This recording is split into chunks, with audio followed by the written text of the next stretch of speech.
Well, hey, everybody, what's going on? Is the lighting weird or anything like that? Yeah, this is, well, no, it is, it's not centered. Oh. There you go. Well, like I said. Yeah, I'm trying to get that, trying to get it right. Hold on, where's the, what the hell happened? I don't know. You're the one that put the camera there, not me. Oh, it's because it needs to come over a little bit more. Okay. That's what it is. I didn't move that, though, That's I swear. what it is. Well, we were using the other camera. That's true. That's right. You know what I mean? The other camera was here. Yeah, that's right. So that's how shit was. So it got all shifted around. Yeah. Shit gets shifted around in this place. You just moved it over a little bit. Okay. Man. You satisfied now? You all right? Yeah, my OCD is satisfied. My spatial awareness is fucking satisfied. Yeah, so like you're not super OCD, No, but yeah, I I get it. have this thing about things being straight and things being, level and all that. It's a man thing. No, I have that too. Yeah, that too. Or... Yeah. It's just I didn't really. I can't tell. All this shit's crooked as hell. Yeah, but that's just because I was just kind of like, well, I can't get it to stay straight. I look at that, I almost get dizzy. So I just have to deal with it. Okay. I did try to get it straight, I promise, but after a while, it's just like, fuck it, it's just staying like that. Yeah. So hey, everybody, it's Friday night finally. Zach says, Jenny, I watched a horror movie today I want to recommend called Bones and All. It's basically Bonnie and Clyde, but they're cannibals in the 80s. Same director as the Suspiria remake. I might have to. I've heard the title, but I didn't know what it was about. That actually does sound pretty good. And Sebastian said, I got a recommendation for a Grunt channel. Yeah, Mandy said, I want to see that movie, Bones and All. Glad to hear someone liked it. What's a Grunt channel? I don't know. Okay. Has anybody seen that newish movie that came out called Cobweb, and should I watch it or not? Because I noticed that it wasn't on any of my streaming things, but I could rent it for like $6.99, and I wanted to see if it was worth it. Because a lot of people did seem to like it, but I don't know. So if anyone's seen it, like, let me know.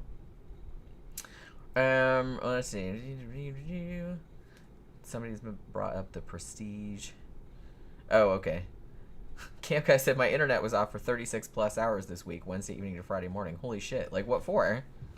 Was it like, were you in like the hurricane territory, or that was a while back though, right? Watched Fight Club, The Illusionist, and The Prestige. Didn't have any other media except for 10 or 15 CD or DVDs. Yeah. Well, at least you had something to watch. I mean, back in the old days, if your power went out, you were kind of fucked. So yeah, what's everybody doing today? Friday. Ushering you off into the weekend. Having a drink with a bunch of booze. Tell the people what is that what's in there, or did you just try it? Yeah, no, I'm drinking Jenny's brother. She went to see her family today. Jenny's brother had a bottle of fucking ghost pepper tequila. That's what this is. It's ghost pepper silver tequila in a tequila sunshine. It's good. It's hot. It's not as hot as I thought it was based on your description, though. Yeah. I've done this myself. Just take this and you can drop some El Yucatano in there, like that fucking brown, super fucking hot. That's your favorite. Oh, yeah, it's good in it. Yeah, I was over, I drove over to Daytona this morning because I don't think I mentioned this on the show, but my grandmother, my maternal grandmother, passed away. And so I went over there for the funeral. And so all my siblings were there. My sister came down from Atlanta, and I saw all my cousins and stuff like that, aunts and uncles that I hadn't seen in like forever, because everybody was there, like people I hadn't seen in years and years. So that was pretty cool. But then like we all met up at my brother's house because his was the closest to where the funeral was. And when I was leaving, I didn't even like mention anything really, but he's like, hey, I have this big, huge bottle of vodka that we didn't finish, and also this thing of ghost pepper tequila that I didn't finish. Yeah. It's like, you want it? And I was like, good? Yeah, because I was like, yeah, that sounds right up Tom's alley. So I liked it. Yeah, that's good. I hoped you would. They said they'd had it in their freezer for like years and years and probably weren't gonna ever finish it. Aging. Yeah. It was aging. They said somebody gave it to them. Like they didn't buy it or anything like that. Because like I said, my youngest brother, they and his wife, they don't really drink all that much. But my other brother, who is closer in age to me, him and his wife drink a lot, probably about the same amount as me, maybe more. I'm not really sure. He has like a big giant liquor cabinet at his house with all the booze in it. So I was like, yeah. Mandy's drinking vodka cranberry. That's a good one. I got vodka and grapefruit juice. Yeah. Is what I got. Pink grapefruit juice. Yeah, ruby red. Yeah. Mm-hmm. It's good.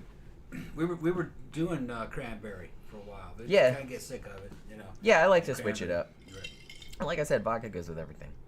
Gramthars says, did you see Carrie Rader went to see Dennis about possible additional victims, said he was in a wheelchair and had no teeth. Huh. Couldn't have happened to a nicer guy. Wonder what happened to him. Just falling apart, probably. Yeah, he's just getting old. Yeah. I'm sitting around. So. Yeah. Gramthars, I haven't seen you in a while, man. Where you been? Yeah. Yeah, everybody's saying, giving me condolences for my... Yeah, I mean... She was 95. We knew it was coming. Yeah, yeah. Like, she was 95. And, 95 and in pretty decent shape, evidently. she was, yeah. Jen's got amazing fucking genetics. I got amazing genetics on my mom's side, too. They all lived, like, damn near 100. All my mother's sisters are still alive. Her oldest sister is fucking a lot older than her. She's still fucking kicking. Yeah. Yeah. So, I'm kind of hoping... Evil never dies. Well, I'd say, my grandma was nice, though. Right, I'm talking about that family. She was a lovely, lovely human being. I'm talking about my family. Yeah. Evil never dies. They just Honestly, I couldn't believe... Well, I could believe. I could believe how many people were at the funeral. I mean, a lot of it was just her family because my maternal grandma, she had 8 kids. So my mom had 7 brothers and sisters. And all of those kids had kids, obviously, like a bunch of kids. And those kids have kids. So I think they even said at the funeral, like, how many... She had 8 kids, 23 grandkids, 29 great-grandkids, and she had 1 great-great-grandkid, like, when she passed away. And I don't remember which one of my relatives, but... Because even when I was growing up, you guys, I had so many cousins that it was, like, hard to keep track of them all. And then when they got older and started, like, pairing off, you know what I mean? Like, getting girlfriends, boyfriends, getting married, and having kids of their own, and it's just, like, I can't even keep track of anybody anymore. But it was, like, weird, like, when I got there, and I was, like, I recognized, like, almost everybody, and I was like, holy shit, even though I hadn't seen a lot of them in, like, a really long time. So, it was a very strange experience, a little bit, Man. but... I gotta close out my, yeah, I'm back. My YouTube. Okay. Oh. The controls went crazy. Well, shit, what'd you do? They're inconsistent. Yeah. Things freeze up and stuff. My phone's kind of like that. Yeah. I don't know what is going on. Buttons appear that weren't there before that don't make any sense. What is this button? Yeah. Okay. Yeah. Tammy said, my grandmother was 2 months shy of 102, but it still hurts. It does, yeah. I mean, even though, like I said, we were expecting it. Sadly, my paternal grandmother died when she was 79, and that was, like, many years ago. And I was actually very close to her because I lived in her house for, like, a really long time. Gramthar said, yeah, I got a real job after sitting around for 3 years. Time is less plentiful now. That's why he's not around so much. Yeah. What you doing? Did you go back into law enforcement? Oh, yeah. Yeah. I was thinking about getting into shit, but there's nothing I'd want to fight for, and I don't want to leave here. All the contractors that would hire me were fighting on the side of fucking evil, you know. So, you know. My brother was telling me the day that he had done land surveying for like a really long time, like all around here, and yeah, because he was talking about how he's like he couldn't believe like all the stuff they were building. He's like, I surveyed like hundreds and hundreds and hundreds of sites, just me, you know what I mean? Here in Florida? Yeah. Oh yeah. But he said that he had to leave it after a while because he's like every single person that's in that line of work is a scumbag. Yeah. And he's like, and he just couldn't deal with it. So he's like, he had to go do something else. So he's actually, he's back in college, and he's working full time at the Disney parks. He's actually like he's one of the guys that goes around like and photographs everybody, like with the characters and stuff like that, and then people buy the photos afterwards. So he goes, because he said he was working at Hollywood Studios tomorrow. And the cool thing about that is he's like, yeah, and the company is also paying for my college, and he gets into all the parks for free, and he can bring in 4 or 5 people for free too. So might be doing that for my birthday, because my birthday, which is the 26th, my sister already got me a ticket for the Halloween thing, and my brothers are going too. And my brother's like, you know, if you want to stay over in the hotel room with your sister and go to Epcot the next day, I'll get you in for free, and we can go all day at Epcot. And I was like, I'm thinking. He's like, oh, and plus I have half off at all the restaurants too. So I was like, we might have to do that shit. We might have to do that shit. That sounds kind of fun. I haven't done that in a while. Man, look at this shit. What? It keeps turning off. Oh. I don't know like a what's going on. screensaver. I'm going to get my other one. Yeah, go get your other one. Yeah. See, it goes back to you. See on. Oh, no. Yeah. Can't show that. Well, there's nothing that dirty on there. Yeah, But, you know, it's a little bit dirty, but not that dirty. Yeah, Mandy said, holy cow, that's a big family. Yeah, it is. It is. And like I said, I grew up with a lot of those cousins and stuff like that. But like I said, once they got older and everybody moved everywhere and started marrying off themselves and having kids, and it's just like I lost track of who everyone was. I didn't even know that there was a great-great-grandkid, and I don't even know who that one is. But it was pretty weird. It was kind of weird, like seeing everybody after all that time. Because I don't remember the last time I went to. When I was younger, they used to... I mean, amazingly, for a family that large, they would get together every single month at one of the people's houses and do everyone's birthdays in the family for that month. So everybody would bring cake and food and everything like that to somebody's house, and they would do it every single month, which is crazy. But after everybody started moving farther away, they didn't do it as much anymore. But when I was growing up, we used to go every single month, and they always had a big thing at Thanksgiving and a big thing at Christmas too. Yeah, Mandy said on my dad's side, my grandma had 10 siblings, and my dad was one of 6 boys. Yeah, I have 3 siblings. I have 2 brothers and a sister, and even that seemed like a lot, but I can't even imagine my grandparents having 8 kids. And they're kind of, I was going to say they're not super far apart in age. They're kind of far apart in age. But me and my siblings I'm the oldest one, and then I have a brother that's 4 years younger. My sister is 7 years younger, and then my other brother is 14 years younger, because he was born in 1986, and I was born in 1972. So, yeah. Let's see. Tammy says, on Amazon Prime is a pretty good series called World's Most Evil Killers. It's pretty good. Yeah, I've seen a couple of those. They are really good. Gramthars, when you were asking about if you went back into law enforcement, he said, hell to the no. I work at the University of Michigan. Yeah. Yeah. I don't know if I'd be able to, like, go back to that. To what? If I had done law enforcement and stuff like that, I can see how that would really get to you after a while. Some guys like it. Yeah, that's true. But I think it would get to me after a while. I don't know if I could deal with it. You know? Constantly dealing with scumbags. Yeah. It was just kind of... Depends on where you work. Well, anything that you have to deal with, because my sister-in-law is, she's an ICU nurse. And she was saying, well, you know, she said just last night she didn't come to the funeral today because she was just, like, wiped out. My brother said, it's like, yeah, they brought in a 6'3", 250-pound inmate in there, and she had to, like, deal with that, and he, like, woke up in the middle of stuff and started, like, freaking out and, like, getting all violent and shit like that. So she was like, yeah, so she was not a happy camper. And she's like, yeah, that's not the only time that's happened either, like, when they bring him in. One thing my brother said, he's like, yeah, he's like, what happens with some dudes is that when they bring them in, like, and when they're under sedation, it's like when they wake up, they don't know where they are or, like, what's going on or anything like that. So it's like a lot of times they just start swinging, like, because they don't know where they're at, like, because it's like the fight or flight response. So it's like they deal with that quite a bit, I guess, in the ICU, like dudes just waking up and just start, like, hitting everybody, like, within arm's reach because they don't know what's going on. But they said, yeah, that happens quite a bit. So I was like, oh, yay, that sounds like something fun to deal with. Yeah, Zach said, on my dad's side, they live forever. Granddad was 90, had an aunt who was 103, and mom's side, well, her mom passed at 65, and my mom is 60 and not looking too good for her at the moment. Wild shit, y'all. Yeah. I mean, you know. Gramthar said, I saw your great show on the Ipsy Killer. I think I recommend him as a lesser-known serial killer. Yeah, I'm glad you watched that, because I was like, because that was a whole Michigan thing. And I feel like a lot of people haven't heard of him, you know? Even though he was just as shitty as fucking Ted Bundy was. And that was, like, before Ted Bundy, wasn't it? I got a feeling a lot of that stuff was done post-mortem, though. I mean, yeah, but that doesn't make it, like, okay. Better. I'm just saying, they found the bodies with shit like feet missing and stuff. I don't think and forearm missing. I don't think he did that to her while she was alive. He wanted to take a piece of her. Yeah. He took a shoe, too. It made me think he had a foot fetish. after she was dead, he took those feet. He might have. Yeah. Because he did keep that shoe from the one victim for like right. a long time, and he just got rid of it when he thought he was going to get caught. Yeah, after she was dead, he might have been. Those are some cute feet. I'm taking them with me. Which, what a weird fucking thing to think, man.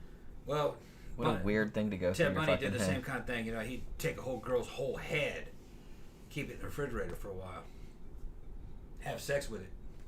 It's like, can you imagine just being? I just the Liked thing. her head, man. Liked her fucking face. Was gonna take it with him. It's just so weird to me because it's like, you know, that even people that are serial killers, right? It's like, you know, 95% of the time they're not being serial killers. They're just doing regular day-to-day shit. So it's like, it blows my mind that like Ted Bundy, for example, could like just be sitting around his fucking apartment or whatever, like watching TV and drinking a beer like a normal person. And then all of a sudden he's like, you know, I'm going to get up and go get that head that I have in the fridge. Yeah.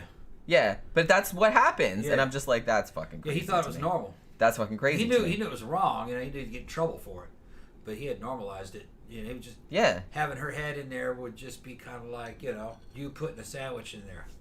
Right. That's what I'm saying. It's like that blows my mind. That kind of shit. Yeah. That it's like you can just be like some dude. Yeah, I got this fucking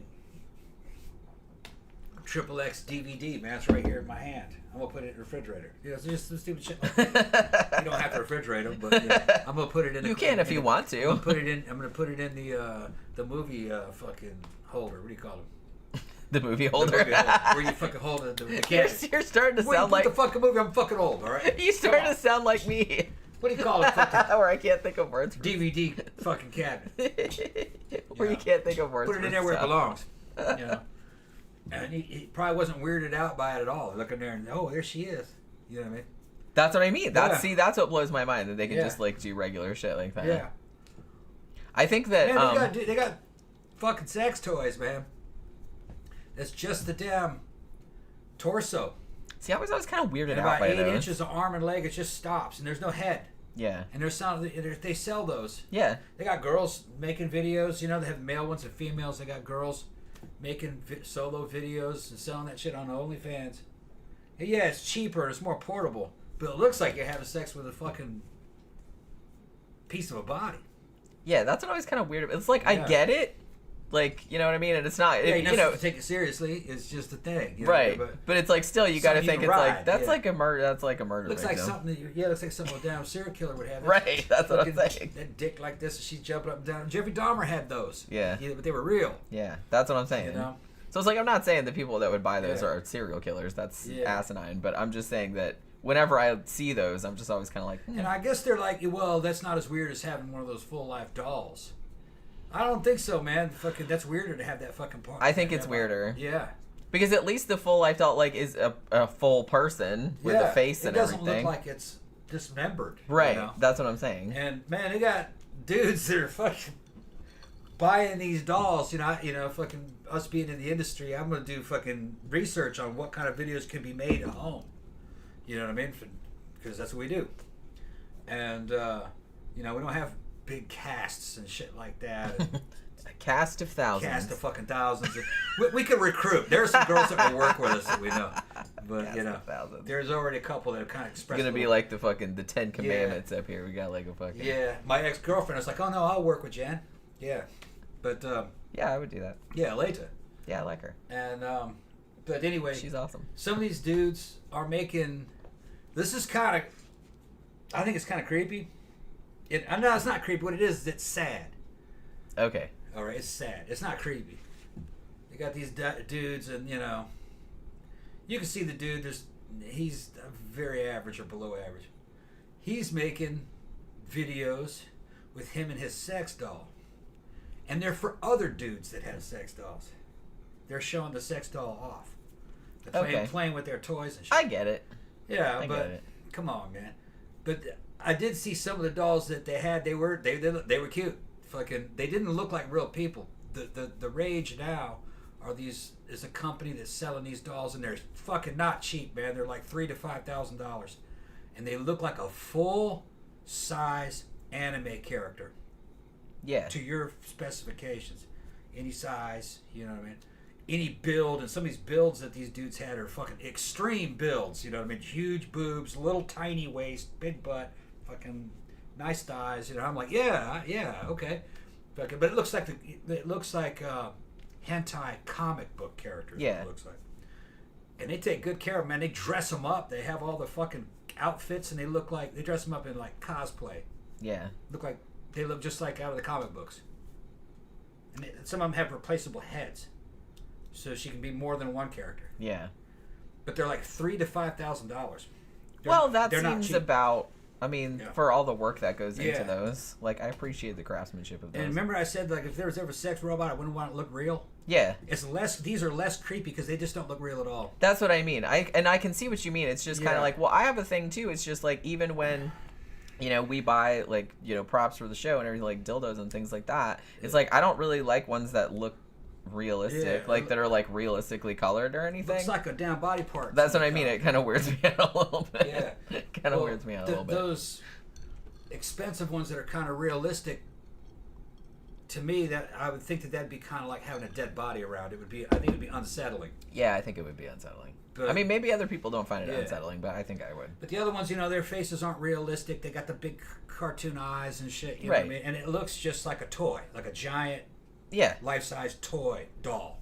Is what it looks like. Yeah, I think that would be like less creepy. Yeah, and I was thinking, shit, if I was some dude and all I could get were these damn dolls, probably more mentally healthy to have one that doesn't really look like a real person, so you're not trying to fool yourself into thinking that it's thinking a that real that's a real person, because person. obviously that can't be a real person. Yeah.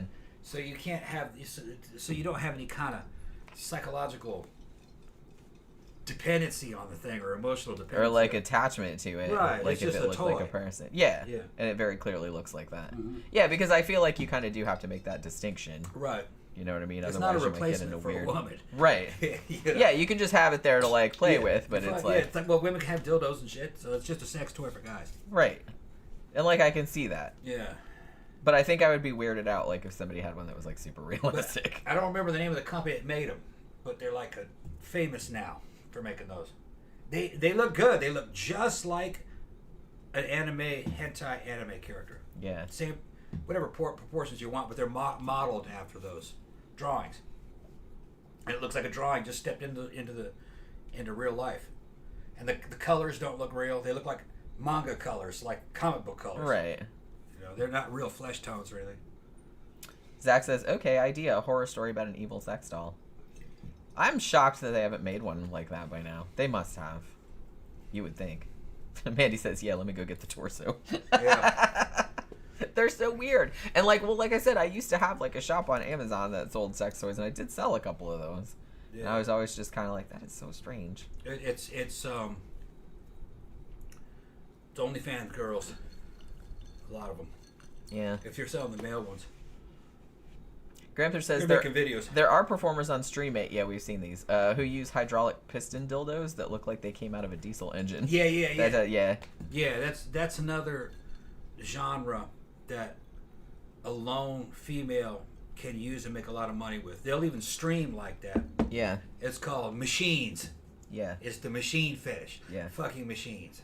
Yeah. They'll change the ends, and they're made out of damn power tools. They look like a damn erector set. It does, yeah. Yeah.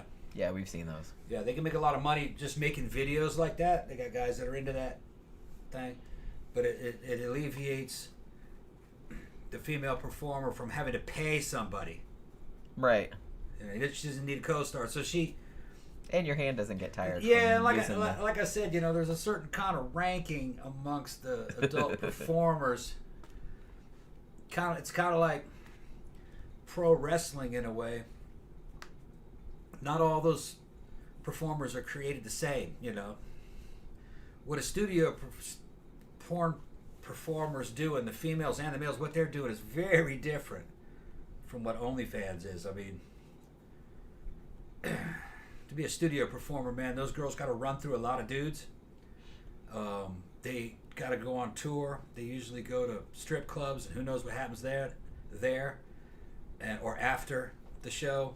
There's escorting going on and sugaring and all kinds of shit. So they make most of their side. The porn nowadays, a lot of the studio porn is really just an advertisement for the escort service that she's running. Well, I read Jenna Jameson's autobiography like years and years ago, and even she said that and this was like 12, 13, 14 years back, where she even said, yeah, it's like if you're doing the videos, like, yeah, you make money from that, but it's like mostly when you go on tour to like the strip clubs and all the escorting and stuff like that, that's where you make the money. That's where you make the big money at. Not so much from the movies. No, movie's just a demo. That's where they're getting their fans from. And then customers. And then people want to. Well, you know, it's not that weird. It's just the same as like, you know, some people be really into a band and they like you know, go and see the band or whatever. It's kind of the same sort of thing. Nowadays, because of social media, Instagram, Twitter, and then OnlyFans, mini vids, all the stuff that all the different platforms you can sell out of. For the most part, only girls that are doing studio stuff. They're not doing it for money at all. They're doing that for street cred and to gain fans, and to be able to say that they are a studio star. That's a really a kind of a dinosaur industry that's not going to be around much longer. Not only is like we're seeing the last of the movie stars, we're seeing the last of the porn stars. Yeah, well, anything that's those anymore. Anything that's like everybody knows who it is. That's kind of like becoming a thing in the past. Zach said, I did see this weird documentary/porn video about a dude using a sex doll for the first time. It was super arty for a porn video and actually really unsettling. It said guy got his girlfriend to help him use it too, and she seemed cool with it. And I interviewed her about it later. It was like watching a Lynch movie and bizarre as fuck. Now I kind of want to see it. Well, there's a lot of those. There's a lot of those. The thing is that they're not what you think they are. A lot of them are thinly veiled advertisements for that doll. Oh yeah, maybe. That's what it is. Victor also says hydraulic piston dildos made me gay. Yeah, of course, man. That'll happen. You jump up and land on them enough times, it's going to happen. Anthony says, what do you think about the dildo in Requiem for a Dream? Oh, that was the most famous scene from that. I don't remember that. I didn't see that. Did you see that movie? You might dig that movie, actually. I didn't see it. Yeah, it was like a double-ended dildo. It was Jennifer Connelly, and I can't remember who the other actress was. They had to ride it? Yeah. Oh, man. Like, well, Jennifer at a party. Connelly? Yeah.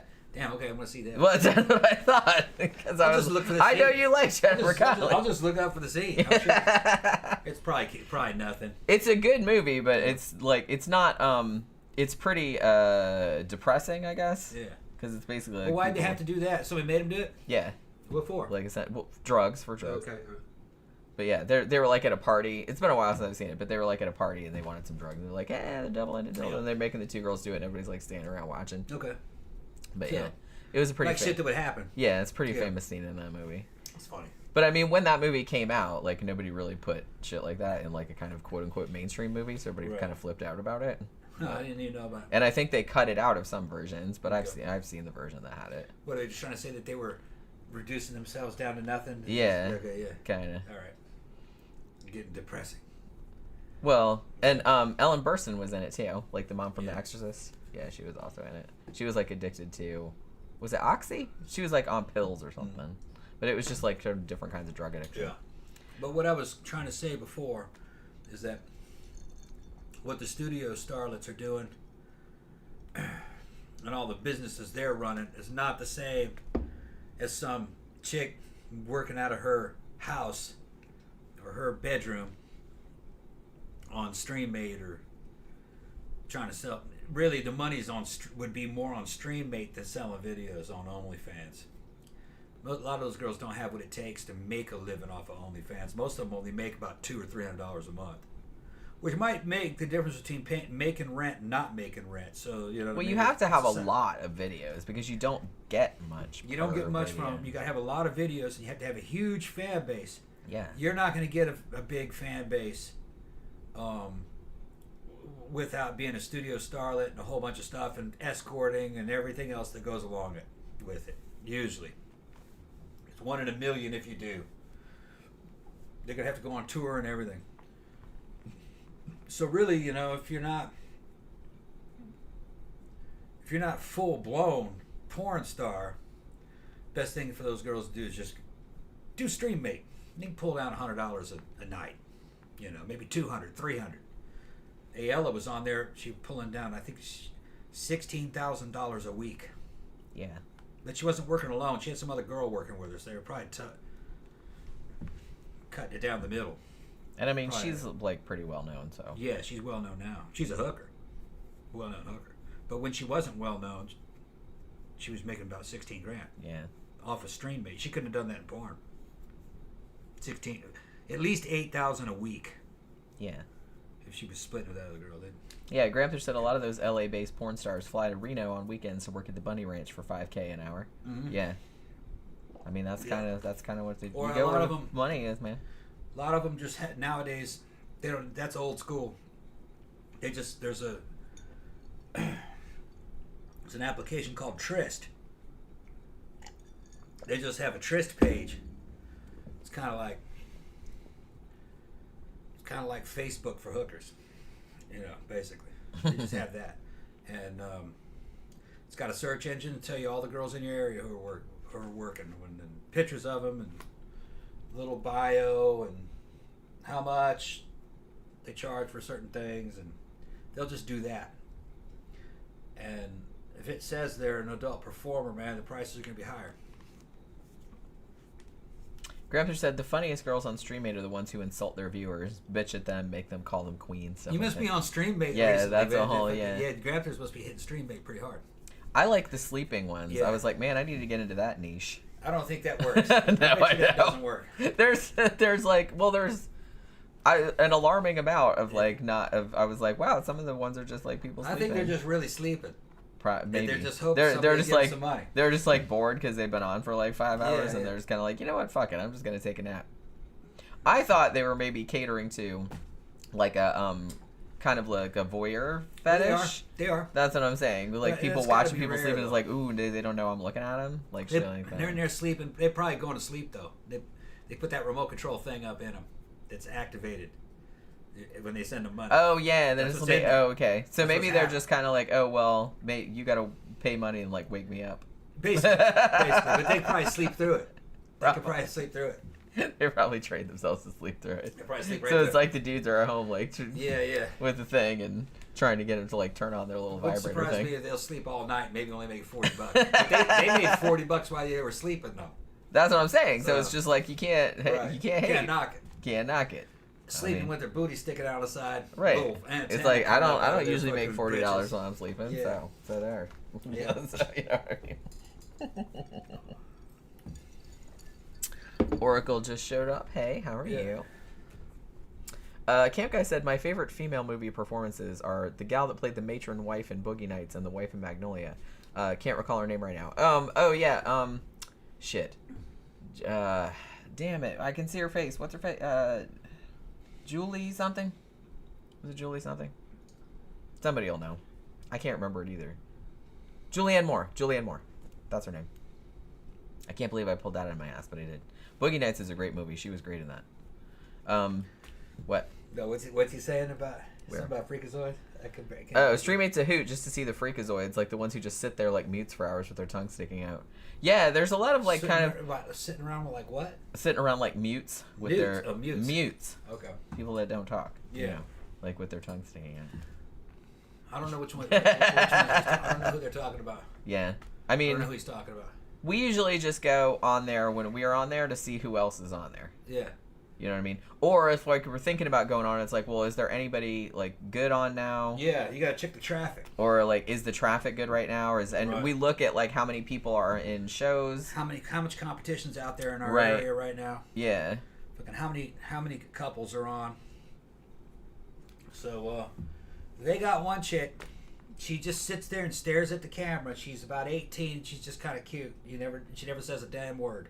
Yeah, we've never seen her move or do anything. And she's almost constantly busy. Yeah, And she doesn't say anything. Yeah, I'm like, what does she do exactly then? I don't know. And she's just wearing a sweater. Yeah, she's not like wearing Nope. sexy clothes or nothing. She's Nope. just she looks like she looks younger than 18, to be honest. She's with you. 18. But well, yeah. Otherwise, they wouldn't have let her on there. She's got to go through all the shit. But yeah, she looks younger though, and so she's just on there, and she's got like a sweater, and she just looks like a student that's like sitting at the desk in her room, like about to do some homework, and that's she's just like, that's her thing. I guess. and she's just like sitting there like looking at it. That's all I've ever seen her doing. Yeah. And she'll be in there for about. I've watched her traffic. She'll be there, and she'll be staring at the camera for about 5 or 6 minutes, not saying a word, and then she'll reach up and type something. because I think she only responds in print. Okay, and then boom, she'll be gone for about 4 minutes, and we know that 4 and 5 minute thing. Yeah. Then she's back, and she's out there for about 2 or 3 Yeah, minutes, and she then did they some get shit her for again. 5 minutes, and then yeah, because that's generally I don't know what you get. I don't know what she's doing. Probably just pulling that sweater off. She doesn't have any sex toys or anything next to her or near her. Yeah, there's like nothing, because She's most of the probably- people on there at least have some stuff around that suggests like what they're knows gonna what do. they're gonna do. Right. But yeah, she just, like I said, she looks like she's about to do her homework. They see this satanic backdrop here. We've had him come say, "Ooh, too scary." And he can do like, We did have a dude. He's like, "That's just for Halloween, right?" And I was like, "Nah, man, this is like for here all the time." He's like, "Too scary for me," and then he left. And I thought that was like so funny. fucking funny. I was like, okay. Well, I mean, since we've been, because before I, quit the job, we'd just been doing it like part-time, like once or twice a week or something like that. But now we've been been doing it more regularly, like every day and stuff. Kept getting, the thing is this thing interrupted you, and then jobs will sometimes. She's gotta take regular jobs when they come too. Yeah, because I get like a lot of freelance stuff. Yeah. So it's like, last night I had like a 3-hour job, and then today I got home from the funeral, and then I had like 3 little jobs that had come in when I was at the funeral, so I had to do those. But but that's okay, because I still had residual money from the old job, and I still have like some freelance stuff that I got checks coming from and stuff like that. So it's just kind of like, so we've been we'll go on for like an hour and a half, 2 hours, and then we'll take an hour off, and then we'll go back on, and then we'll go off, and then we'll go back on, and stuff like that. So we start slowing down. We're going, okay. Yeah, like you can tell who's coming to see you. Right. You can see them come in. And if they stop coming in, you know that you're just not getting traffic. Yeah. And the funny thing is you can create traffic if somebody comes in, and then they start a show. And while we're doing the show, I'll look up, there'll be 6 dudes have jumped into the fucking room and watch it. They're all got to pay. Yeah. So it went from like, okay, in that 4-minute period, it went from you ended up profiting $5 to about $25. But that's not bad. Yeah. About $25 for about 5 minutes. Yeah, for like 5 minutes of just mostly fucking foreplay. Yeah, just like farting around. And fucking those dudes can't handle it. They can't handle it. Especially if I got that camera in my hand. I got her fucking point of view of making out with her, giving her shit, fucking talking to her, and fucking I'll look up in the fucking comments like, oh god damn, dude. And then I'll get like a fucking good angle, and he goes, oh, the angle's perfect, just hold it right there. Fucking okay, all right, I'll hold it right there. Just fucking funny. It is very funny. Yeah. Slap her around, Had that again. We had one of those yesterday. Slap her around a little bit. Yeah, had to slap her around first then. Yeah, I slapped her once, and he goes, thanks, and he left. Well, that was like... That was all it took. That's okay. He couldn't hold it anymore. Oh, also, like, we've had a couple of, like, people, like, that want the gagging. Yeah. They like the gagging. They never paid, though. No, one guy did. Yeah. One guy did. That was the same as the slapping guy. Yeah, that's right, it was. Because remember, he was like, he's like, do you guys do, like, slapping and gagging? I'm like, yeah, sure, we can do that. Yeah, I can do that. It's not that big a deal. Yeah. But yeah. So, we also, actually, yesterday, because like I said, all of the time we've been on... What they ask for is usually fucking dumb. And it's not difficult. Yeah. It's nothing that's super difficult to do.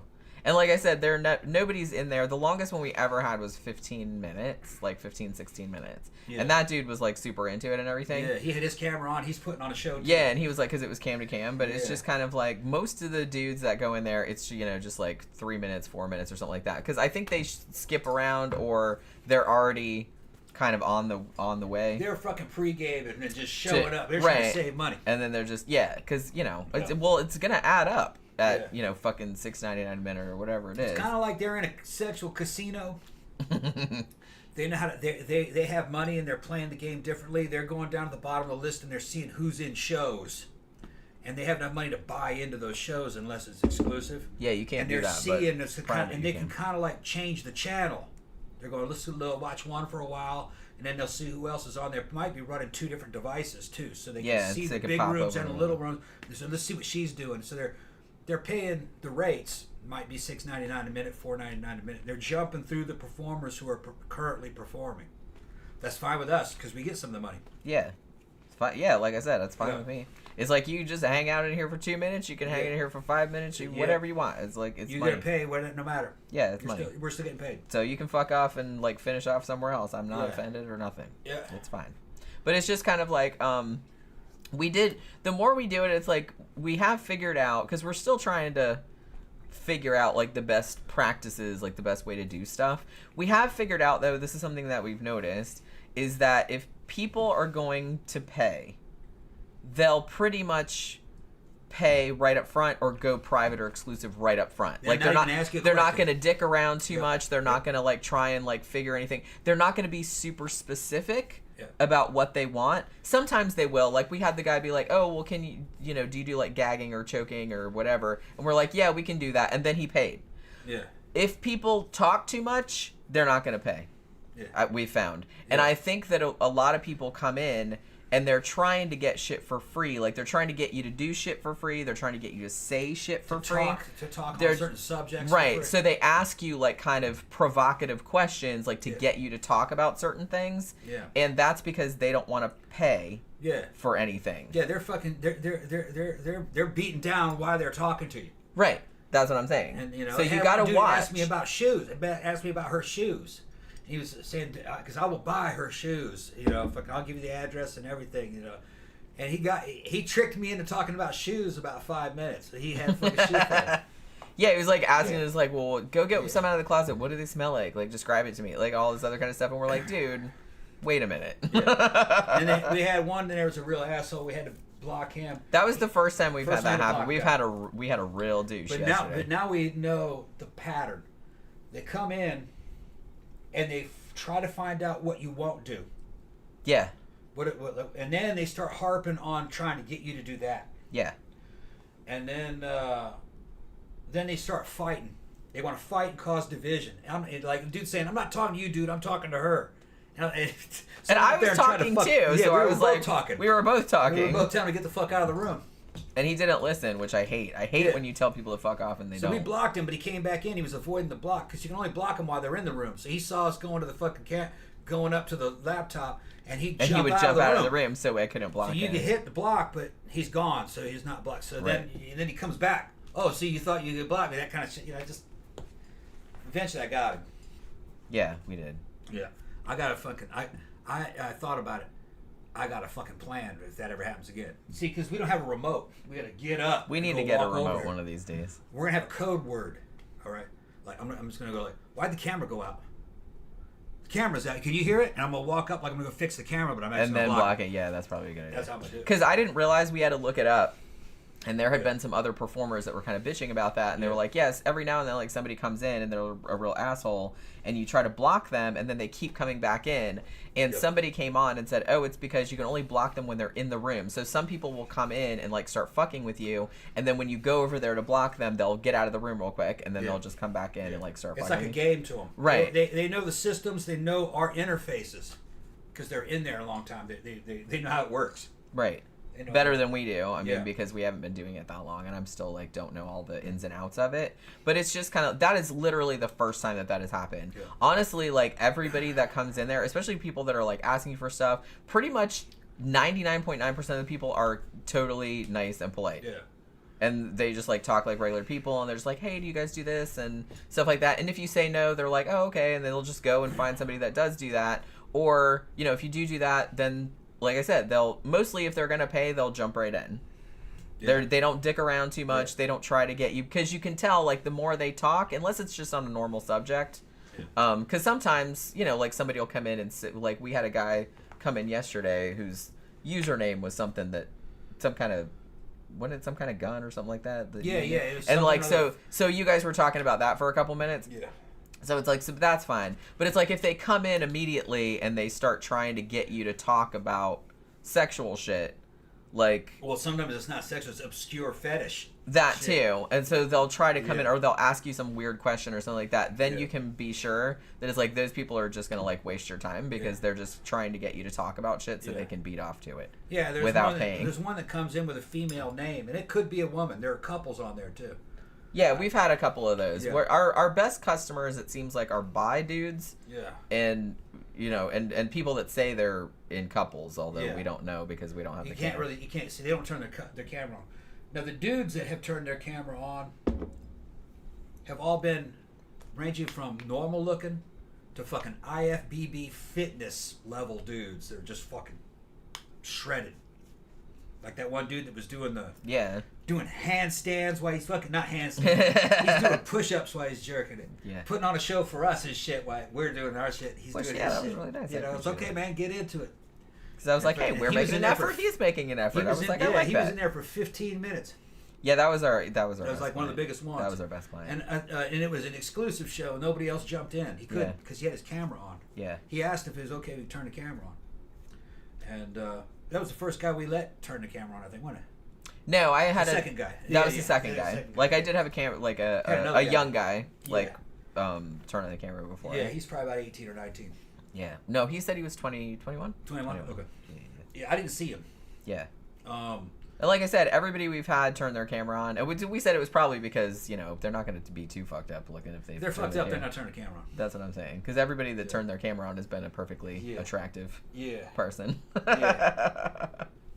We always like kind of because one of them, one guy we had yesterday, he wanted to, like, I think his screen name was something like Tiny Dick or something like that. Yeah. And then Tom was like teasing him like, and he wanted like humiliation. Yeah, he wanted to be humiliated. And so he wanted to turn the camera on and like us to make fun of him. Make fun of his dick and shit. Funny thing is, what was funny though is that he was normal. That's what I mean, like, No, because we were laughing and we were like joking around. It's like, is it really tiny, or are you you like one of those like 7 feet doll dudes? They call it. No, it's really small. And then like he paid, so like we went in and he didn't have a tiny thing. It was just normal size. Yeah. Fucking, I was like, dude, don't be so hard on yourself. But I realized, oh shit, this is his fantasy. Well, yeah, he wants to be. He wants to be humiliated. I'm like, I can do that. I'm good at that. He was just average. Yeah, he's just average size. Had another dude, fucking, we've told this story before already. It's something or other Viking, called himself Viking Warrior, had this fucking impressive ass name. Viking Warrior 10 inches, I think is what he said. 10 inches or 11 inches? So 11 inches or something. He came in with that stream name, and I'm all Viking Warrior. That's bullshit right there, man. You're going to go exclusive, prove that. Boom, did it immediately. And he was sitting there. We're like, all right. On his fucking couch with the damn laptop in front of him. Shirt off, man. And he was fucking jacked. He was fucking jacked. Big beard and shit. He looked like a damn Viking. Exactly like the description. And in his hand... See, so not everyone's bullshitting. No. In his hand was like... He was a white dude now, okay? All right. He wasn't one of the brothers. This dude was probably about 13 inches. He's like a fucking 40-ounce beer can.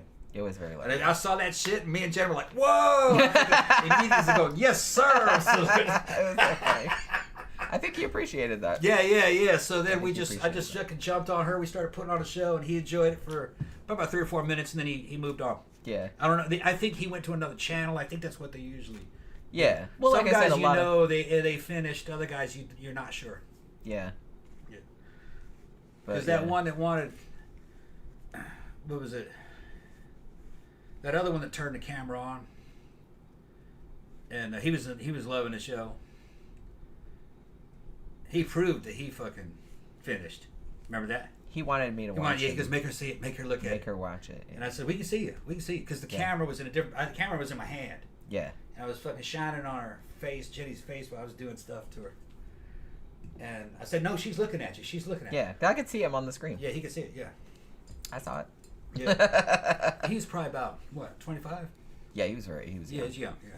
It does seem like a lot of them are young. The ones that turn the camera on, they all look like they're in their 20s. Yeah. I mean, to me, but I'm an old person, so I don't know. They might be older. 20s and 30s. Everybody looks like a baby to me. That is true about Elliot. But we were always kind of like worried about turning cameras on at first when we first started doing it. I thought it would be these motherfuckers are probably going to be fucking like scary looking. They're fucking hideous. No, they're not. No, it's fine. That's what I mean. I was kind of like nervous and weirded out about it at first, but like then after it happened a couple times, I'm like, oh, okay. They're just normal. We haven't got anybody weird. And like I said, yesterday was the first time that we actually got somebody that was like a douchebag that was like trying to, and we reported them too, so I don't know if they're going to get kicked off, but you know, you could tell that he was just like, he seemed normal at first, like he was just kind of like asking normal-ish questions and stuff, and we were talking to him, but then it seemed like he was getting more and more like, and like I said, Tom said it seemed like after a while, like he's asking for stuff and we're like, oh, we don't really do that, and then he would kept like pushing it, you know what I mean, like why we wouldn't do that, and then he started to be like a jerk, and then he's just like, then he wanted Tom to go away and he wanted to do shit with me, and this was before he got like real abusive or anything, and we were like, yeah, fine, it's like, you know, if you want me to just be here, like, because we've done that before, and like Tom will go over there and pretend he's not there. I'm like, yeah, I don't love doing that, but it's just kind of like, yeah, we can do that if you're gonna pay. And then he just kept going on, and then like, you know, and then like he started yelling at Tom, like, you know, stop talking, mate, like I'm talking to her, and all this, and I was already talking, and I'm just like, why are you being like, and like he just started being like a real dick, and I was just kind of like, so then I blocked him, and then it didn't work because he, you know, got out of the room quick enough, and then like I kept doing it, and then finally we just like reported him. So I was just like, okay. I was like, I don't have any patience for this kind of crap anymore. And the shittiest thing about it, it's like, it doesn't bother me, like people being abusive. It's just kind of like puts you in a little bit of a bad mood, so it kind of takes you out of the headspace. That you have to be in to do it. Yeah. Hey, can you kind of refresh that drink up since you're in there? Yeah. So it does kind of like so it kind of took me out of the headspace for a little bit, but you know what I mean. We just kind of jump in and out, and Tom's like, well, let's just turn it off for, you know, a half hour, an hour, and go, you know, reset, and then we'll come back, because I wasn't that upset, but you know, I was just kind of like, man, it's like everybody before that was so nice, you know, was like so nice, and so we know that that's like another thing specifically, and Mandy said this earlier too, and we've been figuring this out. Like I said, if people are actually gonna pay for something, they'll do it pretty much immediately. Like I said, they'll sometimes ask like what your parameters, oh, do you do this? You know, like a pretty general type of thing. Yeah, we can do that. And then they'll immediately like go into, it'll click into like exclusive mode and they'll pay. So it's just kind of like when you get somebody that comes in and like tries to dick around and is like kind of walking around things and asking you weird questions and stuff like that, you can tell that that person is just not going to pay. Because if they're going to pay, they would just do it. It's like they wouldn't fart around. And I've noticed too that even when we've had people, like we had somebody pay like for a private show, and if you have a private show, then like other people can pay to come in too, like after the show starts, so they can watch what's going on. And we've had that happen. Like we've had as many as like 6 people in there at one time, and they'll give suggestions and shit, but they're not like real specific about it. Like you can tell if people get real specific, then they're gonna be you're gonna have a bad time. Like, I'm just saying that people, like, the more specific their requests are, like, sometimes, like, the more of a douche they end up being. The more specific it is, the less chance they're actually going to do it. That, yeah. They're just trying to get you to talk about it. They right. want to talk about it to you. Yeah, and like I said, they're just going to get off on that because they know they can do that in public. And the best customers came in, they didn't say a goddamn word to us, and immediately went fucking private with us. And we were like, hey, how you doing? Who is this? And, oh, okay, what do you want? And it just shit, like, surprise me. Yeah, that's my favorite thing. Yeah, when they just say, because they're not specific. With, like, when things are too specific, I'm always just kind of like, are we doing it right? Or maybe, like, we're messing it up. Or, because he's obviously has, like, some real clear ideas about what he wants about stuff. So it's just kind of like, if it's not exactly right, like, we're going to ruin it. So. Yeah, but none of them have ever even closed a deal. That's, yeah. It's always just general. I like this, and that. Okay, we can do it. Let's do it. Which, like I said, that's fine. And most of the people, I have to say that in my experience, at least the people that have come in that were Brits, the Brits have been unfailingly polite. We had a good one. Unfailingly polite. He comes in, they always thank you. They always just like, oh, just whatever you want to do, it's fine. You know what I mean? And they're just very, very polite. And I'm just like, that is so awesome. I love it. Guy, even in porn, they're like totally polite. Yeah, had one guy, British bisexual guy, from my feeling, he didn't really say that, but that's what I felt. He says, you guys look fantastic. You know, kind of, where are you from? You know, fucking, we're in Florida. Oh, Florida's a great place. You know, and he found out he's in London, and I said, so what's going on, man? And he goes, I'm in the office and I'm just horny as hell. I says, you think you can help me out? And I says, and I was like, oh, yeah, sure. Like, fucking, we'll all have a fucking threesome, man. We'll just go fucking we'll have a whole fucking threesome. It's a virtual thing. And I said, what are you looking for? And he goes, oh, just surprise me. Fucking and that. Yeah. So we just fucking go freestyle and shit. Put on it. He's gracious through the whole thing. You guys are fantastic. Oh, I love that. So I'm just wingmanning with it. It's just, okay, man, I'm looking at the camera. Okay, man, check this out. We're just, Jen's putting on a show, and we're just doing the thing, you know. Fucking, I don't even remember exactly, but this is I don't remember mostly just kind of foreplay, and then like show and stuff, and playing around, and they can't last long, man. They don't know us, so it's a new experience, and right. It's like they're watching interactive live porn, and those dudes last about 4 or 5 minutes, and they're but that was great. He was probably longer though. He's probably about 10, wasn't he? Yeah, that one was a bit longer. Yeah, that one was a bit longer. But like I said, it's just nice to have like people interacting like that. And like I said, I like when people aren't like super picky, because I always kind of get anxious about maybe I'm not doing it right, or is this angle wrong, or whatever. So it's that kind of shit. He didn't turn his camera on. We didn't see what that guy looked like. He didn't. Though. Like I said, we don't tell anybody to do that. Some people do ask if they can, like if it's okay, and you know, and I like that too. I like if they ask, hey, can we do this? Is that all right? You know what I mean? I found that if he's got something referring to his dick in his fucking name, he wants you to see it. If that does seem. Yeah. So I try to say, go to exclusive, man. Turn the camera on. You have to prove that. If he's making a fucking boast, if he's making boasts, you know what I mean, like 13 inches. Oh no, I'm not gonna let you just walk. Because you're bullshit. You can't just say that. You have to fucking prove that, and it works.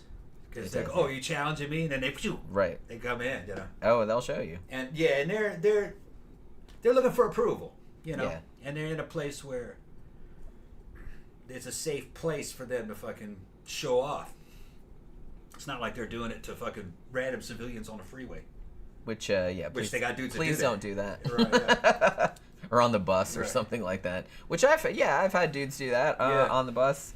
That's why I don't like to take the bus. And the fitness guys want to show off. They want you to see how fucking shredded they are, or how jacked they are, and I know what they're doing. I can read another guy's body language. I'm a guy, you know what I mean? Fucking, I'm like, okay, yeah, he wants praise, which I don't.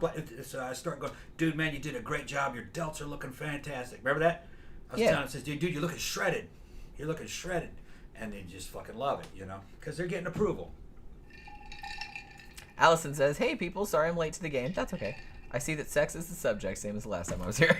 It always kind of ends up in that way. We can talk about anything. I mean, well, it's just a fun topic. Yeah. I mean, I was talking about a funeral earlier, so it's like that was getting depressing. That's what I mean. Well, it was a little bit depressing. Yeah. Mandy says, almost immediately, my partner is also into buying content from people.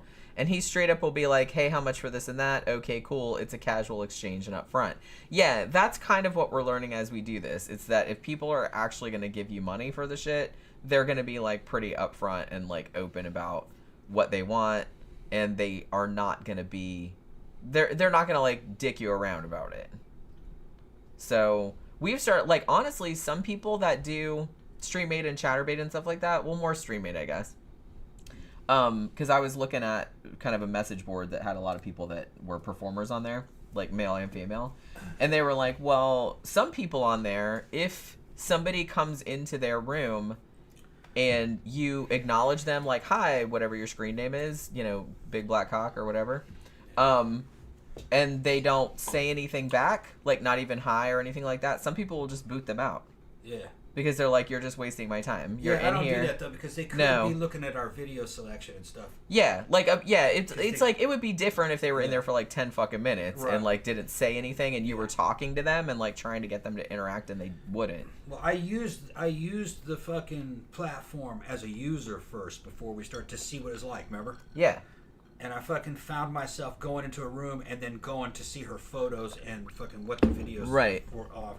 And when she was online, and I was trying to learn how it worked. So that's what a lot of them are doing when you don't hear them. Yeah. They're seeing if we have cool photos and if we have videos for sale. Yeah. Because they're looking at us going, yeah, okay, I like how they look. I don't really want to interact with them. Maybe I'll just buy a video.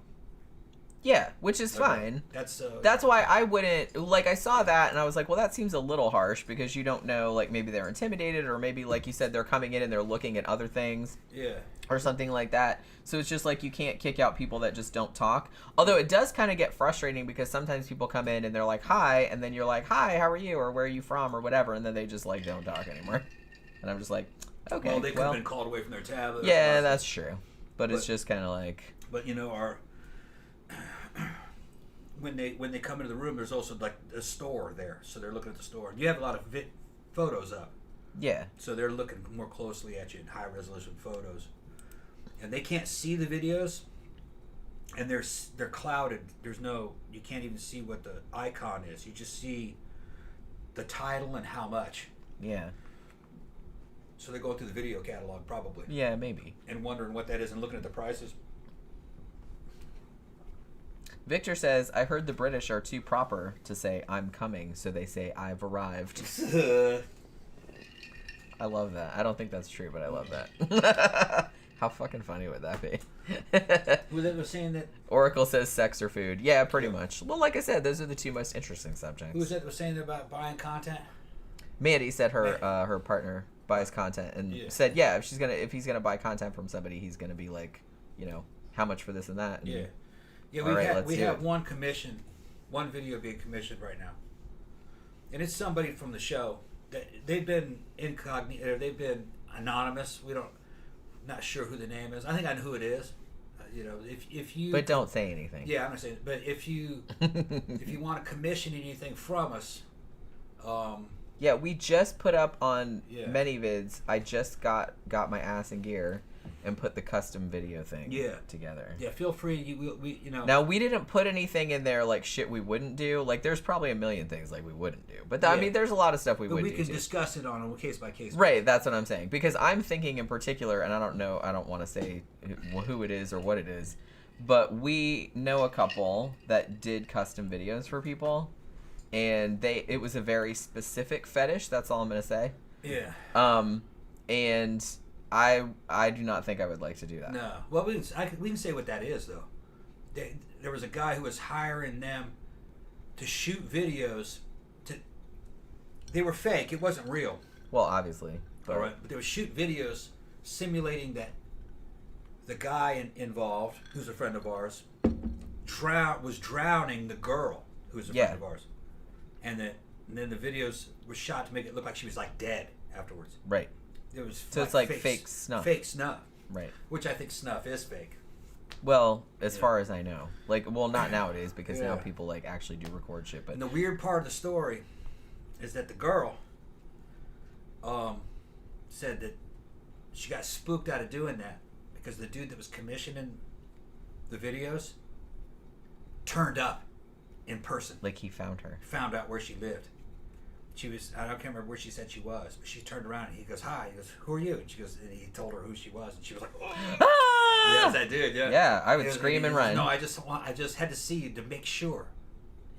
Oh, that she was still. Yeah. But no, he was just fucking, I don't know, I kind of feel like fucking obsessed with her. I wanted to say thank you very much, Ian England. Gave us a super chat. Happy Friday. Thank you. It is. Yes, it is. Thank you very much. Day's getting better. Yeah. I actually even though I went to a funeral this morning, which was a bummer, but I did get to see all my siblings, and that's always happy. So I always like to get to hang out with them. And I got to see my mom and shit like that, and I hadn't seen her in a while. So, that was happy. But, But what I was going to say is that you can commission us, and you can do it anonymously if you're comfortable with that, But we don't take it that personally. We don't care.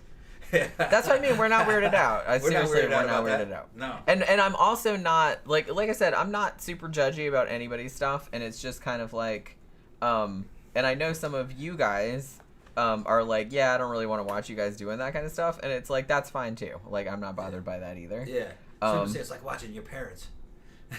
Who did we have say that? That was fucking a little chick from California.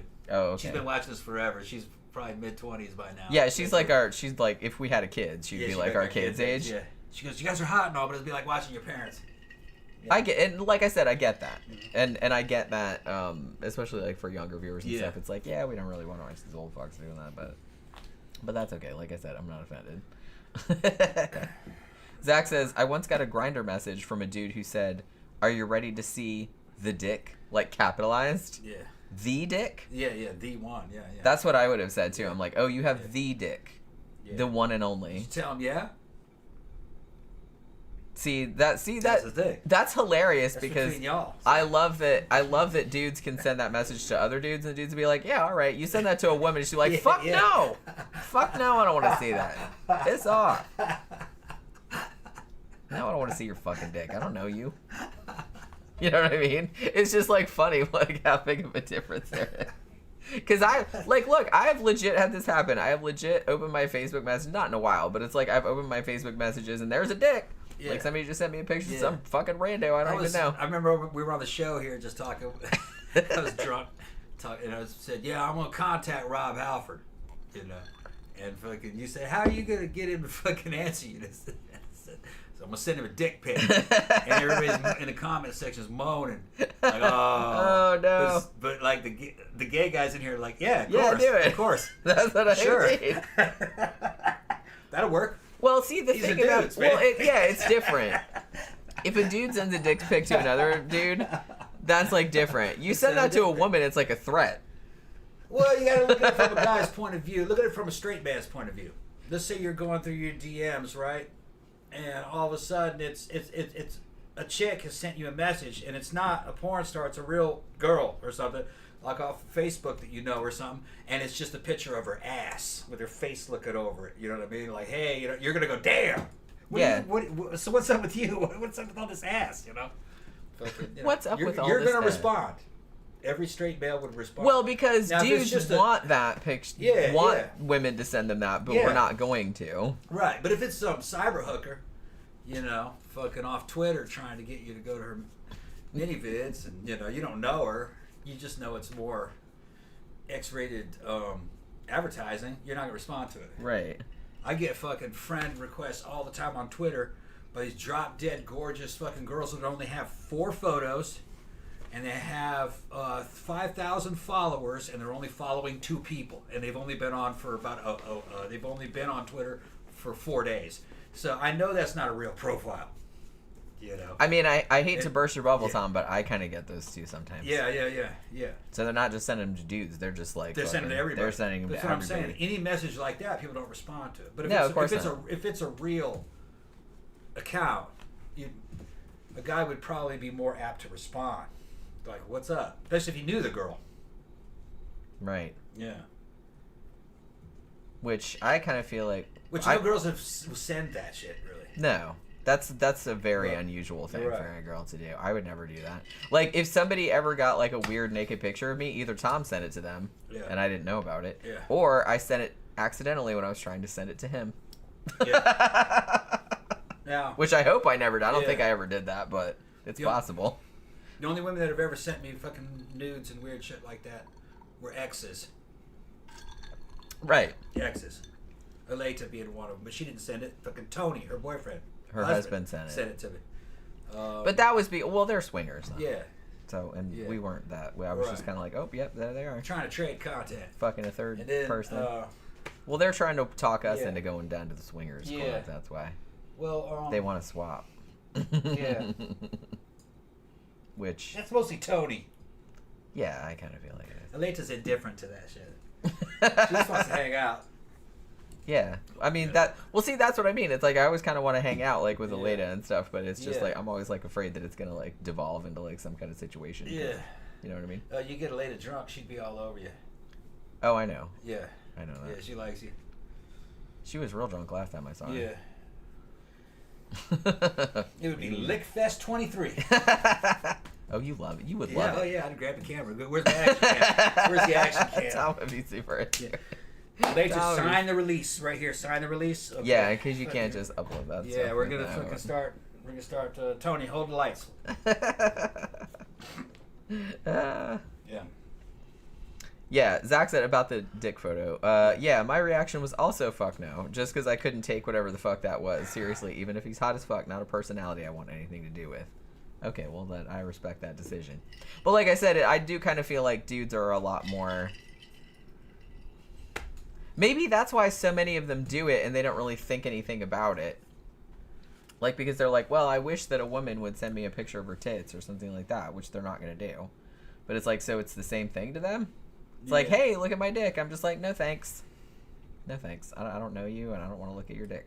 So, I've had exes send me pictures like that, though. over the years. Like what was the context behind that though? Like just randomly they did, or just what I mean, they start talking and then out of the blue, you know what I mean? Especially because there's a kind of I feel like there's usually a reason behind that. Like otherwise they wouldn't be doing it. They're trying to get you back, probably. That's what I meant. Yeah. Because otherwise, would they? Like, but look, I have an ex-husband, and it's like I would never in a million years like send him a picture of my tits. Like he's seen my tits, obviously, but it's like I wouldn't ever. Why would I do that? Yeah. Like that just seems like a weird thing to do. It's like, so I would just never do. And like I said, I'm not saying it's like maybe they have a reason. I don't know, but I'm just saying because I don't know what the context behind it was. But I wouldn't do that.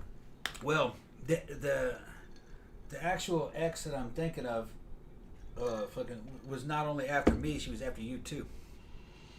I feel like that's usually the case these days. Yeah. That blonde, remember? Oh, I know who you're talking about. Yeah. Okay. Yeah. Oh, I know who you're talking about. Yeah. Okay. Well, that was recently, right? Recent, yeah. I was gonna say, yeah, that was because I remember you telling me about. Yeah, she wanted to make. She wanted to make content. I don't think you told me that she'd sent, but you did tell me that. It was around the time we started to film. Oh, okay, I gotcha. Okay. And so she's trying to get in trying and to make some stuff. Yeah, she wanted to come make some stuff, but that was the cover. Right. Really, you know, I mean, she was single, and she was living with a girlfriend for about a year. She's full on bi. Yeah. And she broke up with her boyfriend. Right. And she stole his apartment somehow. She's living in his apartment. He's gone. Okay. And she was at the club. Remember? She dropped her phone. Oh yeah. Okay. Like I said, I don't want to say her name. Well, don't. But I mean, I know you don't care usually, but don't say what her name is. But that's right, because you had to tell me who that was because I don't recognize her because I hadn't seen her in such a long time. She kind of gained some weight.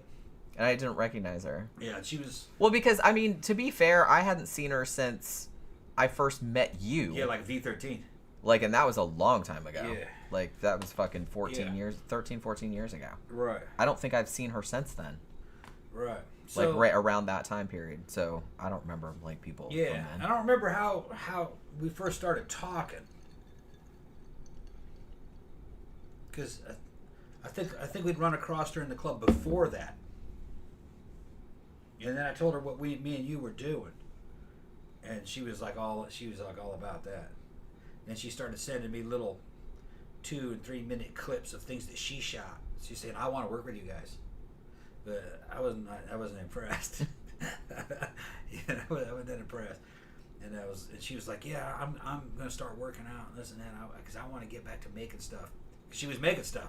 Yeah. A lot of people do it. Well, it's like it's so easy Yeah. nowadays. I mean, why wouldn't you if you're into that kind of stuff? I mean, you can sell it. I don't. You know, most people probably can't make a living at it, but you can make some extra money. Shit, might as well. John says, I knew a broad that had asked dudes she met at bars to show her his junk in real life in the bar, but she was kind of crazy. Yeah, you'd kind of have to be crazy because to me that seems like a recipe for disaster. Yeah. Not blaming the victim or anything, but I'm just saying you're asking for trouble doing that kind of shit. Just saying, asking for trouble. But yeah, like 99.9% of women would never do that in a million years. Yeah, Gramthars said, last thing I want to see is a poon shot from an ex. There's a reason I left that behind. Well, the girl we're talking about was not a real ex. It was a girl I had dated. Right. Yeah, it wasn't like a relationship type situation. Girl that I had dated. Because I think, I don't even remember, because I knew you kind of around that time. Yeah. I don't even remember you really dating her for any length of time. Unless, I mean, I didn't know you that well back then, but how long was it? What's that? How long did you guys, like, go out? We didn't really go out. Yeah. Y'all have to understand something. No, I mean, you know what I mean. Yeah. How long was that a thing? Jen can actually back me up on this. I was popular. Jenny saw me fucking dating other women out of the fucking club. This is before me and Jen. Yeah, I was still married at this point. She was still married. Sort of. Yeah, we were friends. Even after she broke up with her husband, we were friends. We were hanging out all the fucking time. We were kind of wingmanning each other. She'd hook up with guys. I'd fucking help, I'd hook up some chick. She'd kind of help out a little bit. Fucking, we were helping each other hook up because for a little while, that's kind of what was going on. if you're single, if you're a single dude standing there, man, you don't look very trustworthy. But if you got female friends, it's a lot better. Well, and then if you're a female and you're hanging out with friends and other guys, it's a lot easier. Well, other women are be like, well, he must be okay because other women. Yeah. Well, and I think that was one of the dudes see your value is higher because you got friends, and it was all goth friends and shit. Yeah. And so it was kind of a mutual. And then that's how me and Jen kind of became friends, you know. So we were friends before we were going out. Yeah, for like a year and a half, something like that. At least. Yeah. Which actually, everything you read about in relationships, advice, how to make a strong relationship and shit, I listened to what they're talking about. Me and Jen could check every one of them fucking boxes. Every fucking one of them. The relationship was not sexually motivated from the very beginning. It was more like common goal oriented. It was more friendship oriented. So it wasn't volatile at the beginning. It wasn't. No. It wasn't. It never got volatile between me and her. And we've had fights, but fuck, we've been together 13 fucking years. Yeah. And it's usually dumb shit, and we're drunk half the time we're fighting. I feel like stupid shit. 95% of the time we have a fight, it's usually because we're drunk. Yeah. And we're not fighting over anything important. And like one of us says something stupid, and they're like, "You motherfucker, why did you?" Then pat, she'd hit me on the head, and pat on her on top of her head. We're driving, and trying to almost fucking. I gotta drive because I don't give a fuck if you wreck. You know, she gets fucking crazy. You know? That was a long time ago, though. That was a long time ago. Yeah. We're so silly. Remember the girl with the C who was kept stalking me and calling me on the phone when I was hanging out with her? How could I forget? Yeah, and Jen whipped her ass in front of her, threw her ass off the stage. It was, and you know what? It wasn't entirely because girls are fighting over she just kept at you. Yeah, and but it was just like after she was just such a cunt. I just couldn't take it. Yeah, she wasn't gonna take no for an answer. She could not believe that I was going out with Jen instead of her. She just couldn't fucking believe her. And she was a real asshole about it. Yeah, she just couldn't accept it. And she was like super, super passive aggressive. Yeah. Like she would do shit like snotty, real snotty. Yeah, real snotty. Yeah. And like so like after me and him started going out, we go out to the clubs together and stuff like that. She would do like stupid like high school shit, junior high school shit, like walking by. Oh, sorry, and I'm just like, bitch. Yeah. And I put up with it for a long time. So I'm like, look, she's got issues clearly. Yeah. And she's upset. She was gonna come to my house. Yeah, I was going. Okay, and this was after. Your house. This was after the, and this was before we were like official. Yeah. So we're going back to your. I had, because I stayed at his house even before we were going out. I used to stay over at his house. And we go to the clubs together and stuff, and I would sleep over there. So it's like, all my shit was at his house. I was going back. I was gonna sleep at his house, and she calls him. Kaylee was with us. Yeah. She calls him on the phone. I'm coming to your house right now. Yeah, and I'm going, I ain't there. He's like, I'm not there, and Jenny's staying at my house. And maybe Kaylee was going to sleep on the couch. I think was she going to sleep on the couch? I don't know. I don't remember. We might have dropped her off first. I don't remember. We were in like the drive-through of like some restaurant or something. We were getting food like on the way home. I'm coming to your house right now, she says, on the phone. And, like, me and Kaylee are like, what the fuck? Like, this bitch is coming over right now? No, Jenny's staying at my house tonight. And she's just like, she was flipping the fuck out. Yeah. And I'm just like, I'm like, I tell you what, Tom. I'm like, we get to your house and she's hiding in your bushes. Can I have your permission to, like, kill her? Because Jesus fucking Christ. Who does that? Okay, so Jen has established this. that I'm not talking shit, okay? And Gramthars, me and Gramthars went to high school together. He knows me and my boy Steve, he was there, he saw it. We were fucking very successful at just tearing up some of the best women in the fucking drama club at fucking Trenton High. When I was in high school, I would go on dates with these girls. I'd take them to a Chinese restaurant, take them, to little restaurants and stuff, and then we'd go fucking park. As soon as you start getting into your 20s, when I got out of the Army, one of the reasons why I joined the Army is because a guy in his early 20s just can't compete against the guys in their 30s. They take all the women. So you're like a loser once you get out of high school. But man, I got to do something else. So shipped off to the Army for about 4 years. When I came back, I was on a little bit more of an even playing field, when I was up in Boston. I never dated any women. Never took them to fucking dinner dates or did that. That was I just never had to. I met them at clubs. Well, that's kind of like what our people do. Yeah, met them at clubs. We go to other clubs. We go to shows. So yeah. You want to go to that thing tomorrow? We're going to go to that. Oh, see, we're going tomorrow. I'll come pick you up. Okay. And then you go to their houses afterwards because they become like your friends. And you start sleeping together. There were no dates. I never took Jenny on a date. We went to dinner, but never had a date. I think the really only datey thing we made, it's like every night it's like, ooh, let's go on like a weird little date. Like we went to Korea House and you got me some bulgogi. Yeah. I remember that. It wasn't what I consider a date. But yeah, it wasn't like datey. Date is like a goddamn job interview. It is kind of. You don't know this girl. She doesn't really know you, and she's fucking interrogating you, and you're trying to fucking make it through this damn job interview. I'm a fucking player. I would never sit through some shit like that ever. Well, there's so the awkward. Job interview. I don't really like that whole situation. Yeah, I don't like it. No, it's too much pressure. So when you're talking about the blonde I'm talking about that wanted to fucking make contact with us and get her hands on you and me. I didn't date her. Right. She was from the club. Yeah. Well, I just meant that as shorthand. I know. She spent the night twice. Yeah. Yeah, that was about it. Yeah. And we were friends, me and you. Yeah. We weren't a thing though. Yeah, because I kind of remember her from that time period. Like I was still married at that time. Yeah. So I went to clubs by myself sometimes. Yeah. She got kicked out of the running that night at V13 where she basically was fucking collapsing on the damn dance floor from being so drunk. Making a fool of us. I remember that night. Man, I remember that. That was her. That. Yeah, okay. Oh, I didn't make that connection. And I was just like, that bitch is sloppy drunk. Because I didn't know. I didn't know her that bitch is an alky or something. So, and I fucking never called her back.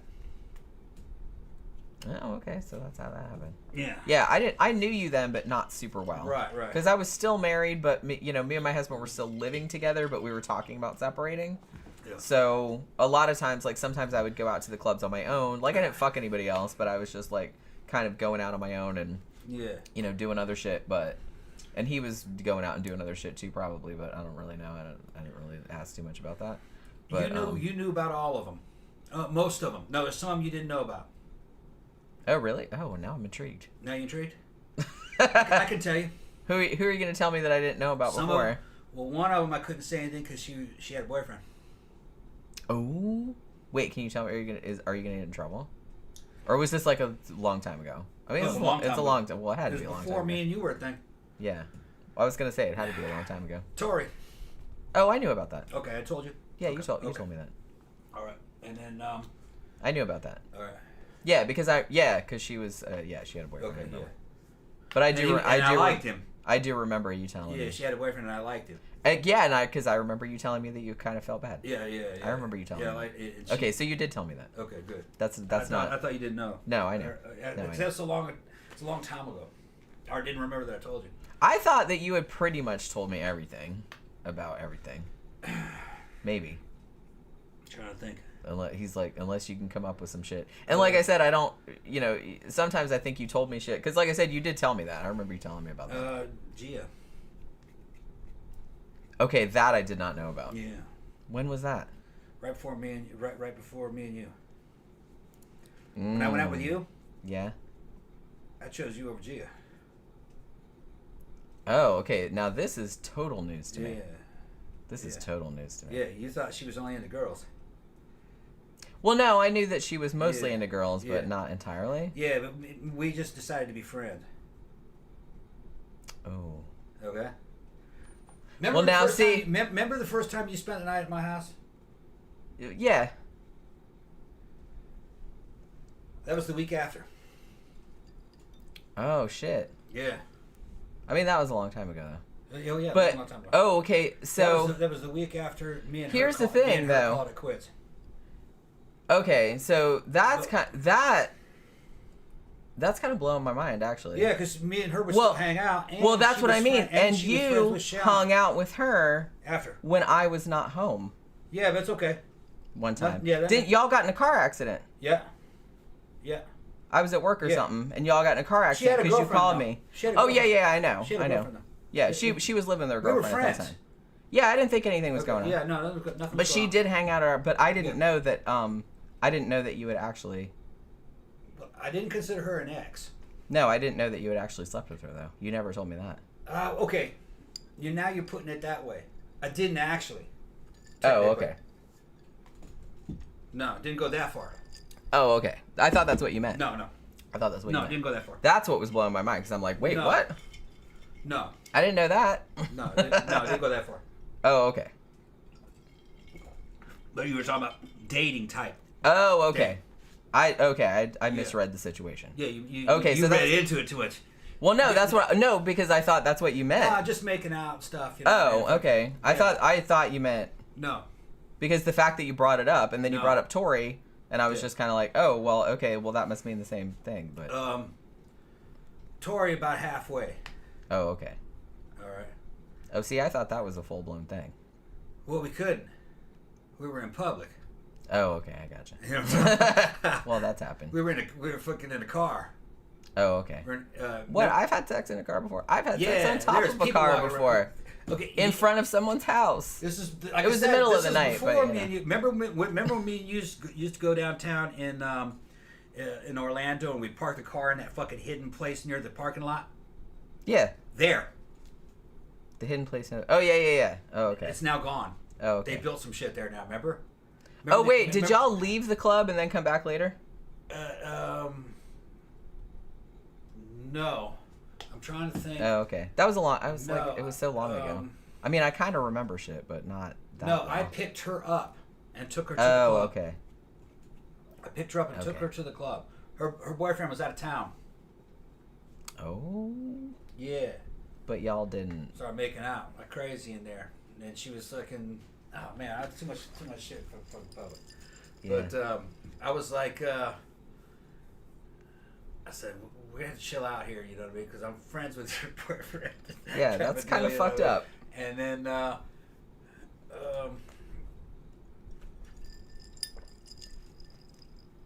that's all I can say about it. I'll tell you more about it later. You already knew about it. I mean, I don't know all the details and everything, but I mean, you told me some shit about it, like over the years. She's cool. You know, she's cool. Yeah, I like Tori. Yeah, it was just like we know all the same people. That's what I mean. It's not like that's why the thing about Gia really surprised me because I didn't know about any of that. You didn't tell me any of that. Yeah, we kind of kept that low. Why? Because y'all hung out when I wasn't around? No, that we kept that low long before that. Remember, for years. She had a reputation to protect. Yeah, I get it. She's not supposed to be straight.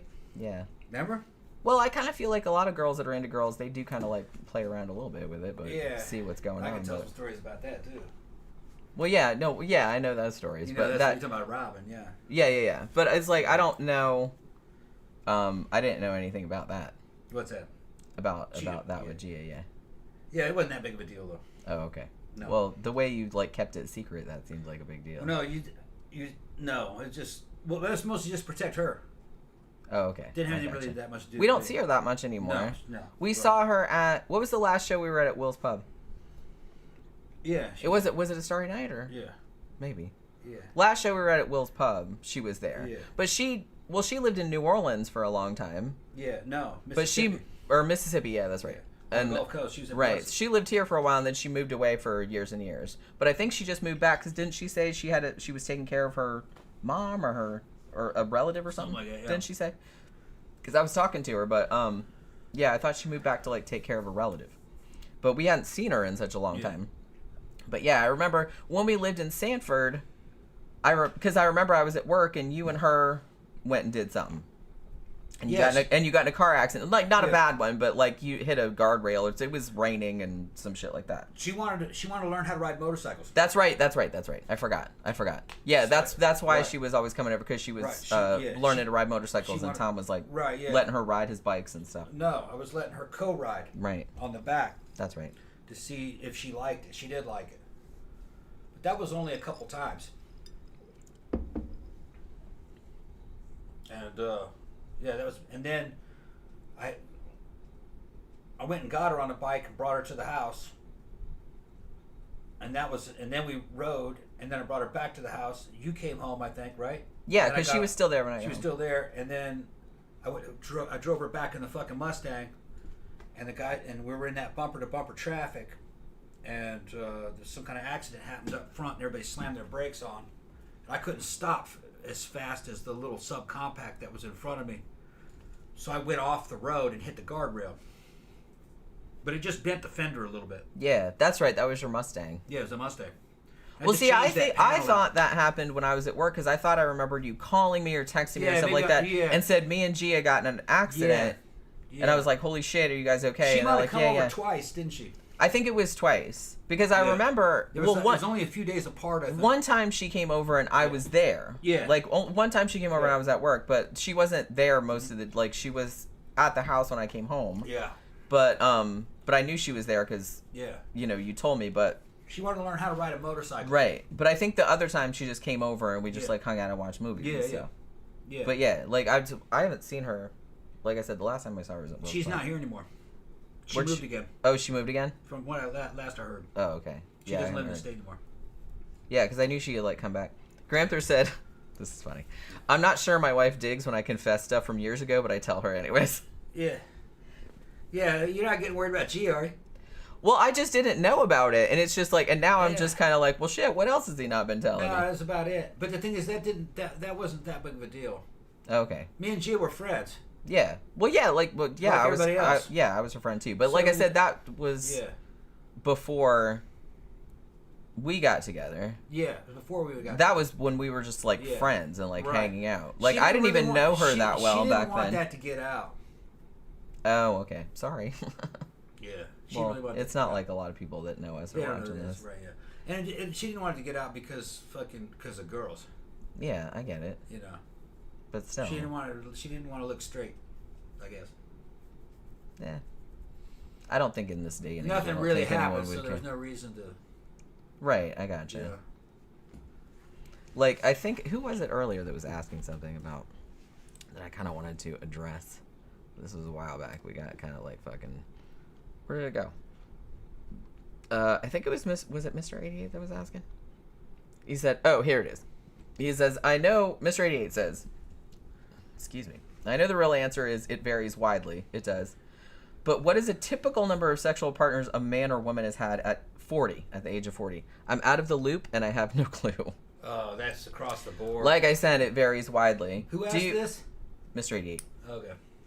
And honestly, me as a person, I realize that I'm quite below average. She's a fucking super low body count. I have a super low body count. I'm okay, let me count. Okay, you. It's one of the, that's my one of the ex-husband. It's one of the reasons why her and I actually kind of hit it off as friends. 6. Yeah. Yeah, it's one of the reasons why her and I actually kind of. I was married for a long time though, like right. from my early 20s until my late 30s. She's been with me for 13 years. And I didn't fuck around on him. Right. So. Right. Because I don't do that. Because I don't do that. Yeah, and I've never cheated on Jim. Yeah, he hasn't. So. And I'm just like I said, it's not my thing. I don't do that kind of shit. Yeah. And I don't even consider things cheating. I just don't consider it. It hasn't really kind of come up, really. Yeah. Yeah, it just doesn't. It's just like I don't. Yeah. Nobody really fucks with us. Well, that's the thing. We kind of know. We don't have a lot of time. Well, that too. And everybody knows us. Yeah. And I kind of feel like everyone. It's Nobody kind even tries. No, because it's kind of a weird thing where it's like we're kind of in the goth scene at least. Like we're so well known that it's almost like we're seen as like a single entity. Yeah. In some ways, so it's like, well, if you want to fuck with one of them, you got to fuck with both of them. You know what I mean? That's just how it goes. Only 2 fucking things happened to me and Jen. Girls try to fucking join the team. And we get that a lot. We get that a lot. By girls who fucking don't have a boyfriend trying to, adopt me, okay? Or gay / bisexual dudes just fucking getting all over Jen and trying to get in between Jen and Tom sandwich. They try to do that too. Main one is my boy fucking Toby, all right? Toby's the leather daddy, all right? And he's my fucking bro. He's fucking hilarious. He's my club buddy. When fucking Toby gets super loaded, he goes full on straight. And fucking or either that or he goes full lesbian. It's quite something. I think he might be going full lesbian. That's probably how he would because he fucking starts getting up on Jen, dancing and shit like that. And he looks at me and tries calling me over and shit. But this shit's been going on for years. Yeah, years and years and years. And but like I said, we know these people. We've known them for years. People. They're not just random ass people. Yeah. But I could tell Toby stories all fucking day. I got that shit on video. A lot of that shit. He's super fun. We just Toby, saw him on Sunday. Last Sunday. Me and Toby in the club just fucking loaded, singing. Remember that? Just drunk singing. I remember that video. Singing to the fucking disco fucking music. That was funny. Yeah. It's crazy. Yeah. But yeah, I don't even know. I have no idea, like, I never asked what your count was. High. Yeah, I'm sure. It was high by the time I got out of high school. I'm sure yours is very high. Yeah, high. But like I said, I was a man, though. It's different. And the situation's different. And some of that shit I paid for when I was in Korea. Yeah. Okay. So I feel like maybe that doesn't. Well, I'm not gonna say it doesn't count, but because it counts. But I'm just saying. It's all just part of the fucking. It was all part of the battlefield. Right. And Brazil. So no, I was. He got around. Yeah, fucking Grabs can fucking testify, man. He was. Do you even know how many? What's that? Do you even know how many? No. I was like, because I was thinking about like all the stories you told me. I'm like, he probably lost count. I would imagine. There's some of them I forgot about. That I'm sure. But I'm not. It's not like I'm a fucking total hoe, though. He's the. No, you're not. No. Like you're just popular. When I was young, even when I was broke, I was cute enough to talk my way into fucking anything.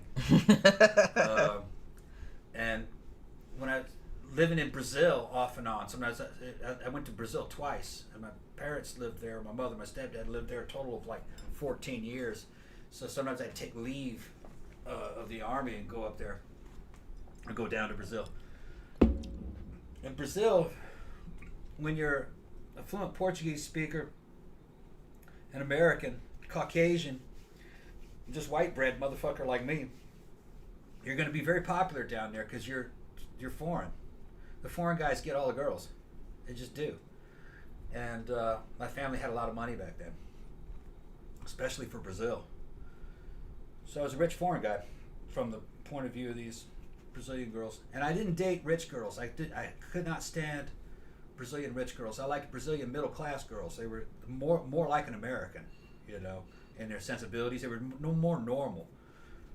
Brazilian rich girls were snotty, real fucking snotty and childish. I kind of feel like rich people are snotty. I couldn't stand them. So I don't know. Just living in São Paulo was just kind of like cross between New York and Blade Runner and fucking, I don't know, maybe something out of Central South America. It's South America, just. It was fun, It was like living in a Duran Duran video. From the Notorious album. Sure. Basically. And just grew up in a place that's fucking wild. It was a club life. You're downtown. It's just fucking open prostitution everywhere, which I never fucked with that in Brazil. There was just no need for it.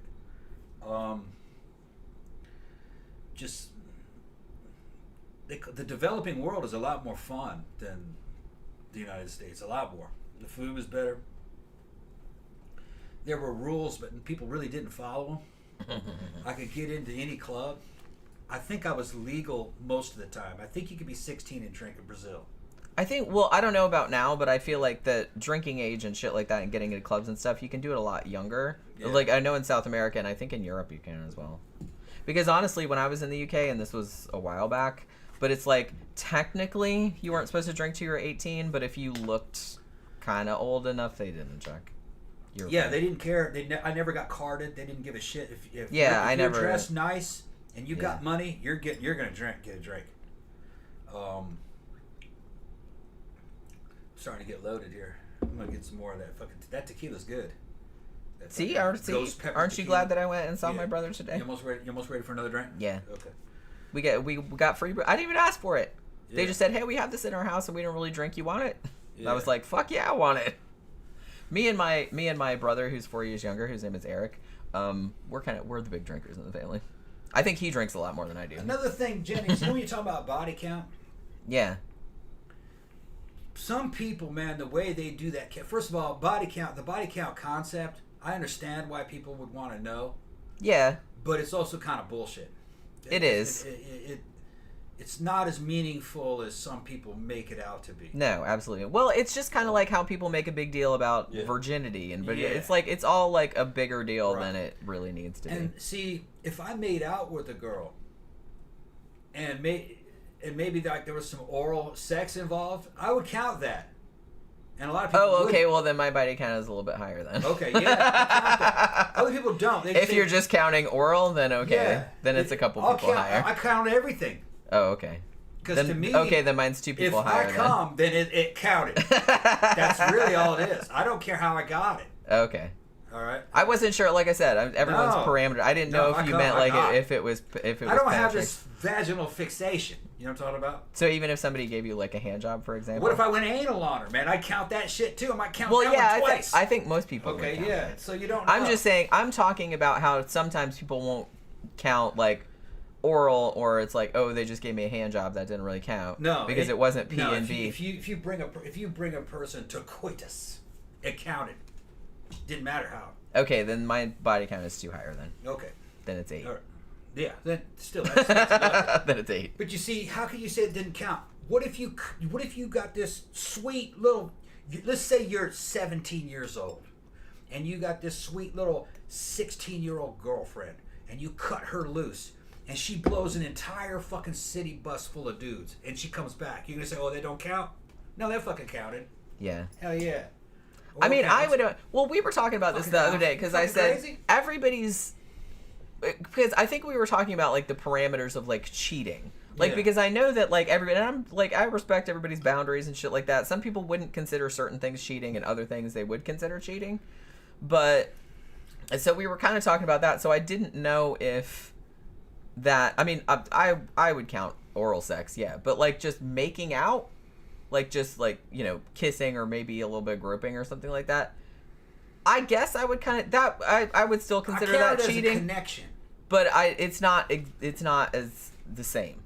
It's not the same. The thing is though, like I mean if you're doing anything behind your partner's back, then that's kind of cheating. But it's like there's different like levels. No, if you got a girlfriend, you're making out with another girl. That's what I mean. That's if I saw you like making out with some other chick, then I'd be like then I'd be mad. That's cheating, yeah.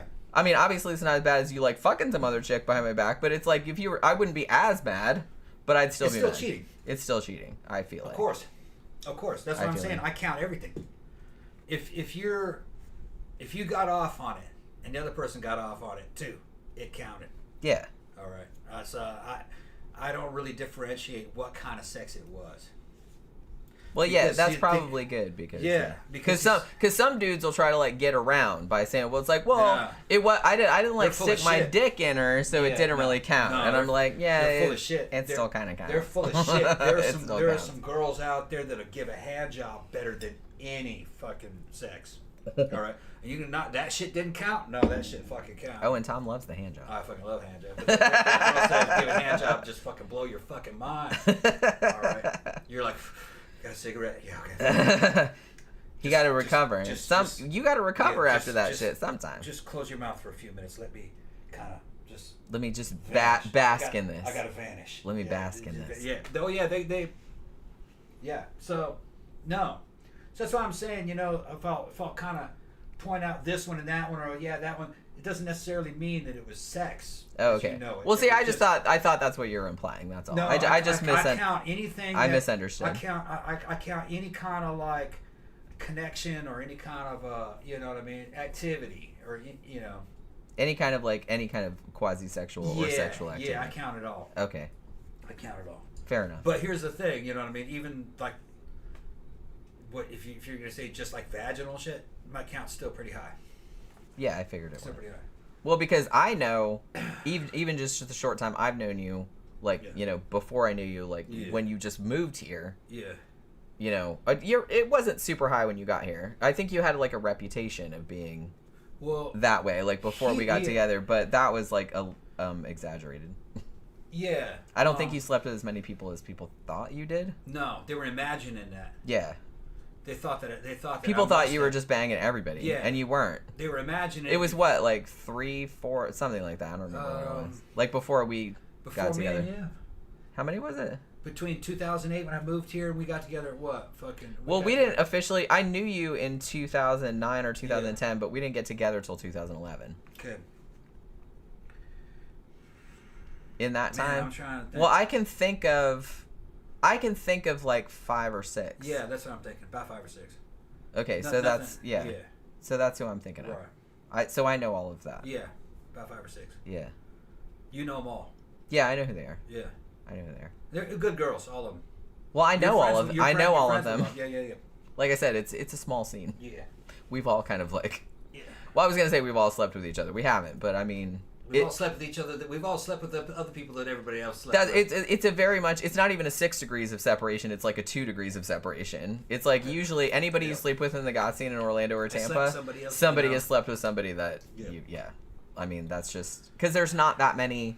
Yeah, there's not many of us. There's not many of us, and we tend to like date each other. Yeah. So you're gonna end up with somebody's ex at some point. Yeah. And there's gonna be drama about it. Yeah. Usually. Well, not always. It depends on who the people are.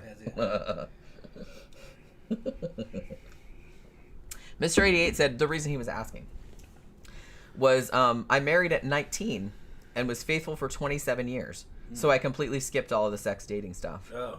Yeah. See, what happened with me was I was kind of like, you know, when I was a teenager, I didn't really do anything like super, like, you know, making out and shit like that. But it's just like I married when I was 22. And like I said, I didn't cheat. He thought I cheated on him, but I didn't. And we were married for 14 years. Yeah, he thought that she was cheating on him with me. Yeah. Yeah, but it wasn't true. No, I didn't. We didn't do anything until after we were already separated. Yeah, and fucking and like I didn't steal her or anything. She was all when she was hanging out, she was already on her way out with the guy. Well, yeah, because I was already going to clubs on my own. I wasn't picking dudes up or nothing like that. Like I said, I didn't do that. Yeah, she was just going out in clubs. I was just going out on my own and like hanging out with people and meeting people and shit like that because when that happened, seems like I hadn't seen you in a while. Yeah, you'd been gone for several months, maybe 4 or 5 months, and then you were on your own. I said, "What happened to him?" Oh, he's at home. You know, yeah, you were leaving him. They were breaking up, and I was like, "Oh, okay." So then we started to just kind of over a period of a few weeks, just started hanging out. Well, you know, one of the things, and I don't know if I making friends with other people and doing shit. Yeah, one of the things I don't know if I ever like told you any of this, but one of the things that facilitated, I don't know if that's the word that I want to use, maybe kind of like there's another word that maybe kind of like exacerbated the situation that was going on with him, was that, and I don't even know if he remembers this because I think he denied it later. Yeah. But he started getting, because I was all about it for like, because we were married a long time. I was all about it for like 11, 12 years or whatever. And then he started telling me shit like, and I remember him saying this almost verbatim, I think I'm falling in love with this woman at work that he worked with, and I don't know what to do about it. Oh, okay, yeah. And I was just kind of like, what the fuck how do you expect me to react to that? I mean, I was like devastated. I was like, because I had never, like I said, I'm with somebody, I'm with them. I don't fuck around. I don't look at other people. I just don't do that. I'm not like that. You know, maybe other people are, it's like, whatever, but I'm just not like that. It's like, if I'm with you for a reason, and there's a reason that I'm not going out and fucking around with other people and looking at other people and shit like that. I just don't do that. Like, I'm a very loyal person. So, and I thought he was too. So the fact that he said that to me, just like bald face like that, and that just kind of like sent me into this whole thing like, well, what the fuck is this all about now? Like, why am I even here? What am I doing? Like, we've been together all this time, and like, oh, he supposedly said, oh, we're gonna be together forever, blah blah blah. And I was just kind of like, and at this point I was like probably in my mid to late 30s.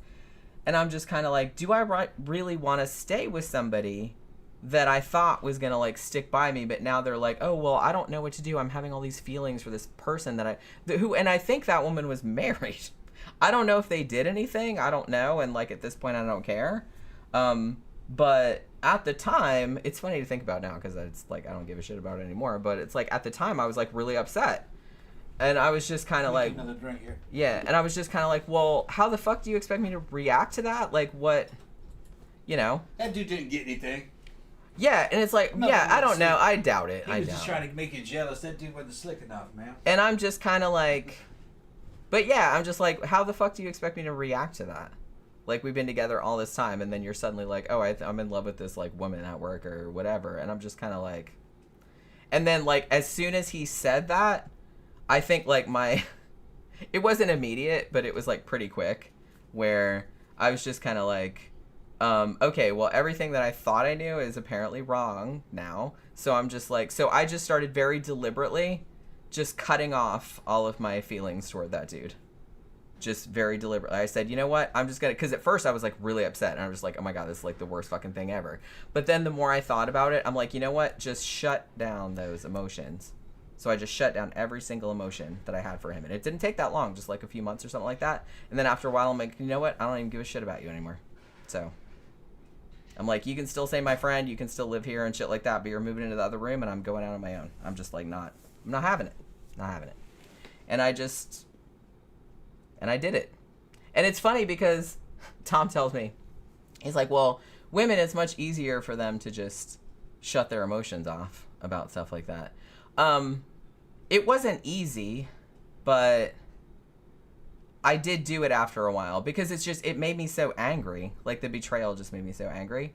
And I was just, I spent a long time, like, being really angry about it and feeling really betrayed and all this other kind of shit. And then I was just kind of like, why the fuck do I even care? Why do I care? You know what I mean? Like, I gave all these years to this dude and he just tells me that kind of bullshit. Fuck off. Fuck off. And so I just kind of, like, I said, you know what? And I just very deliberately said, I don't even give a shit about this dude anymore. And that's what I did. And it was very deliberate. Like, I thought about, I'm just not going to give a shit about this dude anymore. And I didn't. And I don't anymore. Well, you were with him for a long time. This shit fizzled. Yeah. You've been with me about an equal amount of time, huh? Maybe longer. Almost. Yeah. No, I was married for 14 years. 14, okay. And we've been together for... 13. Well, we've been together for 12 years. Yeah. I've known you for longer, but we've been, like, officially together for, like, 12 years. Well, but yeah. All those women in my past, you would have liked each one of them. They were all cute, and I wasn't doing anything. I was minding my own business. I was just walking. I was walking and I fucking fell. All right. Oh, is that what you're saying? You walking and you fell and your dick just went in there? Yeah, just walking and I fell. That's all it was. It happens, Tom. Just like the emergency room stories. It happens. About how that shampoo bottle got up in there. How that I was piece of the model train got stuck up their ass. It always starts off with them just walking. I love it. I love it. It wasn't me. It wasn't my fault. It wasn't your fault. I didn't do anything. I didn't do anything special. It just happened. Gramthars said, most of my random hookups back in the day were completely meaningless drunken encounters, which I forgot about immediately. Yeah, I mean, other than, like I said, I was married for a long time, and I really, like, seriously did not fuck around with that dude because I don't do that. But after I was single, I didn't, like, I went a little bit crazy for me, but it's like, I didn't go, like, crazy. I did do a couple of one-night stands, which I was just kind of like, nah. I didn't love it. It wasn't super fun. It was after him, though, right? Yeah. Yeah, the thing is that it's not the same when you're older. It's not. I was like 38, 39. Yeah, it's just not the It's same. like, it's kind of fun, but then you're just kind of like, this is kind of depressing. Yeah, it really eats you up. It's really more fun in your late teens, your teens and your 20s. When you're older, it just seems like, what am I even doing? Like, yeah, this seems like... It depends. And when you're older, you're a lot more emotionally chilled out about it. It's just kind of like, okay, so that's what this is. I mean, and I had one kind of like random hookup that kind of turned into something that was a little bit more, but then... Yeah, I remember that guy. No, this is a different dude. Okay. This was a different dude. And then the guy I really liked that dude, yeah, actually. He's a nice guy. I really liked that dude. My friend was tall, man. Yeah, he was 6'5". 6'5". I really like that dude. Tall, like a people. And we met on we didn't meet at the club. We actually met over Facebook. Yeah. And, like, he had just divorced, and I had just divorced. Yeah. And, you know, we had some shit in common, and he actually did take me out on dates. Like, he took me to, like, this fucking sushi place, and we had sake, and then went and fucked in the car in the parking lot. That's around, it's around that time. Went to a body painting thing, because he worked for a company that did, like, fetish clothing, that made fetish clothing, like his mom owned it or something. And, he was a super good dude. I like that dude. I still see him every now and then. Like, I see him around at shows and stuff. Exactly around the same time, the thing with me and Tori. That was around that time. It was that era. Matter of fact, because I remember we were there, me and T, and you were there with him. Yeah, that's right. Yep. Oh, and I remember one night, too. Do you remember this night? I still think of this because it still kind of makes me mad, like even this many years later. I had come to your house with all my clothes. Yeah. And I still had my clothes and all my shampoo and shit like that, like at your house because I was going to sleep over. Yeah. And I got to the club, and then that bitch was there. Okay. The C bitch. Yeah. She was there. Yeah. And you went off with her. Yeah. And I was just kind of like, bitch, all my shit is at your house. Like, what are you even doing? Yeah. And so then the dude, I was kind of like half on casual, like he came. Yeah. And we weren't gonna fuck that night or anything like that. And and you left me. I did? You left me. I didn't remember that. With all the shit at your house. Because I was texting you like, all my shit's at your house. I have to go to work tomorrow. Yeah, I probably forgot about it. I need my work clothes because my work clothes were at your house. Yeah. And so I talked him, because it had cooled off a little bit. And I talked him into letting me sleep over his house. We didn't even fuck or anything. Okay. I had to sleep over his house because you left me there to go with that bitch. I was so mad. We were not officially. And I know. Well, like we weren't officially. You gotta make it clear to them. I worked at that print shop in Oviedo, and I texted you the next day like, dude, what the fuck? Like all my stuff was over at your house. Oh, did you fuck that chick? You didn't, though. Nah. Like she got to your house, and then you were drunk and you fell asleep. Something like that. But something like that. I think I don't remember. Well, you told me. That's what I said? You told me. Probably true. That you were kind of like, she came out like all sexy and everything. You're like, yeah, no, that wasn't my awesome. house. That wasn't my house. That was her house. No, that was her house. Her house, yeah. That's what I mean. But you left me there because you'd given me a ride. Yeah. So I had to talk the dude that I was dating into letting me sleep at his house. Yeah. Because I didn't have any shit. I had to go to work the next day with the clothes I had on from the day before. I forgot all about that. And I was like, gee, thanks a lot. I forgot all about that. That was awesome. And oh my God, I was so mad. I forgot. I was so mad. It's funny how she's talking about this now. I had forgotten about that to this day. I was so mad. I forgot about this. Well, you weren't at the receiving end of that. I'm like, I got left there, and I had to like talk this dude that I'd kind of been off and on dating. I'm like, hey, can I sleep at your house? And I had to go to work the next day with the same clothes that I wore the day before. All my shit was pretty loaded. Because all my shit was at your house. You went to her house. Yeah, I must have been pretty loaded. Because me and the other dude, it's like, oh, well, I'm just going to go across the street and have a drink with him at whatever that bar was across from where iBar used to be. I was like, and then I'll be back. I forgot. I guess And then you texted me and said, oh, I'm going with her. And I was just like, what the fuck? All my shit's at your house. Oh, yeah, and I forgot about it. Yeah. All my shit's at your house, like my work clothes and everything. You left me there. Yeah, I forgot about it. You left your car there. You had to come back the next day and get it. Yeah, I forgot about it. Because you went to that bitch's house. Yeah. Oh, I was so mad. Yeah, well, you know how... Okay. Oh, I was so mad. See, that's on... First of all... I mean, let me make it clear. We weren't a thing. Me and Jenny were not a thing with that. We weren't a thing with that. Yeah. No, but still, we had come there together, we were and friends. all my shit was at your house, like all my work clothes, because I was going to sleep over like I usually did. Yeah, I forgot all about it. But you left me there, so I had to like talk him. I had to talk him into taking me to his house. That happened. So I slept at that dude's house. I remember how that happened. And we didn't, like I said, but we had fucked before, like me and that dude. I'm not going to say what his name is, but we didn't fuck that night because I was so upset. I remember. But he let me sleep at his house. Yeah. I remember how that happened. Remember how you stood in front of iBar? They had that little fucking... The little patio thing? The patio. Yeah. Right. I was on that little patio, and a car pulls up, and the fucking window rolls down. All right? And it's her. And it was her. Of course. And she goes, you come here. And I fucking she's so bossy. Yeah. This is the same bitch we were talking about that I almost strangled. She beat her up. Yeah. She said, you come here. And she reported me, and like everybody at iBar like knew me, so they were like, "Fuck off, bitch." They hated her. And that give the yards a little bit of background. She's tall and thin. Yeah. She's cute. She's good looking. She's not crazy. like. Yeah, she's a But lunatic. I didn't really know her that well though during this period. All right. She's a lunatic. And she's a lunatic. And fucking when I ended up turning her ass down, she went fucking ballistic. Yeah, right? big time. She couldn't stand that. She kind of went a little bit Yeah, it was a little bit of a stalker situation. Not full on stalking, but mild stalking. Let's call it mild. She had real stalking. short black hair. She looked like something out of the 1920s or something. What would you if you were to describe her? Who looks like that they might know?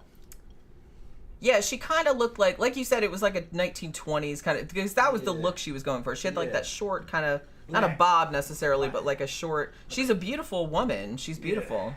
So it's not like she was like some weird like Uggo or something. No, she's cute. beautiful. She's cute, yeah, just crazy. But she's nuts. So she pulls up, and that car was on that patio. She goes, "Come here, you come here." So she said, "I said, She said, "You come here, come here." So I fucking just so bossy. I need to start bossing you around like that. Yeah, you come here. And I was like, "What?" She said, "Let's leave."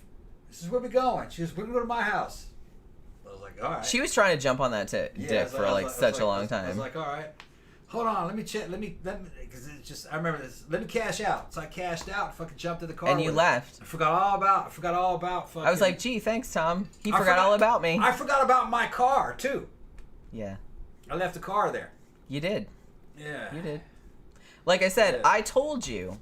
I think I texted you because you were somewhere else. I texted you and said, "Oh, I was a victim." Oh, dude is here. Like I said, I'm not gonna say his name. He's an awesome dude, but I'm not gonna say his name. I said, "Oh, he's here." I said, "I'm gonna go across the street because there's like an Irish pub, like literally like it's a 2-second walk. It's right across the street, and he likes that place." So I said, "Well, we're gonna go over there, have a drink, and then I'll be right back." So we went over there to drink, and then I get text from him. It's like, "I'm going to like this bitch's house," and I was like, "Bitch, my shit is at your house. Like all my clothes are at your house. Like all my shampoo and all that shit was at his house because I had come over earlier. Because this is what we usually did every weekend. I would bring all my shit over. We would get ready for the club. He would drive us to the club, and then I would come back and sleep over at his house. It was like we didn't. And honestly, even back then, we slept in the same bed. We had sex sometimes, but not usually. Yeah. You know what I mean? Usually we just kind of slept there, and then I would get up and go to work, like while you were still sleeping, because I had to go to work real early. And so I always left my shit at his house. Yeah. And I just forgot about it, man. I was fucking drunk. There's women taking advantage of me. God damn it. And I was I was like so upset. And I was just all about it. And like I said to him, I was like, so I was like, I was like, so I don't have a car. I don't have my work clothes for tomorrow. There's something else. I don't have anything. There's something. He's like, come sleep at my house. I was like, okay. She's going off about herself. No, I'm just saying. All right. Now look, she's failing. She's failing to mention. Tammy says Tom was basically kidnapped. Yeah. That's how he's gonna play it. Jenny, with that bitch, that's plausible, right? I mean, she does definitely seem like the kidnapping type. I'll give you that. This is what. She knew my weaknesses, I guess. I was fucking drunk at the time too, but Jenny's leaving out the fact that chick, we can call her C. Her name starts with C. Yeah. Ends with A. Shut up. All right. Don't get too far into it. She didn't want me hanging out with Jen. Oh, she absolutely did not. She definitely. It really offended her. She was trying to get rid of Jen big time. Oh yeah. Because Jen was my friend, so she and we were immediately kind of like, we don't really like this chick that much. Jen didn't like her. I did not like her. I'm not like that. I'm not I'm not like a super I'm not a super jealous person. But I was just like, Jen this bitch. didn't like her first, and really I was just kind of neutral. I was kind of open-minded. I'm like, she's weird. There's something wrong with her. Yeah, I was giving her, I was kind of open-minded. I was like, well, let's see what she does, type of deal.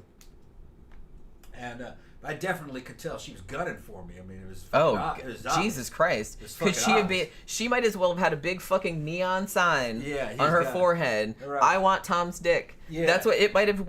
Yeah. I mean, everybody saw it. Everybody knew that. Like everybody that worked at the bar hated her. Yeah. Yeah.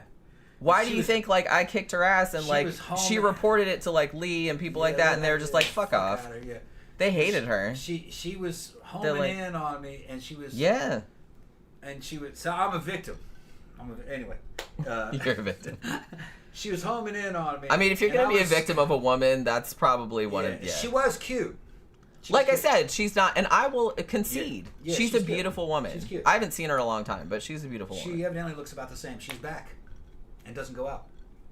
Oh well, if she comes out. She left Europe.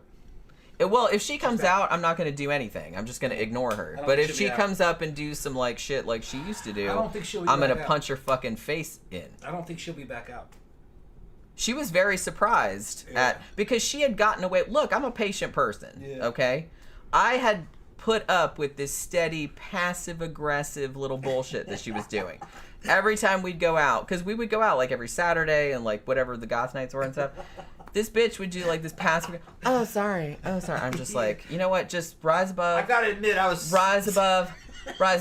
But then like one night, at this time I kind of like semi-amused. I'm like, oh, these bitches are fucking crazy. So, but it was mostly like I said, I put up with it for a very long time. So I don't think anybody could blame me. One Saturday night, you know, and Saturday nights was my favorite because that's like the 80s. That's like the new wave night. Trying to choke a bitch. Well, no. I was standing over there by the wall, minding my own fucking business. I was drunk, but not that drunk. I was like a little bit buzzed. Yeah. So I'm just hanging out. I'm just like, music's good, whatever. Tom's kind of like right there, and I'm just like, yeah, this is awesome, stuff like that. Bitch comes by, does that elbow thing. Oh, sorry. Like very, very obviously. I'm like, you know what? That's enough. It's enough. I just had enough. Yeah. And I just grabbed her neck. Yeah. And I just went pow, and I just like, and I pushed her up against. There's like a stage thing. Her skinny ass went that you can stand on, and there's like a railing. So I just like I wasn't even thinking. I just grabbed her by the throat and pushed her against the railing and just squeezed. Yeah. And then she looks at my face with these big eyes, like all surprised. I'm like, what?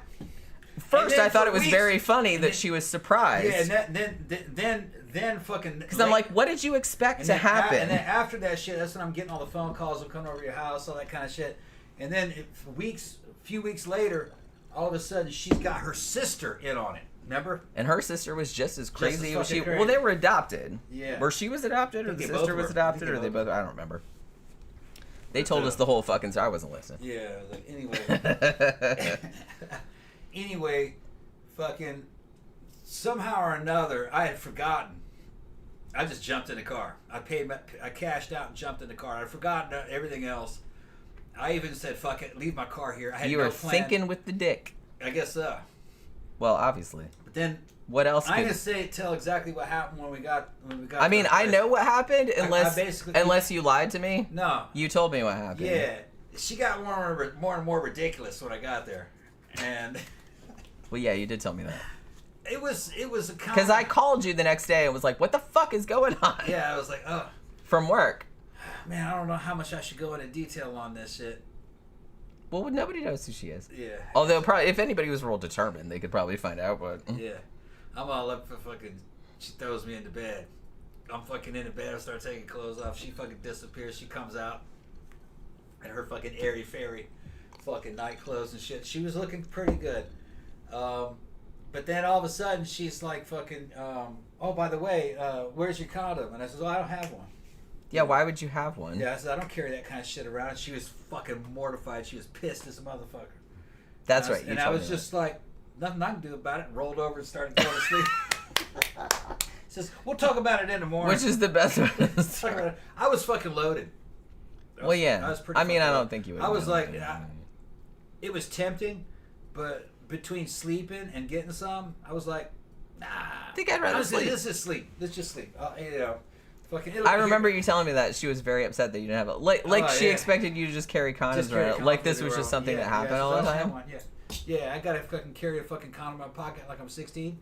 He's like, I don't do that. Like I don't. And she said, well, then what? And I said, she was very offended. Then I'll go to sleep then. He's like, okay, whatever, I don't care. And I guess she was kind of pissed off. And I'm thinking, I'm rationalizing to myself, it'll be here in the morning. Whatever. Woke up in the morning and I was sober when I got up. And you were like, what the fuck am I doing? Like, oh, shit. And then I called you probably like 10 a.m. and I'm like, what the fuck, dude? I had to sleep over at like this other dude's house. She was already trying to get commitment out of me and shit already. Was she really? Basically. What'd she say? I don't remember. I was just under the impression she was already trying to fucking entrap and commit and fucking this and that, and I'm like, I gotta go. What's her deal? I was just trying to be friends with her. You know what I mean? Fucking, I warned you against that shit before we were even going out. I'm like, that bitch there's something wrong with her. She was trying to land her a man. And like I said, I don't do that whole... Part of it was ego, too. She was trying to fuck you over. I think that might have been a large part of it. Yeah. She for some reason... She was trying to steal your man. But the thing is, I wasn't your man. Well, yeah, we weren't really going out. Like, we went out to the clubs all the time. But like I said, we weren't like officially a couple. Yeah. We were still like dating other people at that time. So it's just kind of like, but she just couldn't get past the fact that we hung out all the time and that you liked me. Yeah, that I liked you more than her. She didn't like that. Right, yeah, that really seemed to offend her sensibilities. Yeah. And she just like really, I don't know why she honed in on it so much, but because she probably could have. She had decided in her mind that she could get me from you. And it didn't turn out that way. And that was just like what she, and that was apparently her mission in life. It seemed like. Because it seemed like every time she went out, that was her. And she would do shit like, because me and some of our other friends would be sitting around like watching it, being like rolling our eyes and stuff. She would do shit like, I remember her doing this one night. We'd be at the club, me and you standing over in the corner talking, and there was a couple other people over there. She would come over, and you remember how that stage thing with like the railings and stuff? She would come over and get like position herself like a few feet in front of you, so you'd be sure to see her. Yeah. And then she would put her hands on the railing pole and like start doing like stripper dance kind of moves. And like everyone's looking at her like, bitch, what the fuck are you doing? Like, because it was really like over the top. Nobody else is doing that. They're just like, what is she doing? And here's the thing, this chick. It was so funny. And it was just like so obvious. We're all just like looking at her going, oh my God, what's the matter with that girl? This chick, right, dressed like somebody's secretary. Yeah, it's not like she didn't have like super revealing clothes on or nothing like that. Secretary. So it was like super funny to see her doing like she's all grinding up against the pole and like going up and down, like showing off, like obviously, but it was like super. Yeah, she wore obvious. That's what she was doing. Suit skirts and shit. Right. Like business clothes looking stuff. It was actually kind of like, I guess, kind of a mod outfit. Yeah. Is what it was. But nothing like real. Like I said, nothing real revealing. Like no big cleavagey thing or anything. Well, there was no cleavage. Yeah. Well, yeah. I don't want to say anything, but no cleavage. She was skinny. I mean, she would wear like kind of high necked stuff and like kind of short. Like I said, she was kind of tall. She was thin, so she had like nice legs and stuff. But yeah, she didn't have like a big rack or anything. No. So it's just kind of like, so she'd wear these, and so the clothes were sort of like, I wouldn't call them like demure, but they weren't like. They were conservative. Super, yeah, they're like pretty conservative, like something you'd wear for that type of shit. In the mod scene, or it's not like she was wearing like fetish shit. And she's like, yeah, look at the titties or nothing like that. So it was like it was like extra ridiculous that she's doing these over the top like stripper moves and stuff like that, like literally 3 feet in front of you. Yeah. Like, and it was obvious, and everybody there, because I think that's when we were going out with Sonia and stuff, too, and she's like, oh my God, look at this bitch. Yeah. Because it was just like, so, I'm like, at least try to be a little bit subtle, come on. I'm like, that just looks kind of desperate. Yeah. Is what it looked kind of desperate. She was some. And everybody thought that it looked desperate. Wonder how well she did in Europe. Yeah, she met a German dude, and she moved over there for several years. Yeah. I guess it didn't go too well. Well, when did you see her last? Because I heard that she was back, but I didn't see her. Oh, okay. She reacted to something I posted on fucking Instagram and realized that I had an Instagram fucking link. Is that bitch going to show up at this house now? No. Okay. You never know. That was a long time ago. I know, but you never know. Yeah. Gramthars said, is hooking up part of goth culture? Or do goths have about the same number of random hookups as single normies? Less. They have less. I would say they have less. Yeah. It's not really... I'm not saying they don't hook up. They do. They hook up with each other. But they tend to, like, hook up with each other. There's a lot more... What do I want to say? Well, because goths have a lot more...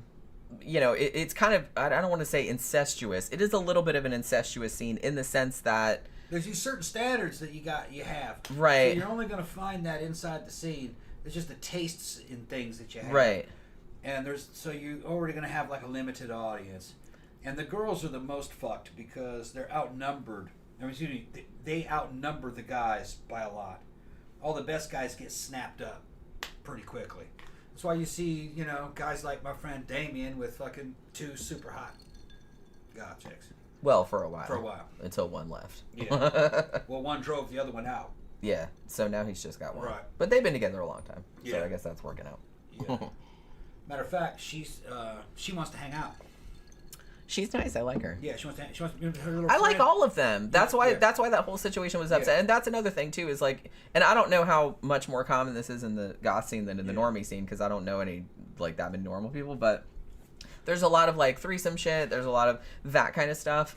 And so it's super awkward when you liked all of the members of, like, say, a threesome, and then suddenly they break up, or and then they're all fighting, and then you're like, well, shit, now I have to, like, do I have to take sides now, or, like, I still like all of them, can I hang out with all of them, or is the other person going to get mad at me? It's a whole thing. People think of these encounters, you know, on video and shit like that.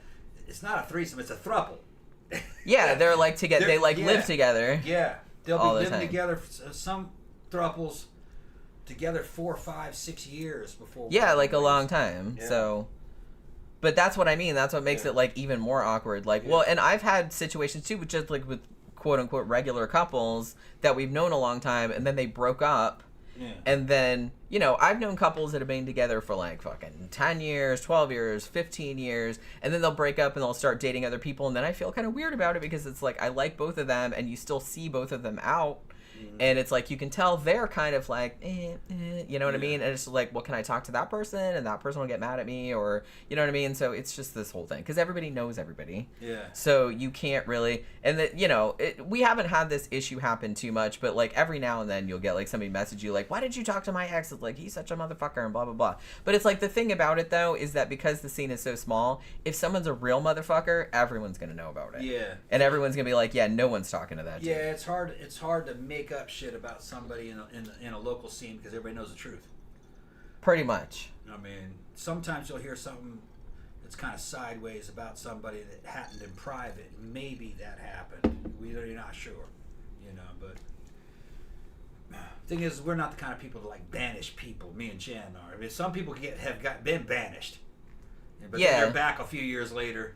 You know, fucking. You have to do some pretty fucked up shit. Like, we do know some people. Honestly, it's probably lower, I feel like, in the goth scene, maybe, than in the normie scene. But, I can think of one person that did some pretty fucked up, unforgivable shit. And they still come out. Yeah. Not everybody talks to them. I don't. Talking about the dude that took the pictures. Yes. Yep. And I know another dude, and I'm really skating around this. I know a dude that did some fucked up shit that maybe a lot of people don't know about, but I know about. And a couple of other people know about. Yeah. And I do not talk to that person anymore. Yeah, I know. But other people do. What are you talking about? You know who I'm talking about. Yep. But I'm really skating around that, because the other guy, I can describe what happened in a general way. In a general way. The dude he's a loser. I mean, I don't like him. I think he's creepy, hooks up with a goth chick that is way out of his league. She's drunk as shit, and he just homes in on it while she's in a moment of weakness. Takes her to her place. He's fucking running all over her. She fucking passes out, and he starts taking pictures of her while she's passed out. Yeah. And then tells everybody. Yep. And sends the shit. Sends the fucking pictures to lots of people. Look who I scored. And fucking, no, you didn't score. That was like more like predation, dude. Well, and everybody immediately were like, what the fuck? She's like not conscious. She's knocked out, yeah. And everybody got like really upset about so he got banished for a while, but he slowly creeped his way back in. But he never really accepted. Everybody knows what. Yeah, like some people still hang out with him. I'm not saying that, but I don't think they know what. And I think the people that still hang out with him maybe don't know about that, because it was like a while back. Mm-hmm. Everybody that knows about that, but they don't talk to him anymore. When they just see him, they're just like, nope, I'm going over here. But yeah. So, like I said, you can't really. The scene is like so small that you can't really get away with. You can't get away with shit. Everybody's gonna hear about that. Everybody. Because, like I said, we all know each other. And we've known each other or we know somebody that knows that person. And we've known these people for decades. and any some shit that happens, we're gonna fucking know about it. You know what I mean? So you fuck up, everybody's gonna hear about it. Everybody. Like before too long. Probably like before the end of the day. Everyone's gonna know about that shit. You know what I mean? It's gonna be, and like I said, I know that there's kind of like jokes about the goth scene is like all this drama and stuff. Yeah, there's drama. I don't think there's any more drama than there is in like regular, because there's a lot of drama in like normie fucking shit too. So I don't think it's any more drama than that. I'm just saying we look after people. We look after our own. If something fucked up happens to somebody that we know, everyone's gonna circle the wagons. That's just what we do. You know? So, like I said, you do some fucked up shit. You can try to pull some fucked up shit. It's not going to last that long, though. Everybody's going to know about that shit. Everybody. Gramthars said, have there been any incidents at Mannequins lately, or has it been too hot to go out? Honestly, we haven't been there in a while. I think, like, the last time we went, I think it was fine. But we haven't really felt the need to go there lately. There was some drama. I don't want to get too much into it because I don't want anybody to be identified, but we weren't there, so I'm only hearing like secondhand accounts. There was some drama at Granthers is asking if there was a drama at Mannequins that we knew about. There was some drama, probably like, was it like 3 weeks ago? 3 weeks ago, something like that. I know what you're talking about. Yeah. Yeah, you know what I'm talking about. Yeah. Where one person punched another person, and it was both people that we knew. It wasn't both just staff. Yeah, it wasn't like random people. So everybody was talking about that because I was trying to get the story out of people, like from people that were there, because we went to Barbarella and I was just like, what the fuck? It's like I saw some people posting like on Facebook some like vague booking, and I was just kind of like, what the fuck is that all? What happened? And then some people were like, well, I was there but I didn't see it, or you know, I was out on the patio, or you know what I mean? Because it's like a big place, you don't really see everything that's going on. But a couple people did tell me what happened. So I was like, Jesus, okay. Because everybody was just, like, referring to it, but they weren't, like, saying what it was. But I said apparently it was a big deal because, you know. They wouldn't understand what you're talking about. But, yeah, so. Out of context. Yeah, so I was just kind of, like. So it was kind of a big thing, and, but it seemed like it turned out okay. I mean, we haven't been there in a while. I would have thought, and I thought that, they were going to bring in a different DJ, but apparently they didn't. But we haven't been there since then. It wasn't the DJ that did anything. I'm not saying that, but I'm just saying. I gotta answer Ian. Okay. What is it? What is it? Yeah, Ian, if you're still here, you were asking about GH. I don't know if you're still in. Yeah, there you go. You gotta fuck with GH. I gotta pee real quick. If you're here, Ian, go ahead and tell me you're here in the bottom in the thing in the comment section. But never fuck with GH. GH is for you. If you guys don't know what he's talking about. Ian's a gym rat up in England. GH is a human growth hormone. Human growth hormone started to become a popular alternative for anabolic steroids in a certain time. It's usually like around 2000s. In the 2000s, you had some dudes that were fucking bumping that, and they were like, man, they thought they were getting big. See, they were getting big without having to use anabolic steroids. But they didn't know that there was a side effect to GH over time. Distorts your facial features. You can get big old fucking liver lips, your fucking nose get big. Just a little soft tissue of your face and start to fucking swell up. You had to do a lot of that though to get that to happen. I believe that that's what happened to Sylvester Stallone in that movie Rambo: The Fight Continues. When you see him, his face looks kind of distorted. I think that was from GH. He later on got it fixed. Females were taking it in the porn industry. One that I could probably point out is Ryan Connor. Ryan Connor was a fine, blonde, full-figured. She started getting real voluptuous. But her face and her nose started to change. And then all of a sudden she disappeared for a while. She came back with a nose job, boob job.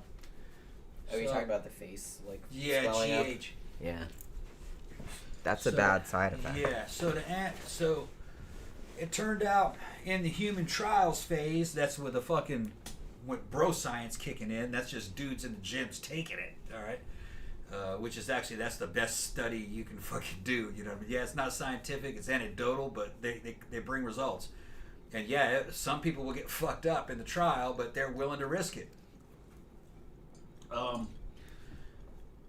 You can use GH, but not in large amounts. I've never used it. The only intelligent way so far, what it seems like to use GH, is you can use it if you are a professional bodybuilder, where you're trying to get bigger than big. You're trying to become a fucking mass monster. Well, you're trying to win some money. Well, yeah, and they don't even hardly really. It's not, the money isn't really worth it. Okay, those dudes are doing it because of ego and like fucking manorexia. You know, they're just trying to be as big as they possibly can. You can use testosterone base with a bunch of different, what's called a stack, which I run stacks all the time. I'm on a stack right now. You can run a testosterone base, several different kinds of fucking anabolics, and it's all scientifically computed. You can't just throw shit in there at random. One has to work along with another in a synergy, and then there's some other things that you're gonna have to take, like Clomid or HCG, to kind of counteract what you've done. Nothing is a standalone. Well, if you're already fucking huge, okay, you're a pro bodybuilder, you can develop a certain stack, and that's stacked, okay, and then add some GH to it, and there's a synergistic property can happen if it's done right, and you can pick up a few more pounds. So these are dudes in a steroid-driven drag race to try to get as big as they can before the fucking show. They will do anything just to gain a few more pounds. They're already way bigger than they should be. So they're trying to put icing on top of the cake, and then more icing and icing and icing and icing and icing. For somebody my size with my goals, I never want to get that big. I will never need something like GH, as far as I know. Unless some bro science comes out to say that it's good for something. Hey, you take a little bit of it, it'll help you with this and that and this and that. It'll be. Yeah, you might try it out. Then you go, okay, then with what I'm doing, maybe I'll just add a little bit of there, and that will fucking add a synergistic quality, maybe for fight aging or to help joints, shit like that. But don't let anybody ever tell you that they know about fucking anabolics, especially these just random fuckers, because 99% of the people I ever meet in person know nothing about it. And they're just filled with a bunch of propaganda and misinformation that stems from high school kids injecting something into themselves, not knowing what they're fucking doing, no plan, and they're injecting one thing. There are no standalones except testosterone. You can use that as a standalone, but even that's not a standalone, because if you want to remain fertile, you're going to need to put HCG or Clomid to fucking counteract the fact that you're just injected a bunch of testosterone into you. It'll act like a pill with a woman. You put a bunch of progesterone or estrogen in her, it's going to fuck up her balance, and her cycle's going to shut down. Same thing going to happen if you're a guy, you inject testosterone. Your nuts are going to see that testosterone and go, oh shit, my job's done. You got plenty of test. Okay, shut it off, boys, shut it off. You ain't going to be able to fertile. I'm going to go take a nap. You're now on the pill, and you can't get anybody pregnant now. Some dudes just let it shut off. You're shooting blanks. Well, I mean, it depends on what you're... If you're in the adult industry like me and Jim had a discussion about it today. If you're in the adult industry like me, you got to keep working because you got to give a money shot. Yeah, that's kind of...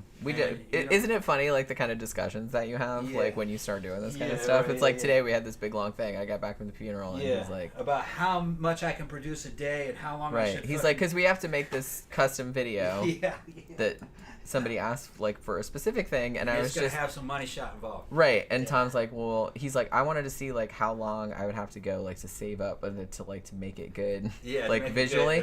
You know what I mean? Yeah.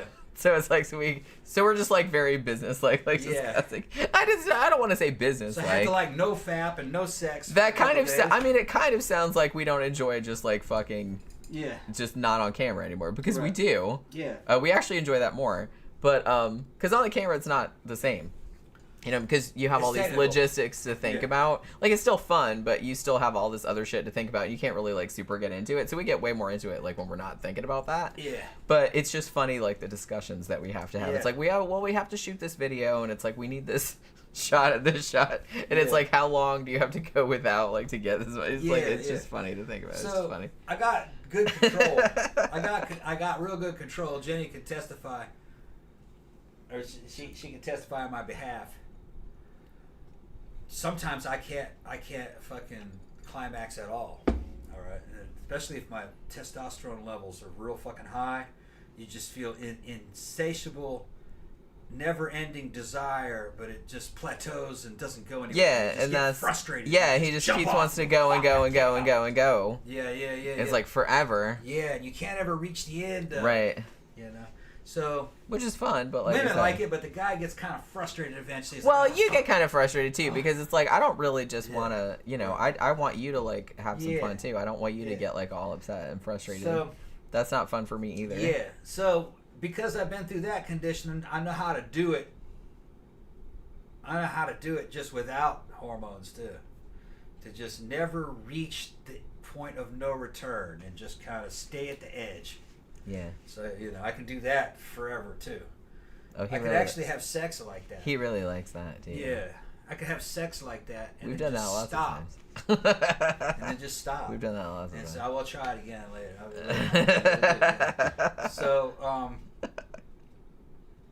So in order to do a shoot where you want fucking an impressive fucking ending to the video, Yeah, we'll play I've like that. computed how long I have to do that for.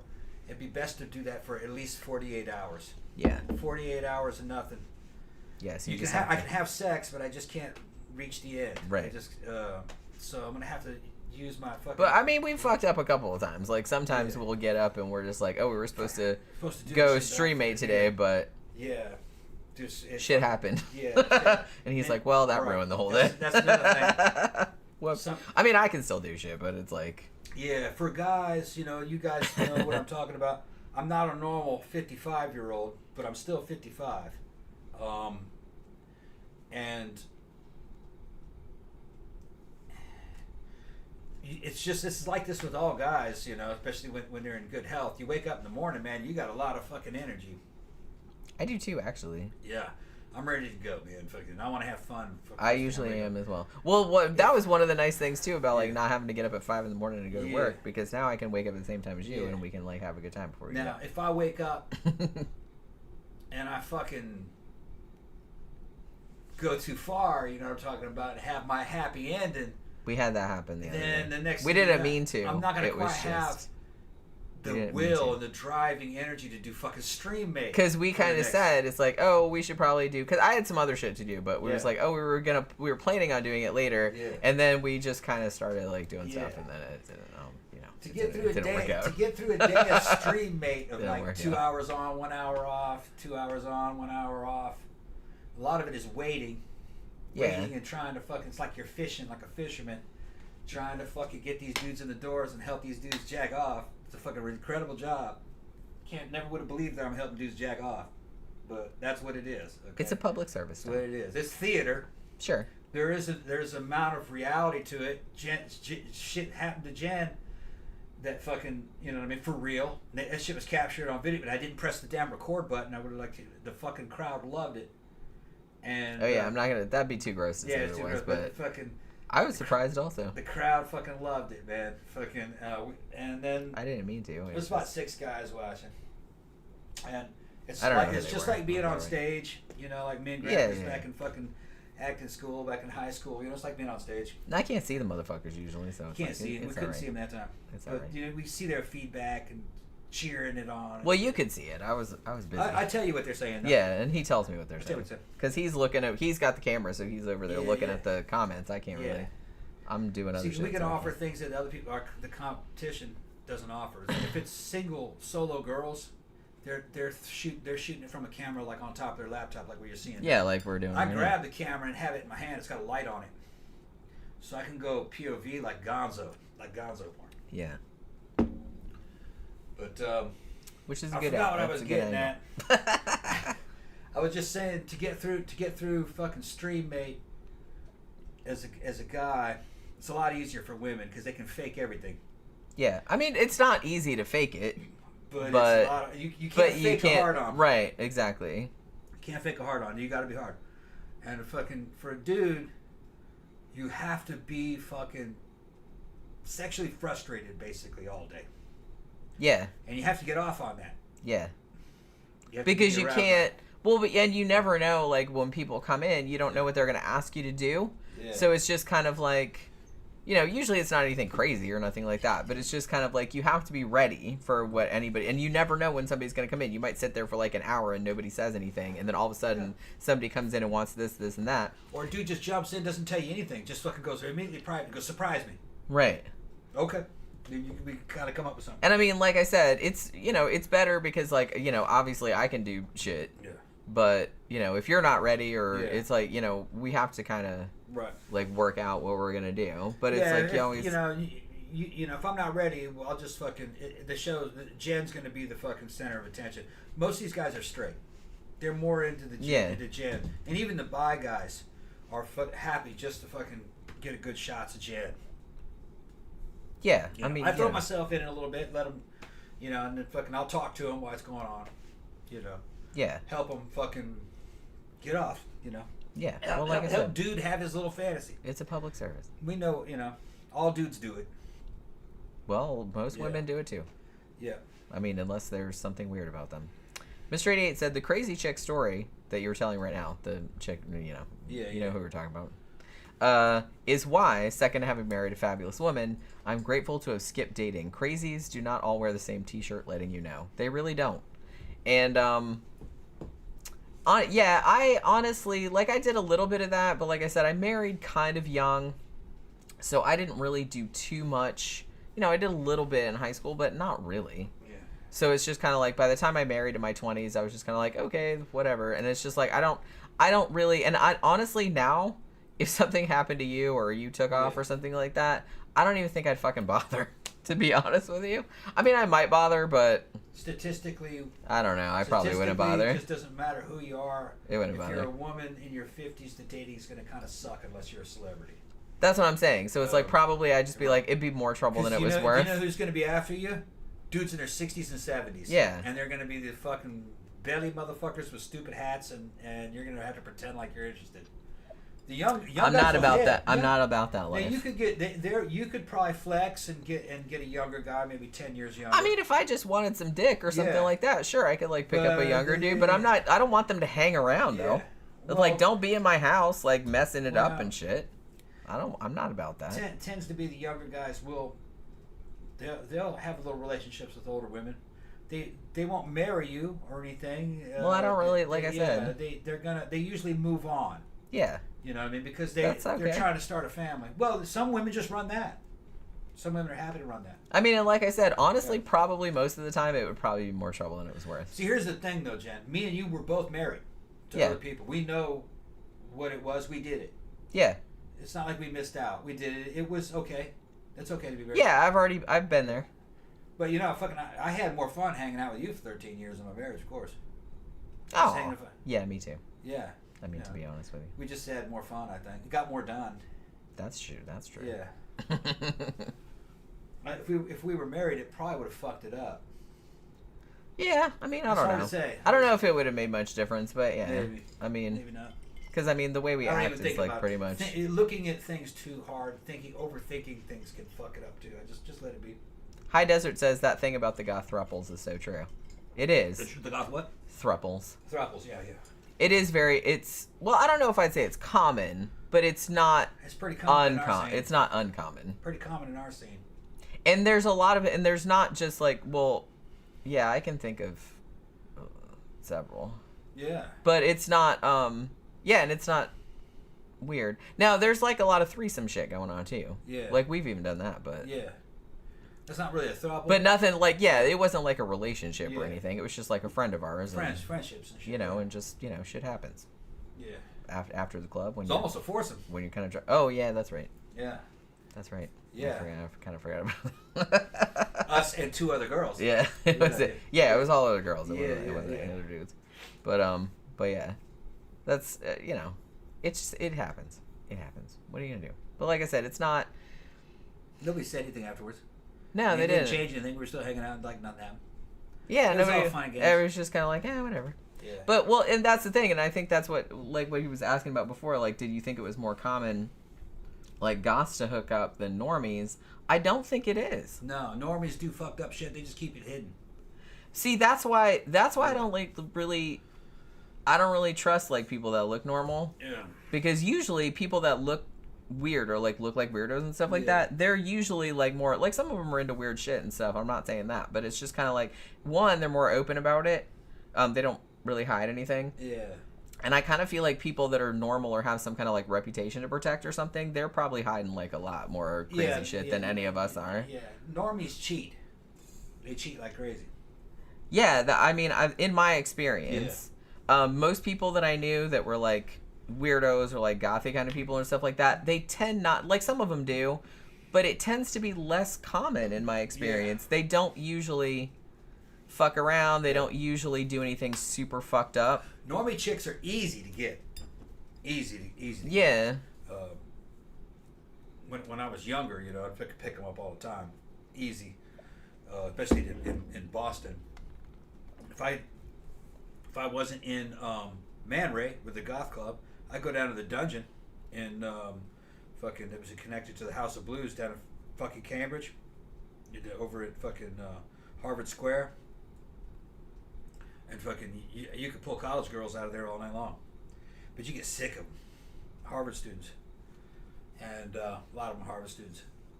Easy, all right. People think.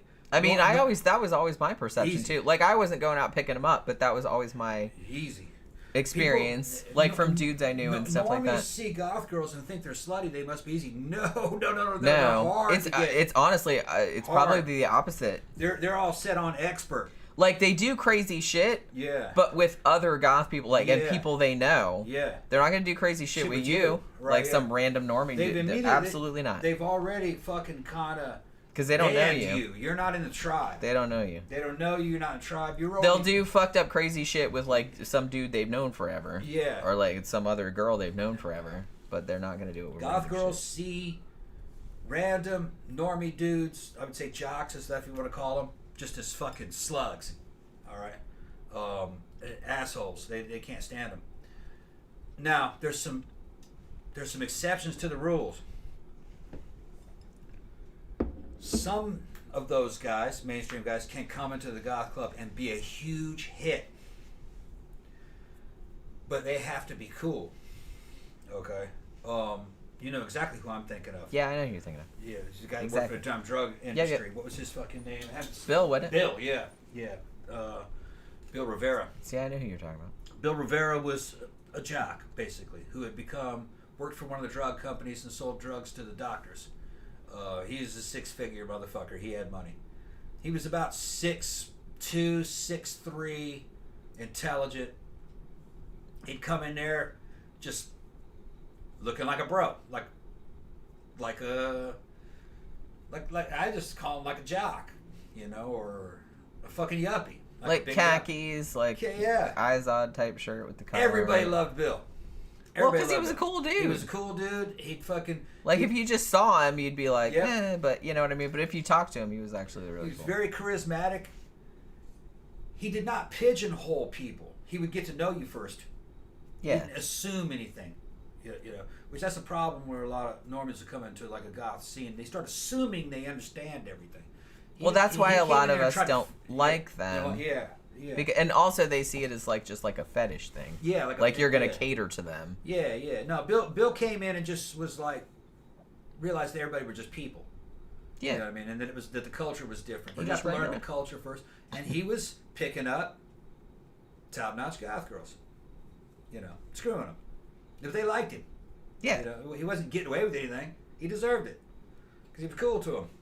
Yeah, I mean they genuinely. And he was a nice person. He's a nice person. And he didn't go. He didn't exude that air of I'm gonna come in here and fuck all these goth girls. He didn't have that Because a lot of them do. you can spot those dudes a mile away. You can smell it. I'm a dude, and I'm going, I know this motherfucker. You can smell it. You're going to get shot down.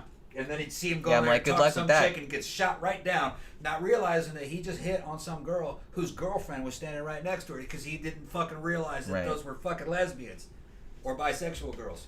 Right. So, you know. Yeah, he doesn't know them. He doesn't know that. We know them. Right, yeah. So it's like to us, it's just funny. So we're just like snickering, you know. Like, dude, what would she go with you? What would she want to fuck with you for? Look at her. Look at her. Right. What would she want to do? Yeah, why would she fuck that? you when she's fucking that girl? Yeah, how can you compete with that, dude? Sorry, that's not gonna work out. But yeah, I think that's why.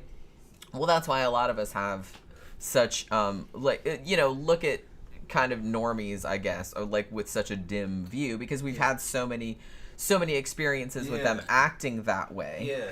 You know, where they just come in, they assume things, they're very entitled. Yeah.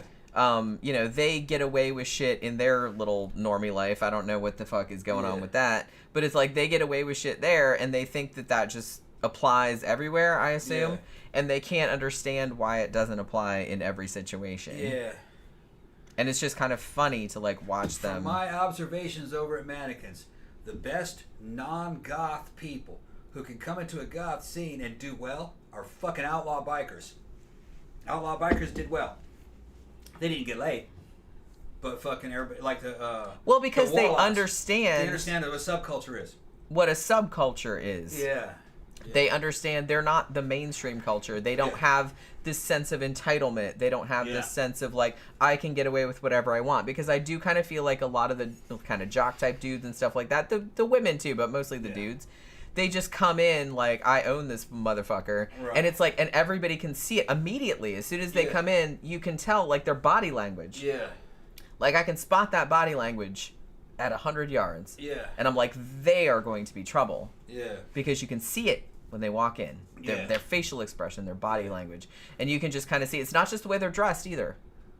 But I mean, that helps. Yeah. Because sometimes they look like real douchey. But it's like, you can tell like just how they're acting, like how they're coming across. The Warlocks would come into the club wearing colors and everything and fucking did great. Didn't make any enemies, were cool to everybody. Didn't fucking make a move on any of the wrong women or anything.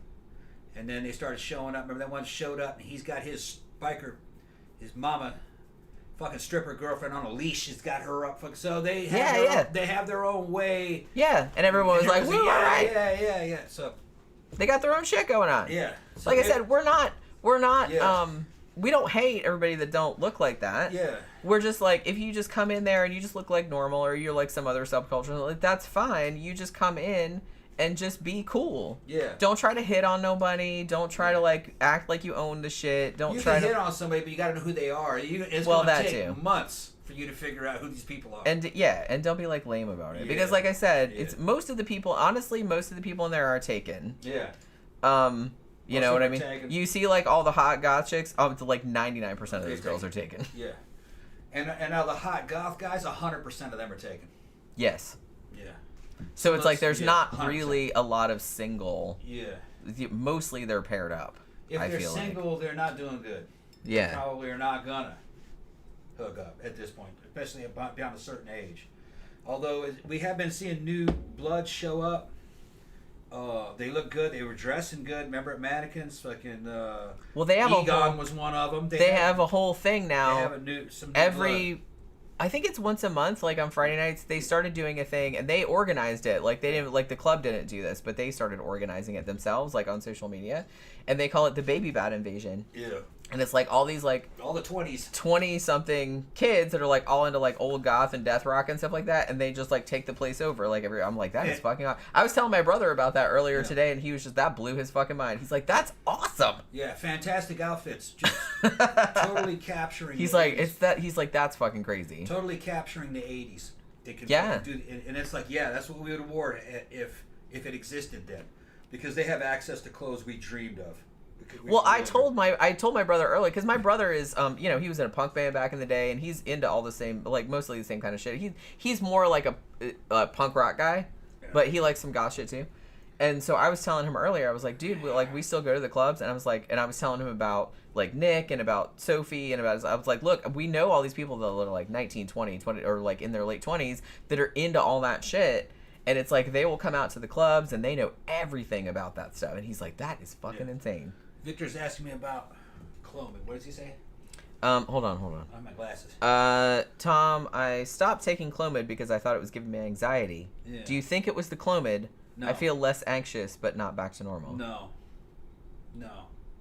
I mean, all that is, what's the Clomid is just like to replace.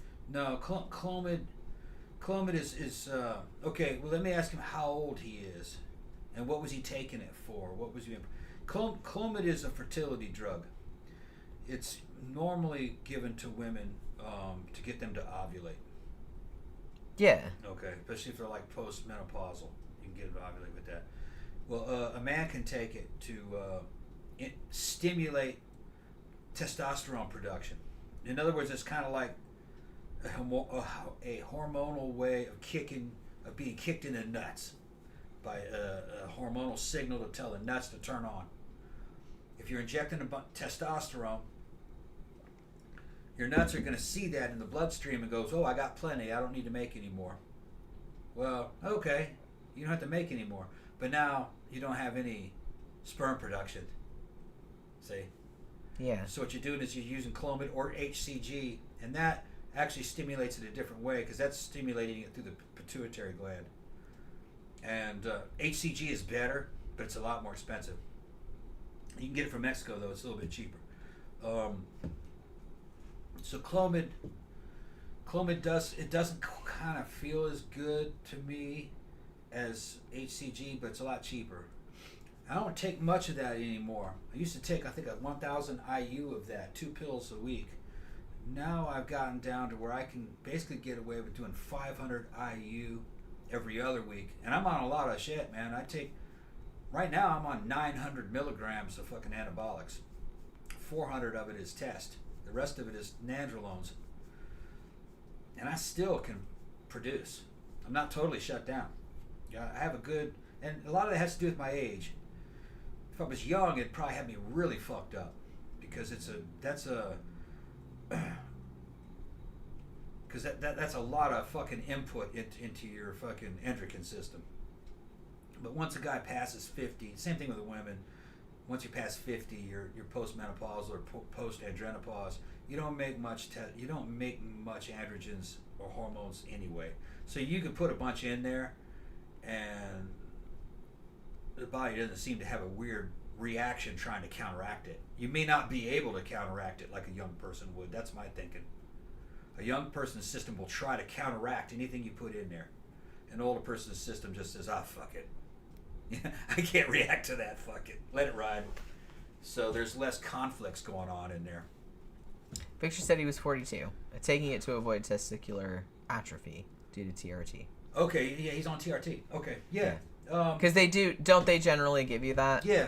Because you got some along with the TRT, like from the I got HCG with TRT. Oh, okay. I'm getting Clomid through a fucking black market source. Oh, okay. It's a lot cheaper, and it also works. Not quite as well as HCG. But no, I haven't really noticed Clomid making any fucking difference, any impact on anxiety. Did you ever give me any? Clomid? No, never give you Clomid. Yeah. There's no reason to give you Clomid. Yeah, I was like, I don't know. I didn't think so. But I don't know. You just sometimes you give me. Maybe I did give you some. Maybe back. Yeah, because that's not what I mean. I thought you had. Made your skin look great. Because I was just kind of like, this isn't gonna make my period come back, is it? Because I don't want to I don't want to go down that route. I gave you a little bit, not enough to make it come back. No, because I was like, yeah, I don't want to relive that shit. Sometimes it kind of refreshes your estrogen and your progesterone. Yeah, that's what I thought. See, yeah, I didn't think I was crazy. If you want more of it, I can get more of it. Nah, I'm not concerned. Honestly, like most of the shit, I didn't notice. Like you said that it made my skin look better, but I didn't really notice any big difference. Well, you told me, you looked in the mirror and says, "Yeah, my skin does look a lot better." Remember, you came out. We were in the club. Oh, maybe. You came in from the bathroom and says, "Yeah, my skin does look a lot better." This was maybe about a year or so ago. Oh, okay. So because it helps your skin moisturize. I was probably drunk. And it makes your skin a little softer, especially long term if you're taking it. But you'd have to. keep the dosages low, high enough to have an impact, but not so high that it turns your menstrual cycle back on. Yeah, because I told you very adamantly that I did not want that to happen. Yeah, although I told you I thought it would be best, based on my studies, that you should probably every year have a couple of them. No. Yeah, it's supposed to be better for you. No. If you can induce a few of them a year. No. Whatever. No. But, yeah, I don't know how much your HRT is and how long you've been taking HRT.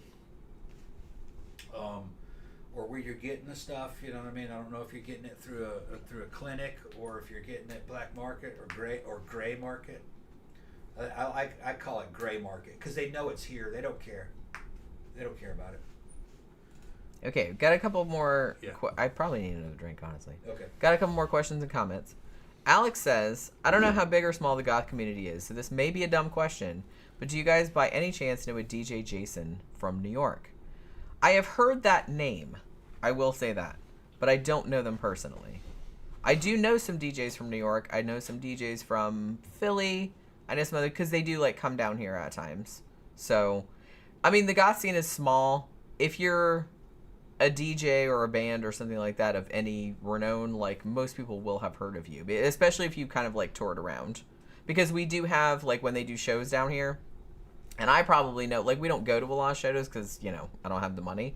But I do a lot of posters. Like, I do a lot of graphic design and social media and stuff like that for a lot of shows down here. So if anybody played in Tampa or Orlando, anywhere in the Central Florida area, then I probably saw your name, like, on a poster. Or I did a poster with your name on it. You know what I mean?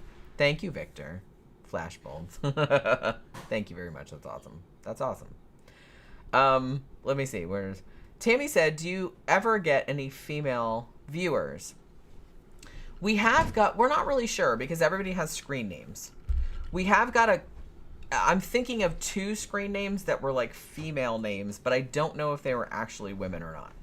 The one that we get, this one person, and I'm not saying what the screen name is, and it's a girl's name. Yeah, I know you're talking about. But they come in like anytime we stream, they always like pop in. And they're one of those people that wants to be, they're like a sub, and they want us to dominate them. To own them. To own them, actually, is what they keep saying. Tries to get me to talk dirty to her. Right. But it's like she doesn't, like, stay long. And she doesn't pay. And she doesn't pay. She says, no, if you want us to do yeah, it's like, we'll do this and that, but it's like go into exclusive or private or whatever, and they never do. Yeah. So I don't know if that's really like a woman or if they're just fucking around. You give me some flashbulb. Yeah, I saw that. So I don't know, but we have had a couple people in there with like now, like I said, normally we get honestly our best clients are like bi dudes. We get some of those, and those seem like good because they're kind of like into both of us, and they're just like all about it. They just want to see sex. They just want to see us have sex. Yeah. And so that's good. But and then some people that are like kind of, it's like a swinger type thing where it's like they're a couple and they want to watch another couple so we see that a lot too. Yeah. But we do get a lot of straight dudes also. Yeah. So you know what I mean. Zach says, God, I want to come down to Florida and hang out at one of those clubs with you guys. Okay, yeah. You should. Zach, we know you. It's fine. Yeah, you can, Zach. I'll give you permission.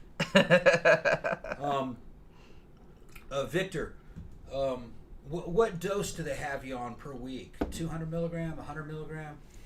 Just wanted to know. And like how much Clomid in terms of IU?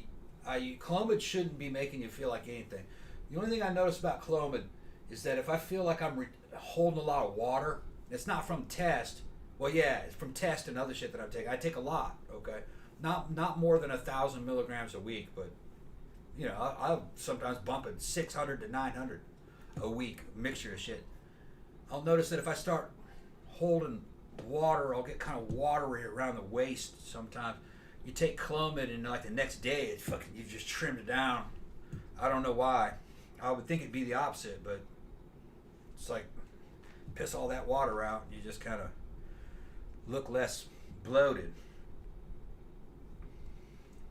But I don't see, but I never noticed Clomid doing anything to me in terms of feelings of anxiety.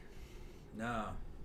Yeah, I don't know. I mean, well, not necessarily because, you know, people react to things in a different way. Yeah, but that shouldn't do anything. Yeah, That I shouldn't don't do know. I don't know enough about it to like speak on them. No, Clomid shouldn't do anything. Victor says 200 milligrams testosterone a week. Clomid is 45 milligrams, but I haven't taken it in about a month. You should take it the day before your injection. That's what I'm saying. You should take it. I tend to take it like the day after mine, though, so I'm breaking my own advice, but the doctors tell you to take it before. I like to take it after. After I blowed up some, then I hit it with that fucking kick. It's like kicking yourself back in the nuts, keep your nuts working. But I don't have to take it that regularly. I stay working. I seem to be real resistant to whatever I inject into my body. And that may be genes, it might be age, I don't know. You know what? I was talking to my siblings today, and it turns out that my youngest brother, you know how I don't react to drugs and stuff? Yeah. He has the exact same thing. Yeah. He's like, yeah, they give me shit, it doesn't do anything. Yeah. Doesn't do jack. My sister is the exact opposite. They give her like a little bit, and it's like a super reaction. Yeah. And they're like, holy shit, what the fuck is this all about? But me and my youngest brother are exactly the same. Like, you give us like all like whatever medicine or something. Oh, it's going to do this, that, and the other, and it doesn't do jack shit. He's like, yeah, I have the same thing. I was like, okay, I thought it was just me then. But, Vic, that little 200 milligram, that's just sport HRT. That's not a lot. And neither is the Clomid. The Clomid pills that I get are in IU. They're not in milligram. So I don't know the milligram, but you're 500 IUs. But I'm supposed to take 1,000 a week. I didn't even take that. But I was amazed. I was listening to a video on YouTube. Came out recently, a couple days ago. Derek from More Plates, More Dates, and he was talking to, I think his name is Jeff Napard, who's a little like 5'4" bodybuilder, motherfucker is just jacked as shit. And he claims he's natural, but man, I don't see how. He looks pretty fucking big. They were actually talking what pros are taking, and I was fucking astounded. All right, I thought I was pushing the limits at nearly 1,000 a week. Sometimes. Not all the time, but sometimes. No, those pros are taking 4,000 to 5,000 milligrams of anabolics a week. I couldn't afford that, but I'm just thinking that's fucking 6 times. 4 to 6 times what I'm taking. And it makes you want, and it kind of fucking brings it all into fucking focus of why those dudes got that big and how that happened. It still took them 10 years to get that big on all that shit. And it's like, well, yeah, that can't be good for you. That's a lot of shit. that's a lot of shit in your system.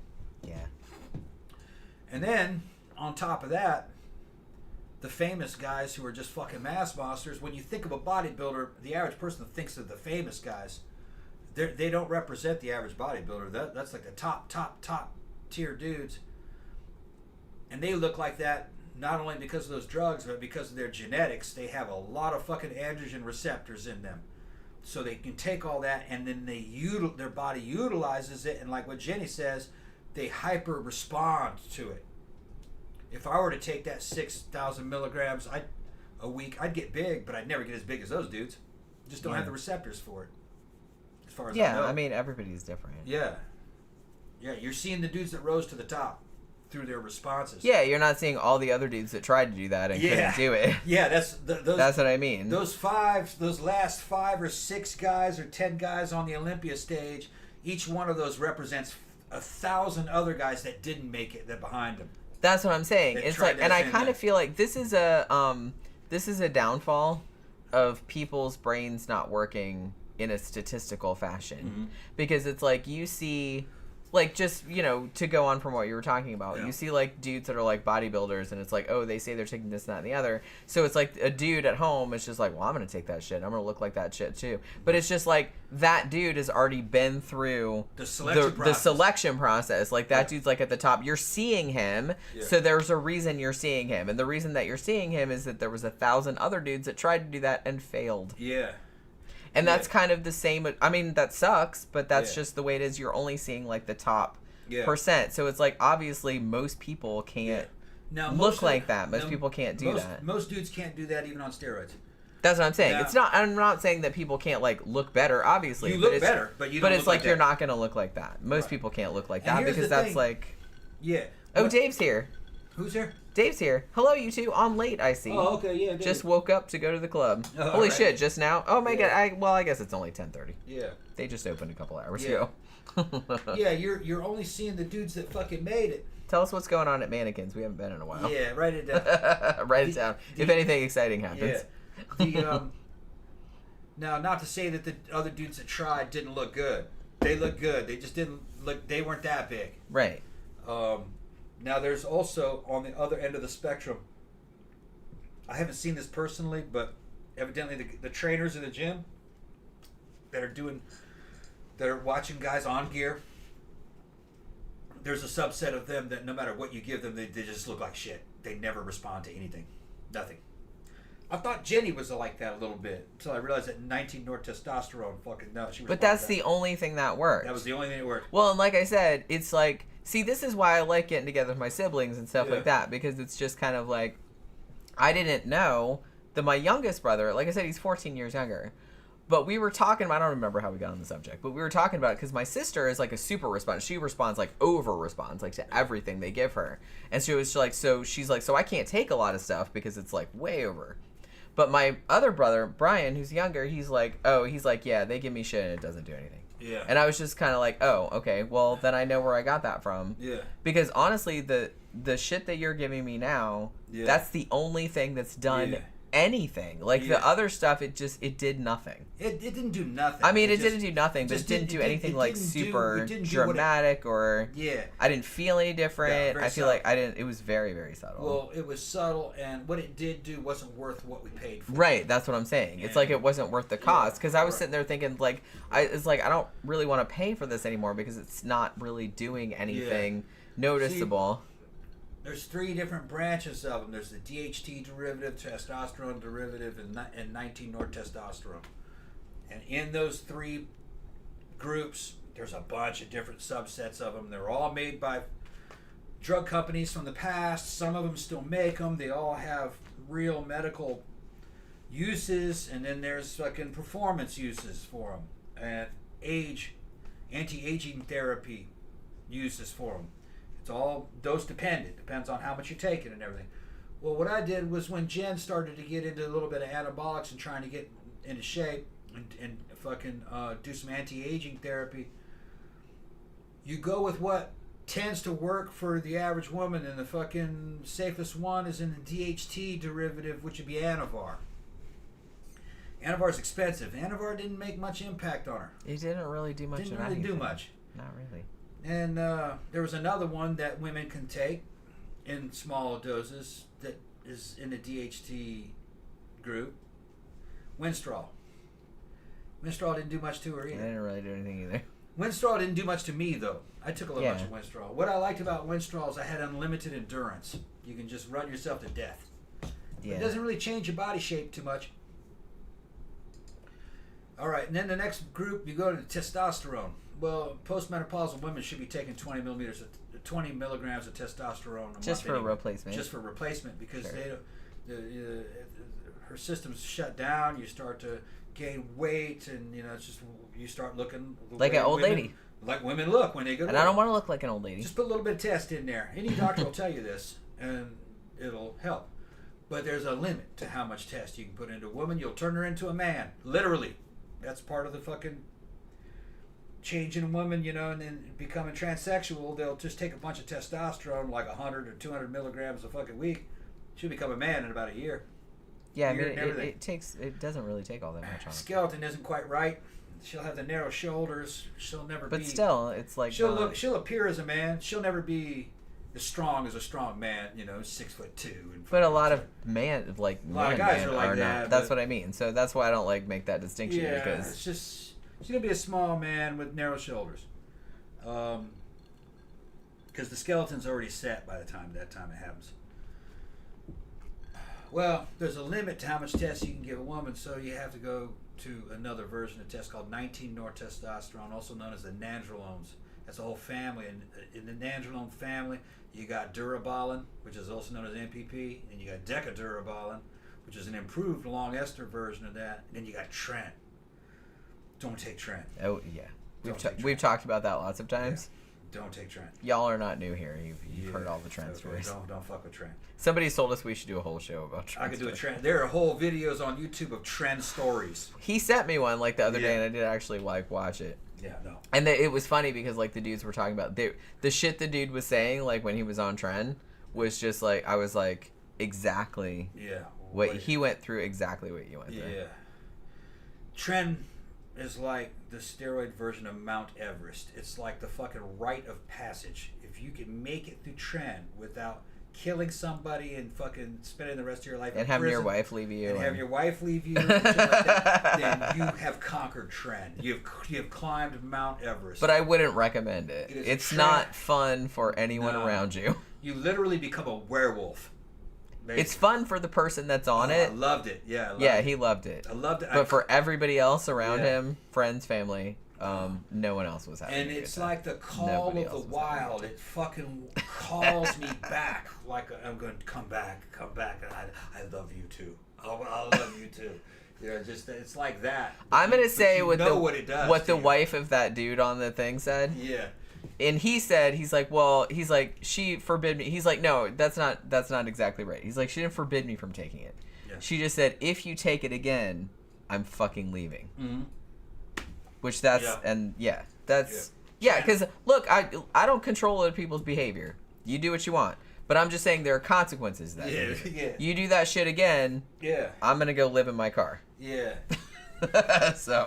So it's funny, in the 19 North Testosterone, those three versions of it, they're all the same. They're all nandrolone, but they're different esters, and they're different.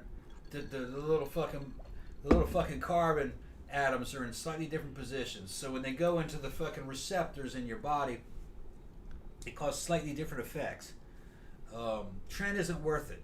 All right, I didn't really gain much physically off of trend in terms of size or shape. You did gain some shape. And I lost some fat.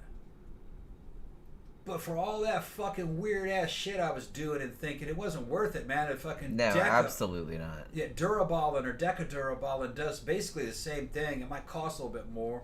Because you gotta take more. Honestly, I didn't notice any physical difference in you that was like significant. Yeah. All I noticed, because like I said, I didn't know you were on it for such a long cycle because you didn't tell me. I was on it for 5 fucking months. That's what I mean. Like, I didn't know that.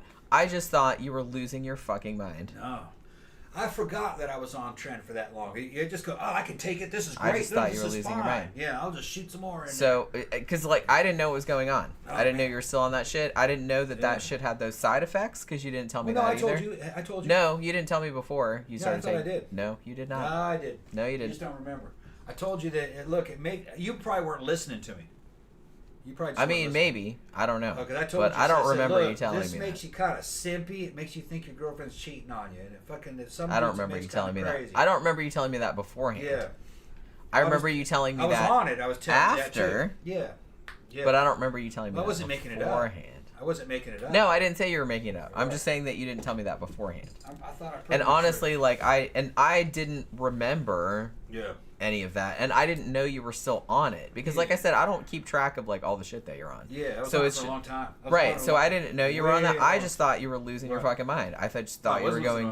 I just thought you were going insane, and I was like, "Holy shit, what do I got to do?" So what nandrolone is it's synthetic testosterone without the fucking side effects that cause masculinization.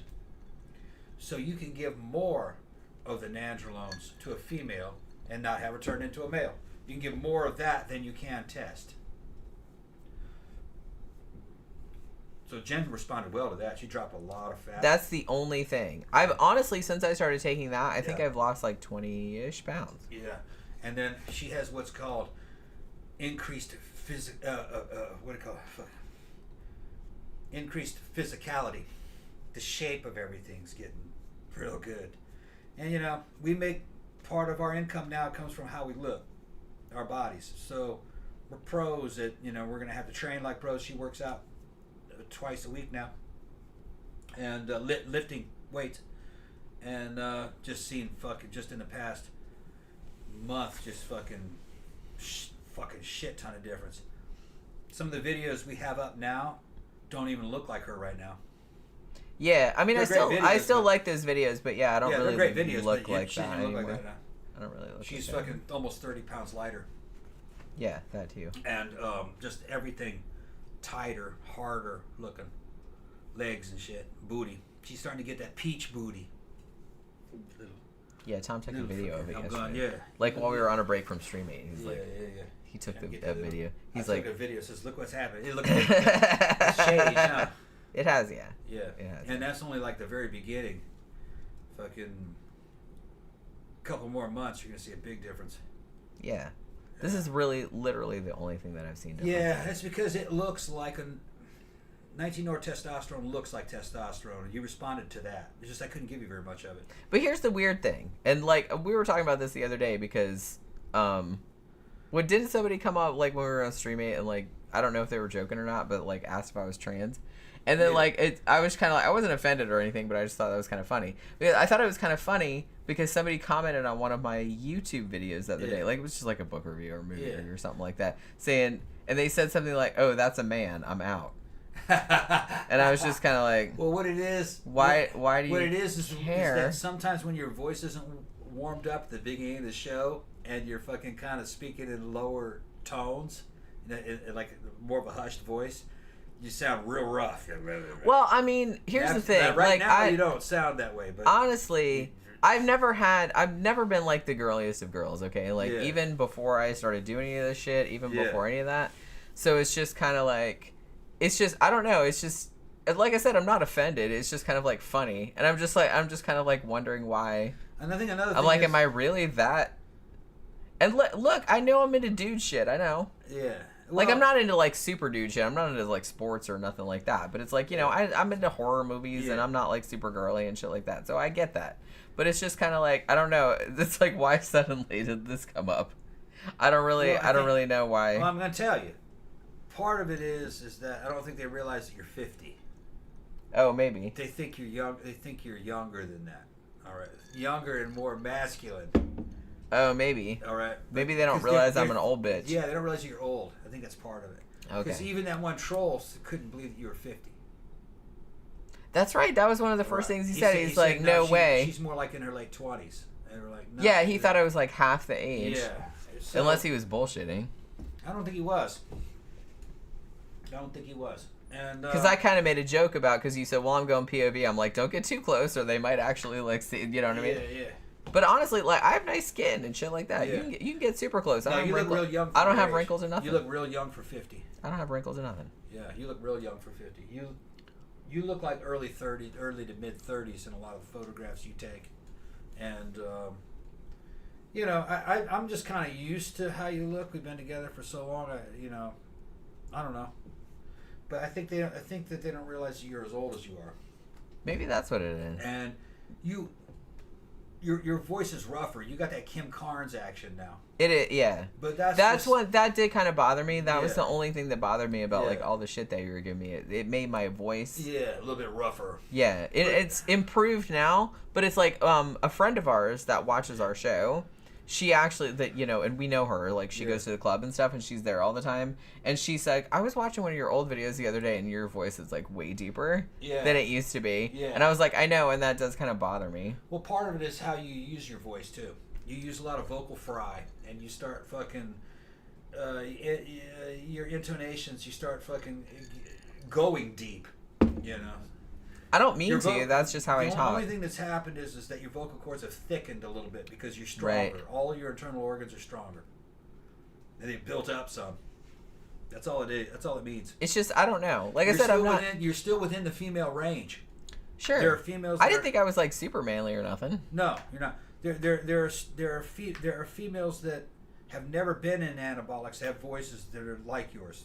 Yeah, that's what I thought. It's just, So it's like, that's why I didn't know. I was like, why are people like suddenly pointing it out, like, all of a sudden? I just thought I was like weirded out by that. Because it doesn't match your face or something. I was like weirded out by that. I don't know. Don't worry about it. I've never, like I said, and I've never been, even before any of this shit, like when I was younger, before I even met you or something like that. I'm not like a super girly girl. I just haven't, I never have been. Another thing is that a lot of these average guys of today, in comparison to them, you are a man in comparison to them. As pussy as a lot of these guys are.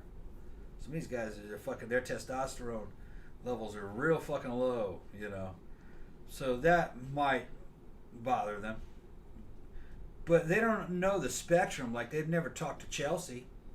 Remember that bodybuilder Chelsea? Yeah.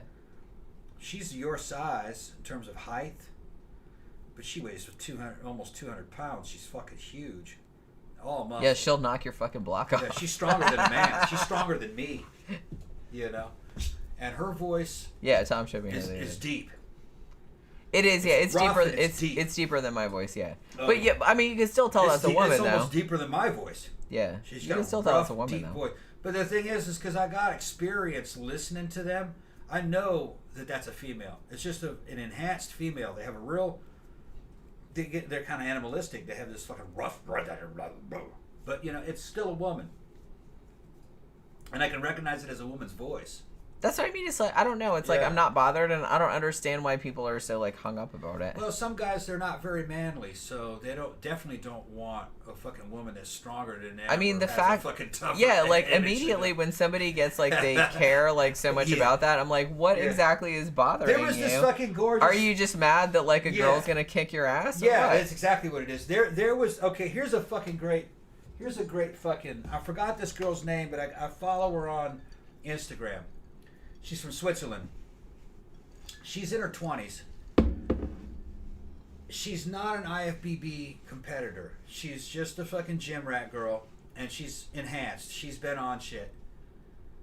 She has a feminine face, but she's fucking jacked. Her arms are big. They're bigger than mine. She's got a great lower body. It's also jacked. But to me, it's obviously a female body. You know what I mean? No jacked dude could be in that shape. A jacked dude does not built that way. Only a jacked female can look like that. In the comment section, some dude from fucking India, she did a video of before and after. Right. What she looked like before and he was just fucking incensed. He just couldn't believe it. You look like a man. And I said, my response to him, and I got like fucking 500 fucking likes on my comment. So my response went fucking viral. He goes, yeah, you stand next to her, she looks like a man. I stand next to you, you look like a woman. I stand next to her, she looks like a woman. And fucking there was just so, you know, it's everything is a relative. That's what I mean. It's like people get too like hung up about labels and boxes they want to put people in. It's like the dude who made the don't comment, worry about you it. can see who he Doesn't is. have anything to do with you. Don't worry about it. You could, you know, they do have some big dudes in India. Okay, they got fucking gym bros in India on gear and shit.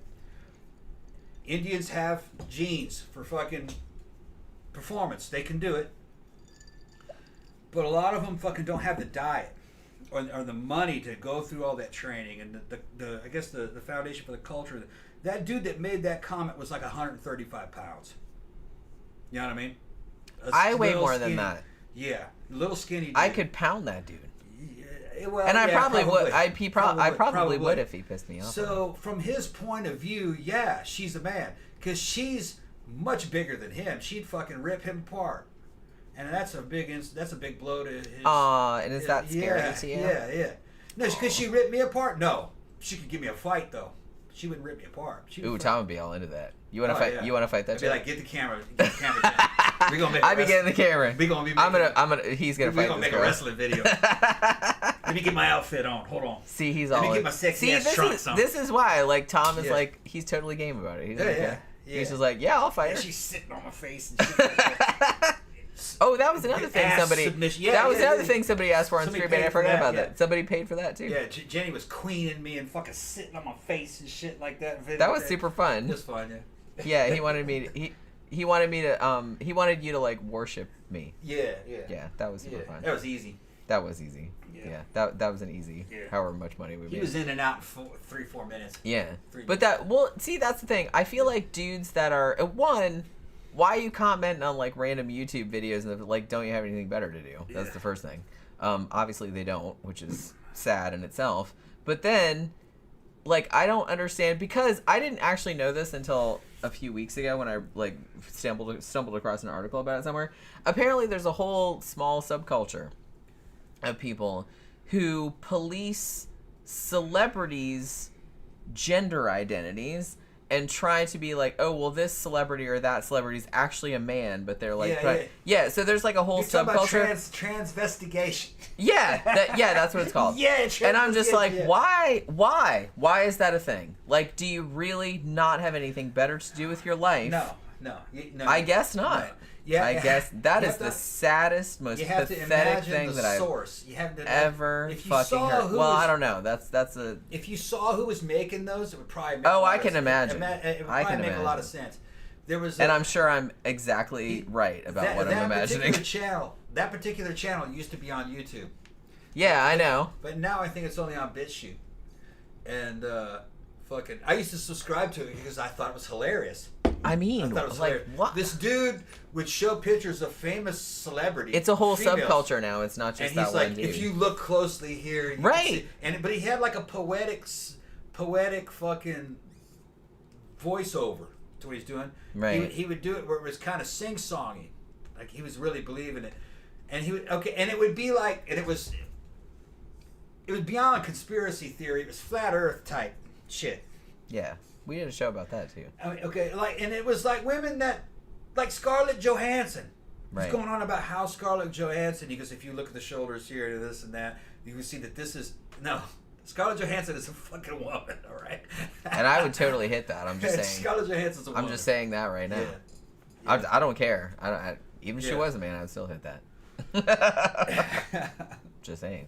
But no, I don't really understand like why you would devote so much of your precious time on this earth it's probably going to be doing that. Like, what issues do you have that you need to work through with a therapist? It's probably going to be a guy who's a virgin.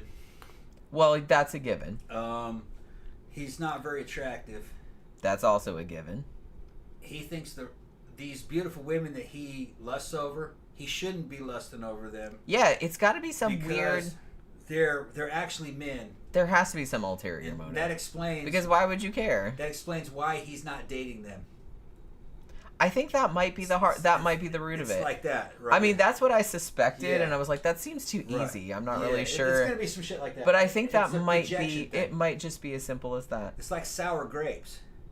Because honestly, like, normal-ass people that actually, like, are, like, reasonably attractive and, like, you know, have sex with people and stuff like that, it's like, they don't care about what other people are doing or what other people's gender identity is, or you don't spend hours and hours and hours making videos or even watching videos about that. Like, why on earth would you give a shit? I just don't understand it. It's mystifying. It's like a type of paranoia.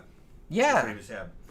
He was that particular guy, I thought he was very entertaining because I was just trying to back engineer where this was coming I never from. watched the videos. I just like read an article about. You didn't watch the videos? Okay. No. I'm not. Look, I have brain cells, and I don't want to kill more of them than alcohol has already killed. They're not that. I have a precious few to spare, so I'm not gonna spend, and I'm not gonna waste more of my precious hours watching that crap. Let me finish. They're not that outrageous, really. It's just that. Your heart, you're not really quite sure if he's fucking trolling, because he may have been trolling. Even if he is, that's still like I see that as a waste of time. My time. That's a waste of my time. He had fans, and his. Well, yeah, I know, and that's even sadder than the fact that he was making them. Let me finish. He had fans, but I think the fans thought he was trolling. You know what I mean? I don't think the fans did. Nah. Although, like I said, there's a whole subgenre now. It was obviously someone was taking it seriously. Like the old internet from the '90s, back when Prodigy was around and shit like that, and fucking web TV. You saw material like that, but it was usually written. It was before everyone could just do video edit and shit. They didn't have YouTube then. You would see shit like that on the old internet, and I fucking loved it. Knowing that it was bullshit, but it was just fun, you know. And a lot of the fucking odd shit like transvestigation, I kind of put in that category. Right, I get that. But some people do take it seriously though, which is like you'd have to be a moron. Well, you'd have to be a moron. Yeah, but there's a lot of those out there. Well, they can take it seriously then. Fuck them. Yeah. I'm just saying that I just don't I can't put myself in the mindset of someone that would waste so much of their precious life. You can't save everybody. Watching that shit. You can't save everybody. Like, why do you care? You can't police... It has absolutely zero to do with you. Information. Absolutely zero. You can't police information to keep information away from idiots. And I wouldn't do that. You just have to fucking let chips fall where they may and allow natural selection and the Darwinism to fucking and hope happen. that they don't reproduce. They don't, usually. They don't, okay? No, here's the thing. Don't pass your idiot genes on. Anything at the extreme spectrums don't reproduce. Don't pass your Extremely dumb people tend not to reproduce. Extremely smart people tend not to reproduce. It's like that's kind of average ones in the middle reproduce, and the average person doesn't even know about transvestigation. Right. I didn't know about it until fucking recently. If they saw it, they would just laugh it off. They'd think, "Oh, that's funny." I always try to figure out who it is that's making the videos and who's commenting and why they're commenting. There's usually like a group synergy. It's kind of like a little clique. And it's just like everything else. It's like everything else. And it's hard to tell if they're trolling, which I think a lot of them are. And I think a lot of them are young. A lot of them probably teenagers that are high and having fun. Yeah, that's right. Scarlett Johansson? Oh, straight up man. That's a man. Yeah. You know, it's fucking... I hope that's all I don't think they believe it. No. I hope not. Because that would be dumb as shit. Most of the old internet was a bunch of dumb shit. Well, yeah. That was fun as hell. It was just fun. You know? But it was kids. I mean, well, yeah. And that's kind of like where... Like, I get that. Like, I get... Yeah. You just want to watch some dumb shit and, like, have jokes and stuff. Like, I get that. But it's just kind of like, at some point, I'm just like, well... The dumb shit piles up to a point where, like, actually people start believing it, like, seriously, like older people that should know better, and then I'm just kind of like, well, then what do we do? Like, you can't stop the shit. That's what I'm saying, and I wouldn't advocate doing that. Older people believed in witches and burned people at the stake. Exactly. Older people believed... People's dumbass beliefs do have an effect in the real world. Yeah. Which, again, that's another thing that... long term. They kill a few people, but then... Right, but it's like, if it's you, that's, like, pretty easy to... it's going to kill people, but it's like... I've already resigned to death. Well, good for you, but I'm just saying that, like, I don't think that's cool that, like, other people are like, I think all children are spawn of Satan, so I'm gonna go around like killing a bunch of random ass innocent children. That's not cool. Well, how many of those guys are there? Well, who knows? That's my point. Yeah. You don't know. You're don't know. Worried about things that aren't happening. All right. Well, no, I'm not worried about it. I'm just saying that there's a common trope that if people talk and they think things, they may do something bad. That's just a constant throughout fucking human existence. No. I'm not saying that. What they do, they're gonna do something bad. It doesn't matter. Because look, and we've said this, we've talked about this on like true crime shows and shit like that. Because it's like, I'm not saying that like people who, going back to something we were talking about earlier in the show, I'm not saying that everybody that buys a weird sex toy torso thing, I'm not saying that all of them are like serial killers. Obviously, they're not. Obviously, not everybody that plays violent video games or shit like that, like they always try to accuse people of. It's like, that's stupid and you can't police that. And honestly, to an extent, you can't police it because, people that that are serial killers and stuff like that, that's a relative rarity. And a lot of times that has to be a bunch of factors like working together at the same time. It's not always having to do with, they watch violent video games, or they bought this weird sex toy, or this, that, and the other thing. Like, that might be a couple of things that are on the outlying thing, but I kind of feel like there's a lot of other shit that has to happen, because a lot of people do that and they're fine. Whenever a society tries to censor language and ideas, it actually tends to get worse. I mean, you can look at the Soviet Union when it was fucking... By the time the 70s had come around, there was a bunch of shit they couldn't talk about in public. They couldn't it would never hit their version of the mainstream, like, press. But they did have certain rights to, like, and people had rights to fucking, like, type things out onto paper and to copy them and to trade them. So they had an underground newspaper type situation going on in the Soviet Union. They were afraid of getting thrown in prison for bringing up certain topics, so what they did is that they just used word substitution. Well, yeah, a lot of people do and that. so you can get censorship doesn't work because they'll just fucking Well, people substitute just work everything. around it. And I mean, look at especially the if you have a legalistic society that like the West. The West is all about laws, the letter of the laws, how the fucking laws are interpreted. There's going to be loopholes every fucking where. So you can never control what people can say. They're just going to reword it so they can say it without saying the words that were banned. And then if you ban those words, they'll just come make up with new ones. Because Because humans are fucking intelligent, and you're not going to stop them. And even the evil ones are intelligent. You'll never stop them. So are the insane ones. They're also intelligent. You'll never stop them. It's best to just fucking don't fuck with them and punish them when they do something wrong. Well, I mean, that's the thing. It's like, it kind of, like, I'm not saying you can't prevent shit before it happens, because you can. But I'm just saying that largely, you can't predict, because like I said, yeah, there are red flags for, serial killers, like I said, because we talk about that a lot on the show. There are red flags for that shit. But every kid that has the serial killer red flags, every single one of those that has that is not necessarily going to be a serial killer. Yeah. There has to be some other, mitigating factors like going on. Yeah. So it's like, it's not like you can do some shit like, well, let's just kill that kid right now. Like, you can't do that. Yeah, well, that's not the same as how it started. We were talking about transvestigation, where you're trying to stop some dude from talking about transvestigation. No, I wasn't trying to stop them. Okay. I just thought it was like, you say it would make, because people would believe it, and then they would. Well, no, well, you kind of extrapolated from what. No. I didn't say I wanted to stop people from doing that. I just thought it was like mystifying why people would spend their time doing that. That's what I was saying. You don't understand teenage boys. No, I do. I have brothers, I know. Although I will say my two brothers are actually lovely people, and they were when they were teenagers also. They weren't like as shitty as that. They did some fucked up shit. I'm not saying that. Like we all did. When I was a teenage boy, I could get with other teenage boys and we could talk about crazy shit for fucking days on end. And it would all just be fun and games.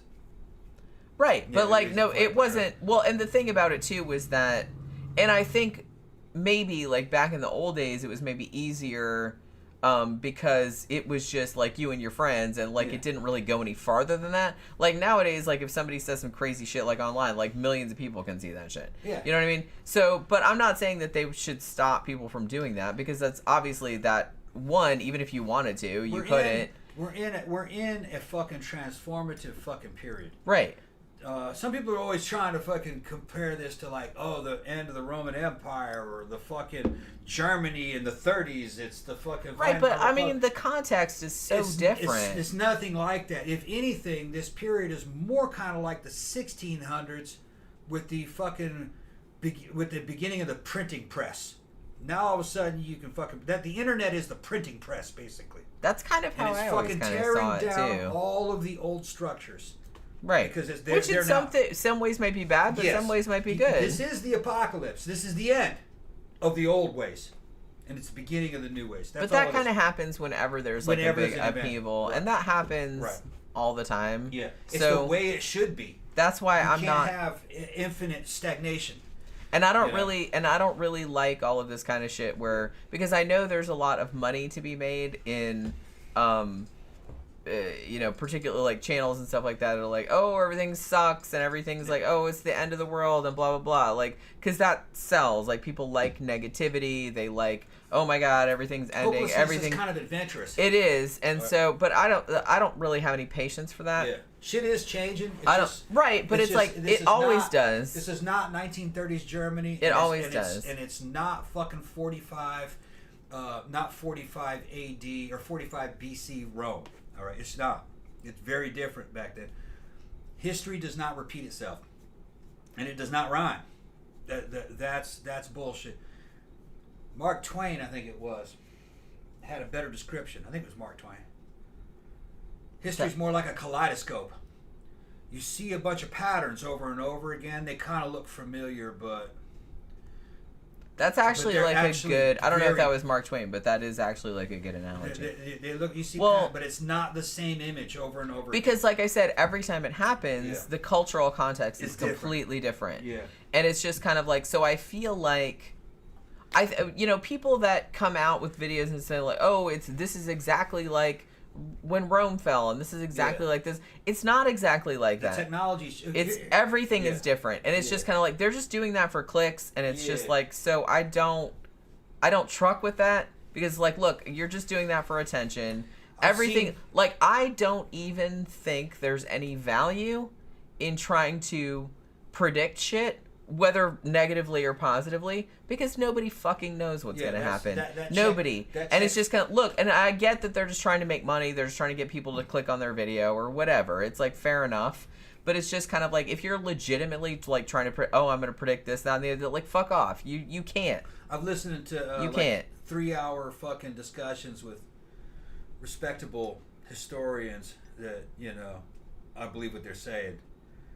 They were asking about, can you predict the future? Is there a pattern to history? And they say, no, it's unpredictable. That's what I mean. So don't bother. Right. It's unpredictable. Just deal with it.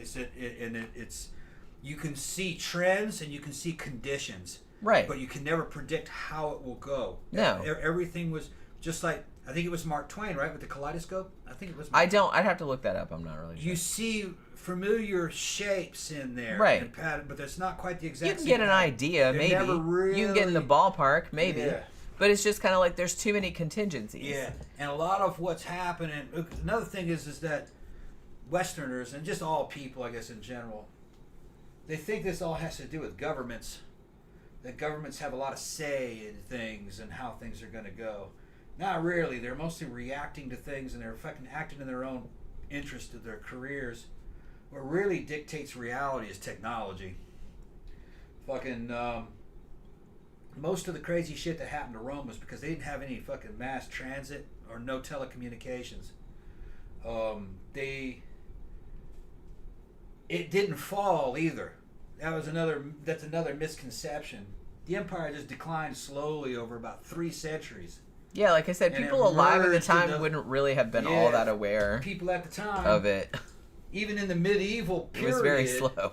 They're in a damn medieval fucking, Visigothic empire, basically, and they all consider themselves to be Romans. Rome had been gone a long time from our point of view, but not from their point of view. They consider themselves to be like a new Rome. And Byzantium was another new Rome. And they were carrying Roman symbols and using Roman symbology, and they had different religions. It's easy when you're looking back at history. It's easy to kind of like compress everything into like a really short time period, but you have to think it's like that was over several generations. So it's like when you were living through it, you wouldn't really have known. It wouldn't have been some big dramatic. It would have just been like fucking day-to-day life. You know what I mean? The only thing that's remained constant throughout all the history that I've read and everything, and I've fucking read even Gibbon, Decline and Fall of Roman Empire. Not the little book, the fucking 6 big fucking books. I think it was 6. Boring as shit. A lot of it was pretty boring. Just repeat itself over and over again. That's when I realized that history just kind of fucking, you think, oh, something will happen now. This guy, he sounds like he's going to be pretty good. No, is this going to be good? Oh, no. You find that most of this shit is just fucking aimless. Sure. And they were pissing in the wind the whole time. Well, one person couldn't change anything. Well, nobody has any foresight. Yeah. Exactly. Like nobody can see what's going to happen in the future. So it's like everybody just does these little. Yeah. Only in hindsight. Yeah. Do we see what was important? And honestly, like even at the time, they probably didn't realize it. Yeah. Like this one person did this one thing, and they were just like, whatever. I'm just gonna do this one bullshit thing. But then like 200 years later, like, oh my god, that was like the start of this whatever. Yeah. And it's like that dude wouldn't have known that at the time. His ancestors probably wouldn't have known that. Yeah, right now, there's a lot of shit on the internet, which the internet is a good thing, man. It's a lot better than corporate media because the corporate media is fucking highly orchestrated. It's been infiltrated by the intelligence organizations. That news is all paid for. It all just defends the ruling class, not the government, the people that own the government, the oligarchs. We're not in a democracy. These are all childish thinking. We're in a plutocracy, or they own the government. Just because they're the fucking industries, and they're families that own industries for generations. Anyway, shit, I forgot where I was going with that. Shit was too complicated, and I'm too drunk. Do you want another drink? Sure, why not? Okay. It's Friday night. I don't have anywhere to go tomorrow, other than to the Chinese buffet. Yeah, how long we been doing this? A long time. Almost 4 hours we've been. God damn, this is a bonus show. Well, we're having a good time. All right. We're having a good time. Mackie Mac just showed up. I made it. What's the topic tonight? Well, it's Sidetracks, so we don't know what the fucking topic is. Porn, history. What else were we talking about? A funeral I went to today. That was earlier. We haven't talked about food yet, but we might get there if we're on longer. But you know, that's how we do. That's how we do. Let me see. What was I gonna say? Oh. Zach says, so when's Tom getting butt implants for the pegging? We have had a couple people turn up and ask for that. And we always kind of make a joke about it because I'm like, oh, this must be somebody from the actual show. But that wants us to peg. But I keep teasing him. I'm like, oh, I'm going to get that. I'm going to get it. And he's like, oh, no, you're not. Oh, no, you're not. Oh, I remember what I was talking about. Oh, we started talking about pegging while you were gone. Oh, yeah. Of course they want to talk about it. Look at Zach talking about people's booty. It was, yeah. Well, that was a while back. I had like that. Yeah. What I was going to say is, like, one of the things that's going on right now is like everybody's worried about currency collapse and the collapse of the dollar and all this shit. Man, when I was growing up in Brazil, man, fucking one day I looked out the window and there was nothing but damn Cruzeiro notes blowing through the fucking city streets like fucking leaves. I went out, I was a teenager, and my friend fucking was out there with me. I forgot what his name. I think it was Nelson Augusto, and the fucking money blowing by. And I go, look at all this money. And he goes, because I didn't know the news or anything. He goes, that's not worth anything. So what happened? He goes, oh, it's all worth nothing. They're worried about fucking currency and dollar collapse here in the United States because it's never happened before. Central and South America, man, it shit happens all the fucking time. All right, and it's not the end of their civilizations. It just takes them a couple weeks of fucking, well, just go to work and fucking every day we pay you, there's gonna be more zeros added to the end of your fucking paycheck. Spend it all before the next paycheck because you can't save anything. It's devaluing. That's all it does. It forces you to fucking spend immediately. Payday, you spent all of your check. Because a week later, it's going to be worth half. Right. So Americans would be freaked out by that. But Central and South Americans, got y'all listening. It's happened before, though. And all it is it takes about a month or so, and then they figure out how they're going to fix the currency. They always fix the currency. Honestly, yeah. I was talking to I don't remember if I said this on the show, but I was telling this to Tom before the show started. If you weren't here at the beginning, I went to my grandmother's funeral earlier today. And all my siblings were there. Like, I saw all my family members and stuff like that. I drove to the funeral with my brother, who is 4 years younger than me. And it's funny because I see him, like, a few times a year. I'll hit you up. And every time I see him, I always forget how similar me and my brother are. I know that a lot of people have siblings, and they're just like, oh, my God, we're, like, total opposites. I have 3 younger siblings, and we are all spookily similar, even though we're like pretty far apart in age. And every time I hang out with my brother, I'm just kind of like, holy shit, like, I don't know, like, maybe we share a brain. I say that about my sister sometimes too. Like, she's 7 years younger than me, but I joke with her, it's like, oh, we share a brain because we think the same shit. But I do that with my brother too. And like, so we're driving to, because it was like half an hour to where the funeral was. And he was driving, and so we're, like, in the car, and we're talking, and I was just like, oh, my God, this is, like, it's freaky. It's freaky being with somebody that has the exact same thought processes as you, to an extent where you can kind of, like, know what they're thinking, like, even if they're not talking, and it's, like, super, super creepy. So, I don't know. We were talking about that, like, earlier today, and it was just, like, I don't know. It was, like, a whole weird thing. But, I forgot where I was going with that. Like, what even spurred that? What even spurred that? I don't even remember. I don't remember. I have to have Tom come back and remind me. He probably won't remember either. But yeah. But I thought it was like, it had something to do with like what we were talking about earlier. What did I say? What were we talking about earlier? I don't know. You were drunk. What were we talking about earlier? So were you. Yeah. But all the history kind of shit. About how you can't really predict it. You can't predict it. Oh, right. You can see trends coming. Right. You can see things coming slowly, but okay. Oh, that's what I just remembered. Yeah. I just remembered. So that's what I was getting at when I was talking about, like, me and my brother driving the car today and me being like, oh my God, we're like the same person, kind of. But we were talking about how, because he's 4 years younger than I am. So I'll be 51 in a couple weeks. So he's getting there.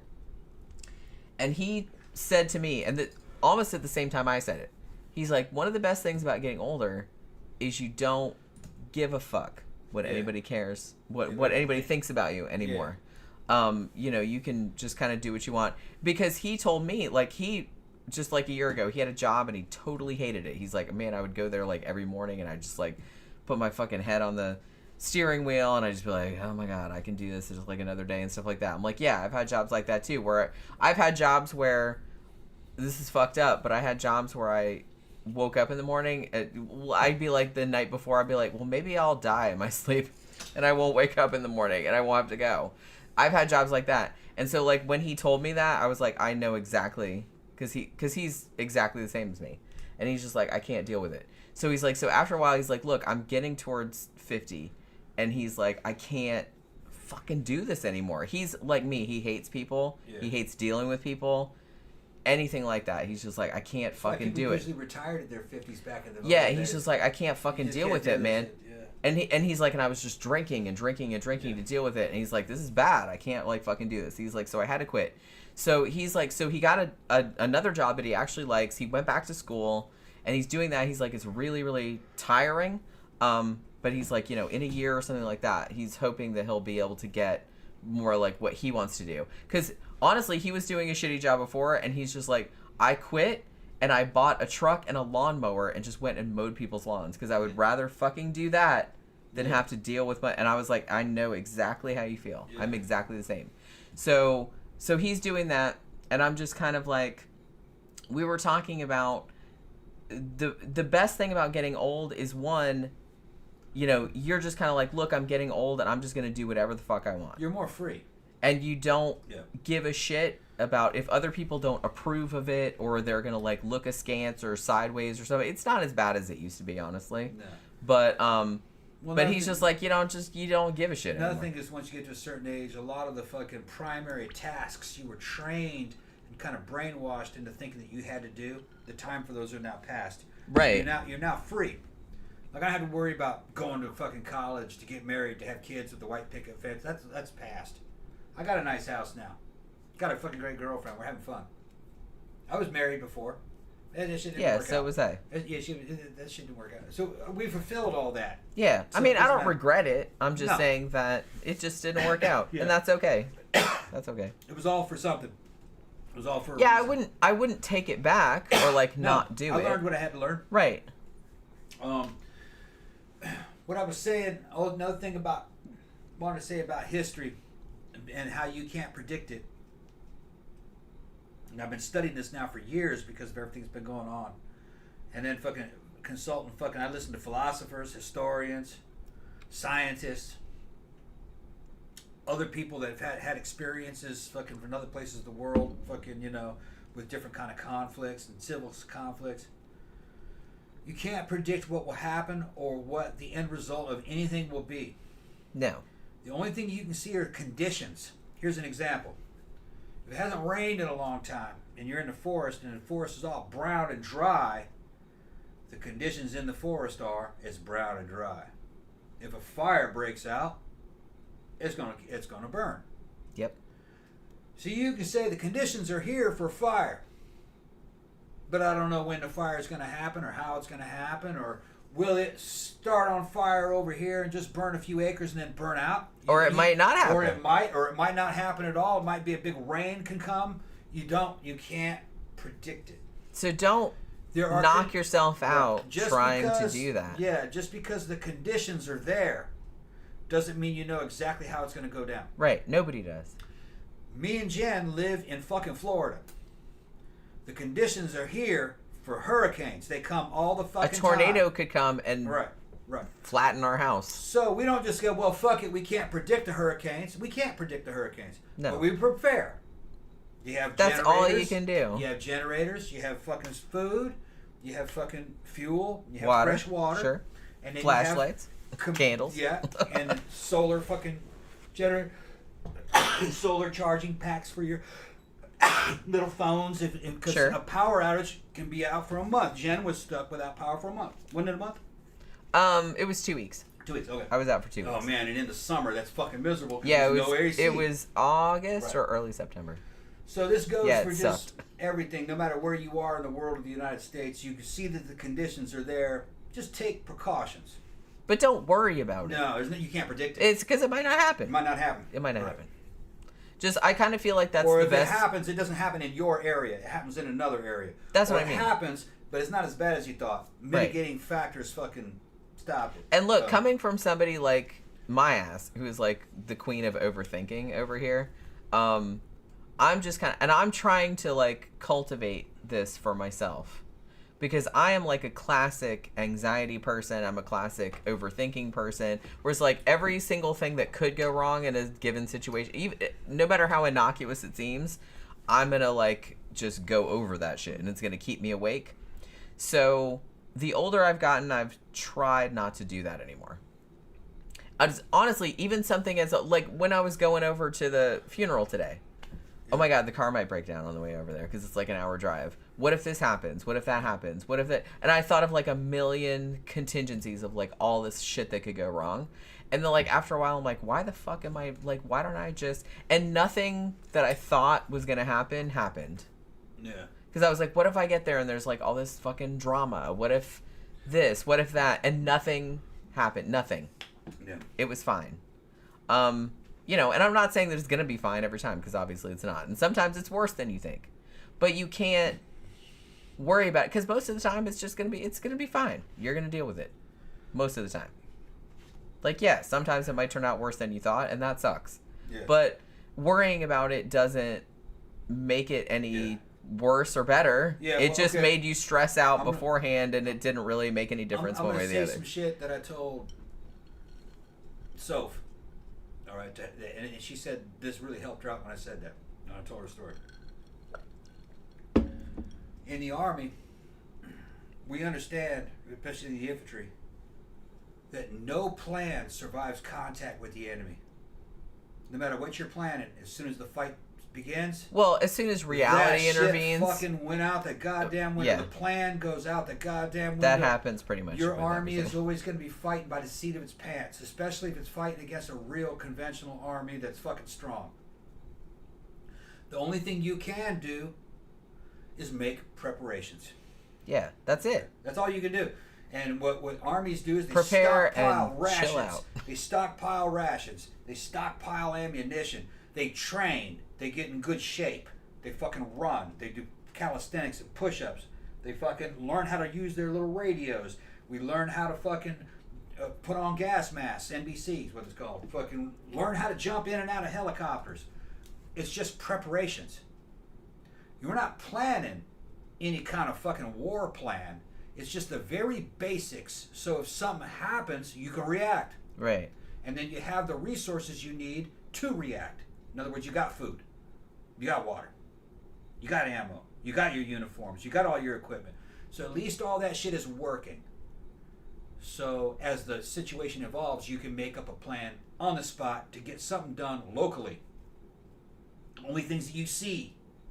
You know what I mean? The enemy is over there. They're only fucking 2 miles away. Get your shit together. Let's go fuck them up. Then you might get fucked up. Honestly, I kind of That's feel all it like is. the best but most underrated attribute that a person can have is adaptability. Yeah.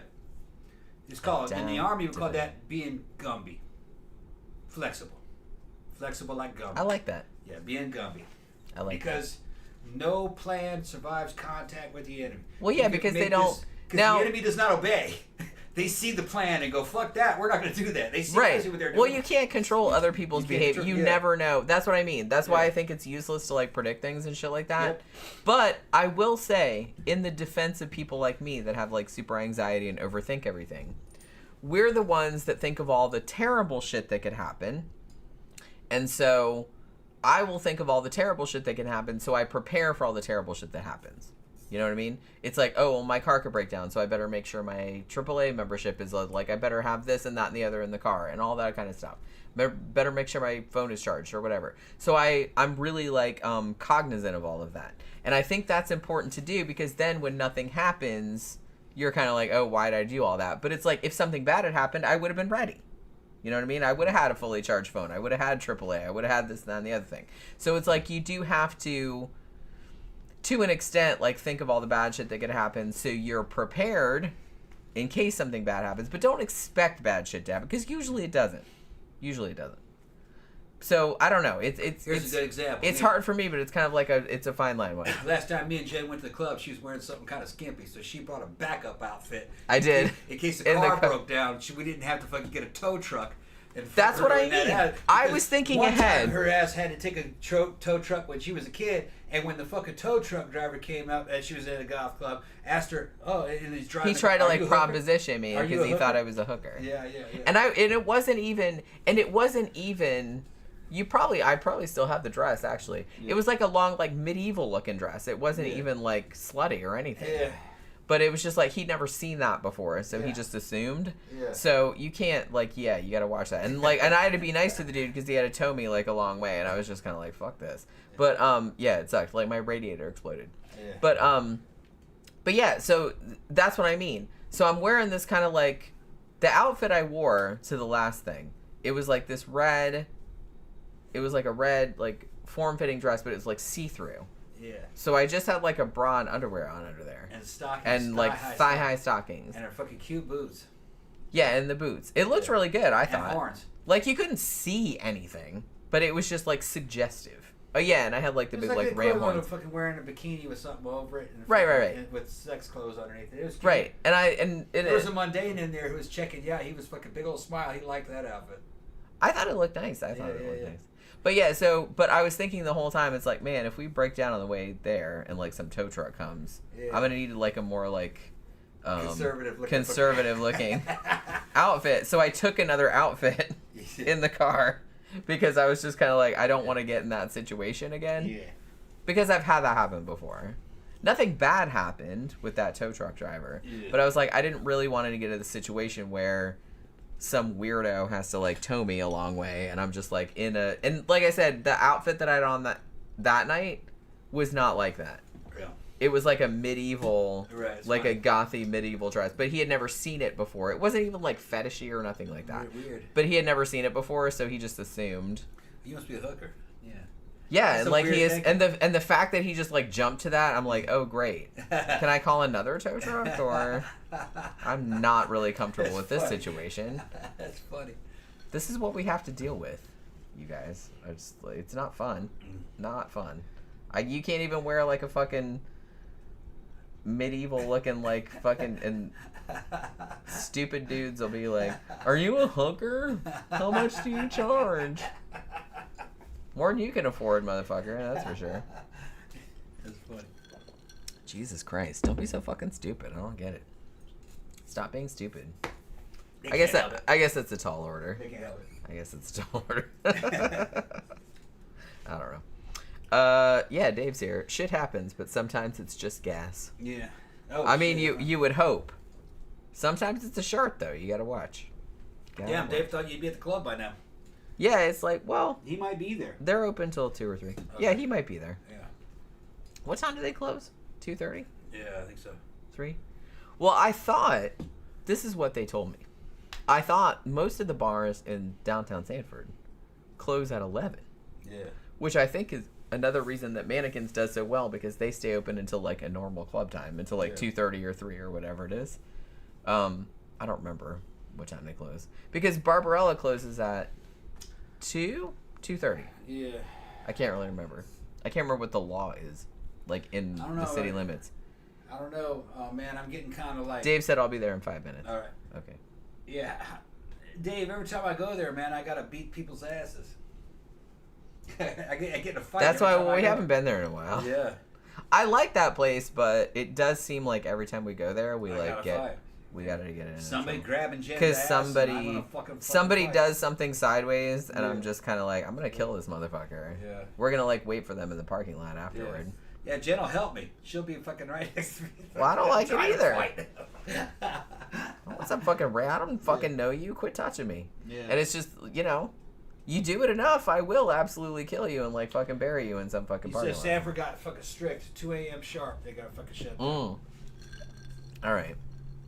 Because I was thinking all the other bars were closing, like, really early, and that's why everybody was, like, filtering in there. But the thing about it is that mannequins, usually if you're going to get, well, I was going to say if you're going to get douchebags, you are going to get douchebags.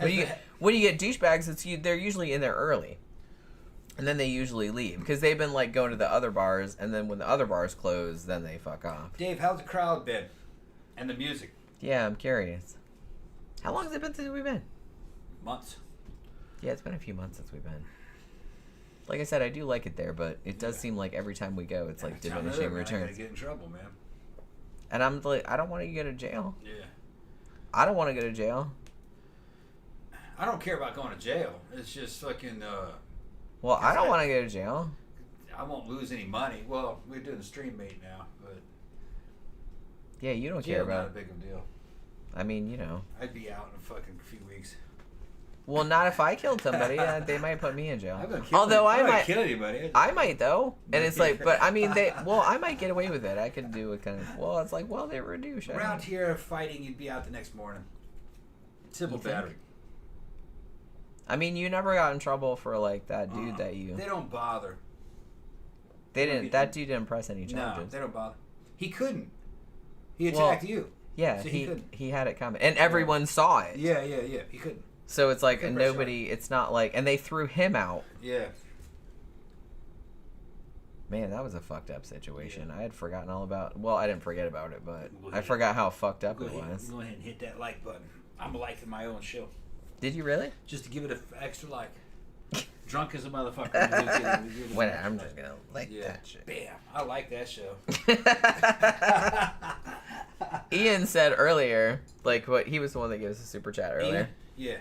And he said when we were talking about the that Is he crazy. Still here? I don't think so, but when he was talking about that crazy, when we were talking about that crazy bitch, and she was like, "I'm coming to your house" and all that shit, and he was like laughing his ass. I was like, "Oh my god, I love this show," and like all the shit we were talking about it. Yeah. Man, that was a whole fucking. That was a long time ago. Well, and the thing about it is like we talk about it like it was a long time. It went on for a long time. Yeah. It went on for a long time. Time flies though. It does, but I remember that being like it had to be like more than a year. You remembered me fucking leaving you in the club, fucking leaving. Of course, I remember. I don't remember that. I don't. You left me there. I don't remember. Of course, I remember. You were my girlfriend. And I had I know, but it's like forgot. I just all my forgot. shit was at your house. I was drunk. I forgot. And then I was like, and I had to like plead to like this dude. Like I said, I just went across the street to have a drink with him or nothing. We weren't like. We hadn't actually slept together in a while. Yeah. And I was just kind of like, and he's like, well, you come to my house if you like, you can sleep at my house. And I was like, okay. And I felt really bad. Yeah, I guess I was pretty inebriated. You must have been. Yeah.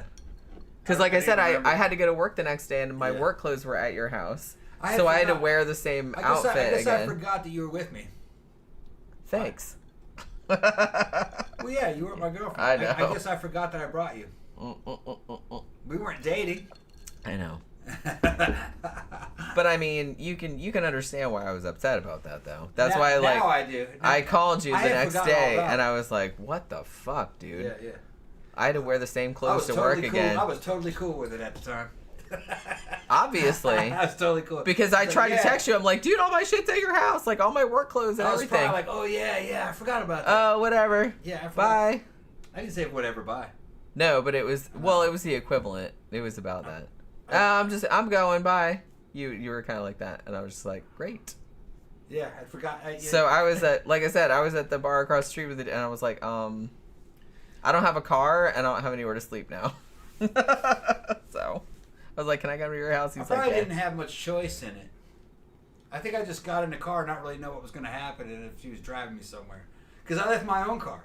I know you did. So I was pretty fucked up. Tammy said that almost makes it worse. She was your friend. That's why I was mad. I don't remember it. I know. I didn't remember it. I know. Yeah, I forgot all about that. So I'm still mad about it. I don't know what I was thinking at the time. I probably wasn't thinking. I was just drunk. That's what I mean. You were drunk and you were thinking with your dick. I wouldn't even say that. She said you would have if you'd had a condom and you hadn't been fucked up. I just think I was just partying. I was just partying. It just happened that you were like super drunk and you didn't have a condom and you just fell asleep. She got me in the car and I was just partying. It's like an innocent woman that happens to innocent girls sometimes, you know, like she's had too much to drink and the man fucking. Oh, gets her don't in the even car, compare. And then the next thing don't you know, even it's compare. like that. Because that chick had been after you for a long time, and Yeah. I told you, I'm like, man, that bitch is crazy, and you're kind of, yeah, she's hot though, and I was just like, yeah, but she's crazy. Yeah. And he's like, I don't care. That's how those women get killed. They go, yeah, that guy, he's hot though, and then he kills her.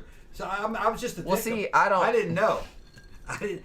You did know. I didn't know. I didn't know what was did going know. on. I didn't really know what was going on. You did know. She took advantage of me. You did know. She took advantage. I mean, she did kind of. She took advantage. But you did know. Because that at that point, that had been going on for a long time. She took advantage of me. That had been going on for a long time, so you knew. She timed it just right. How crazy that bitch was. It was at the end of the night. It wasn't really. It wasn't that. Well, because she was leaving. It was late, but it wasn't late. See, here's the thing. She didn't take. See, she's because I was still planning. I want y'all. No, because I was still planning on being out like another hour or two. I want y'all to pay attention to how hung up she is over this after all these years. I had totally forgotten about it. But fucking what happened was, I remember. I'm just fucking with you, John. That I remember that fucking she left first. Oh, I don't know if she did or not. I didn't see No, it. she left. And I was just in the club. You were out dancing with somebody, I think. And then the car pulled up around front. And she called me from the road. I mean, I don't know. I didn't see it, so I don't know. She called me from the road. She goes, Tom, get in here. All I know was I got a text. Right. And you were telling me that you were basically leaving me there. Yeah. I said, I'm going with, yeah, I said, yeah. Yeah. That sounds about right. And I was like, great. I had forgotten that your stuff was at my house. Right. Yeah, I'd forgotten about that. So I was like stuck. You were hanging out with that dude, I think. Right, but I didn't have a car, and I didn't have any of my stuff. Well, you know, it was party time. I know, but I'm just saying. That the guys would take you. I guess. That's what I was probably thinking at the time. She's with that dude. We were just having a drink. Like I said, me and him weren't even sleeping together anymore. Anymore? No. Yeah. We had been, but not anymore. I probably was thinking that, you know, at the time I was probably... Look at I'm sitting here trying to justify myself with something that happened a long time ago. And you weren't my girlfriend when that happened. I was probably just thinking that you had gotten back with that dude. That's all I was thinking. No, we were just having a drink across the street, that's all. Yeah, and just talking. I thought you left that dude probably. No, I didn't leave. Yeah, I told you where I was. Yeah. I texted you and you said, I'm just going across the street and having a drink with with that him. other dude. Yeah, and then I was going to and then I said, then I'm coming I went with that other chick. And then I'm coming back. You went with that other dude, I'm with that other chick. I told you I was coming back, though. This is this imbalance. But I told you I was coming back. You went out with that dude and I went out with that other chick. We had our own thing going on. I only went home with that dude. Yeah. Because you left me there. I wasn't going to go home with that dude But you went with that dude before, though. So I thought you just went back with that dude. No, yeah, we just went across the street for a drink, and then I was, and I told you, I said, we just went across the street for a drink, and then I'm gonna come back, and because like I said, there's an Irish pub across the street. Probably in a damn haze. Anyway. You probably were. And didn't understand what was going on. And I said, I'll be right back. Yeah. We were only gonna, cause he's like, oh, let's just come over for a minute, just have like one drink. And I was like, okay, and then I was like, and I told you, I was like, I'm over here. No, in my mind. I'll be back in a second. Yeah, in my mind, that's she's gone. That's probably way I was. And honestly, I wasn't planning on it. I didn't have any of my stuff. I didn't have anything like that. I'm pretty sure I forgot about the stuff that's in my house. Yeah, I didn't have any of my shit. Right. So another thing is that. So I had to, like, after you left me, I was like, well, I know we weren't planning this, but can I sleep at your house? Yeah. And he was like, yeah, that's fine. Yeah, I thought you were probably with him anyway. No. So no. At the time, I justified it somehow because all my shit was at your house. I was planning on going back home with you because you had driven me there. I didn't have my car. I didn't have nothing. So I was just kind of like... Well, the sun would have been up and it would have been daytime anyway. But I had to go to work the next day.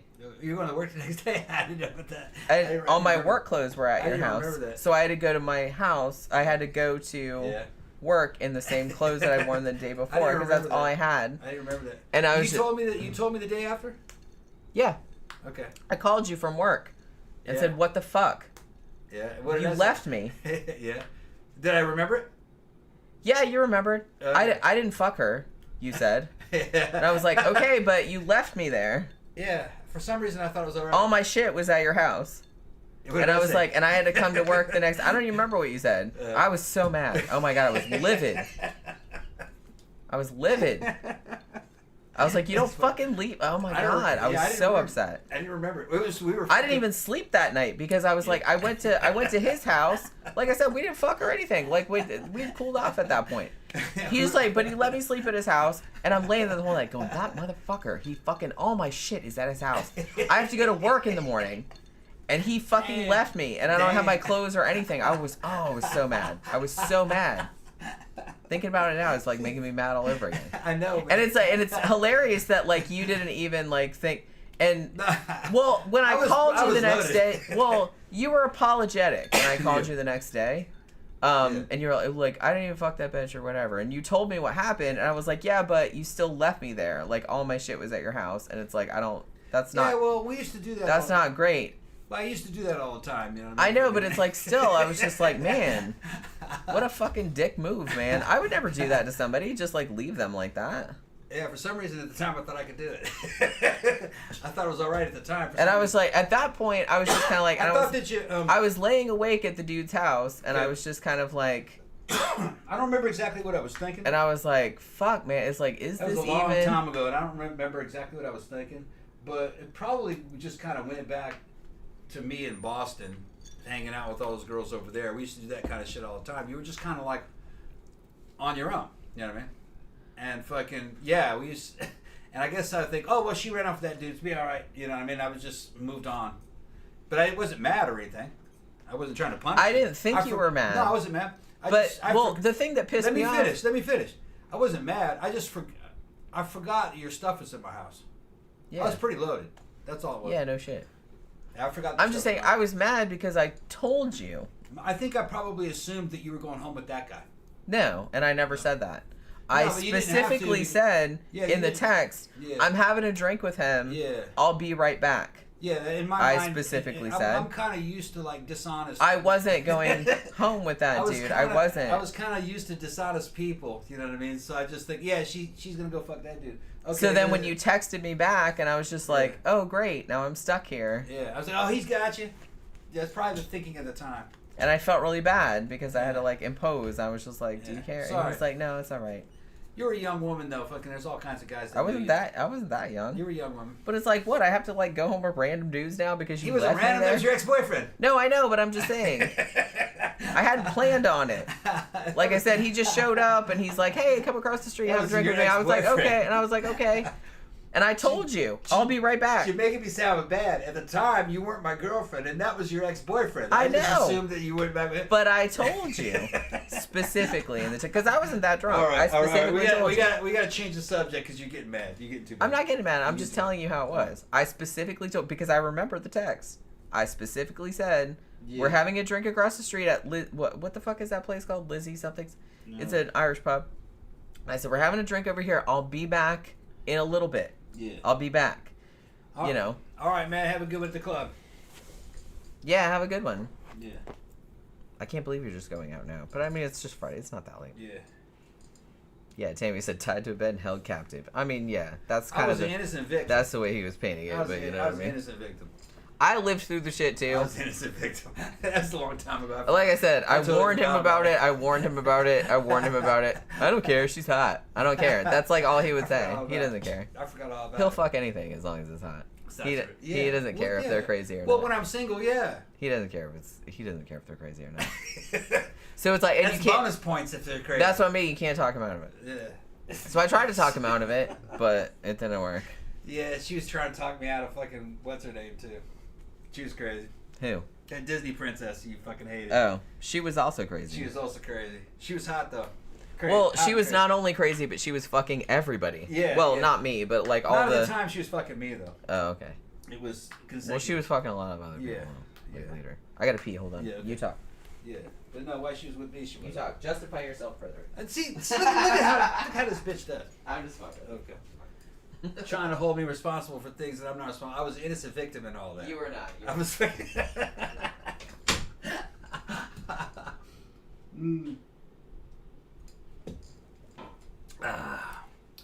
That was a long time ago. See what you guys are talking about. Yeah, Zach's going like, holy crap, it's like a zillion o'clock. I know we've been on for like fucking 4 hours. But Jenny's in it. When Jenny starts drinking, she doesn't want to end the show. It might be here till fucking morning. As soon as she comes back in here, though, I'm gonna fucking shut it down. I might have her shut it down.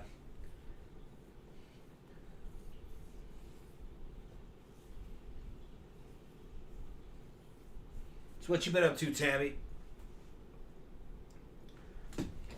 See what everybody's saying. I guess,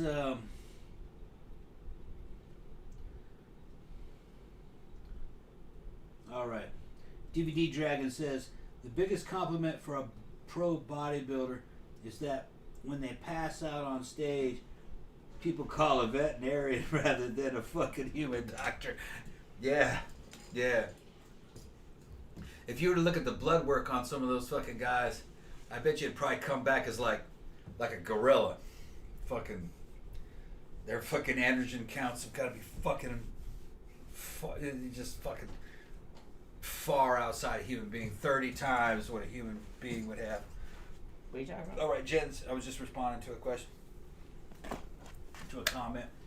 All right, Jen, fucking look, Cold we've in been here. on for fucking about 5 hours. We need to fucking It's shut not this 5 shit. hours. How long has it been? 4 hours and 24 minutes. 4.5 hours. Okay, I'm off. Zach says, "Holy crap, y'all! It's like a minute and a clock." Yeah. We've been out. Well, we haven't had a good time. We've like. Nah, you just sit here fucking berating me. It's just funny that you remember that different. I didn't remember it at all. I forgot all about it. Oh, I remember. Yeah, of course. Well, I'm gonna remember. I was on the, like I said, I was on the receiving end. So of course I remember getting left someplace. Yeah, Tam said you could have been living your own personal misery storyline. I did kind of like worry about that. I didn't think she would full on. I didn't think she would like full on murder him, but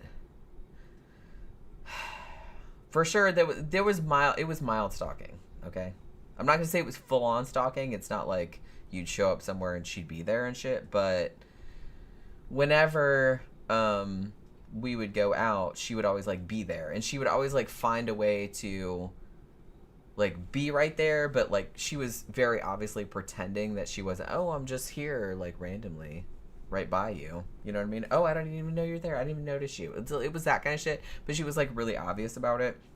And like I said, she would always do like real passive aggressive shit like toward me. Like toward him, she was like she might as well have been, you know those, what are they, like the baboons with like the big red butts and stuff? She might as well have been that.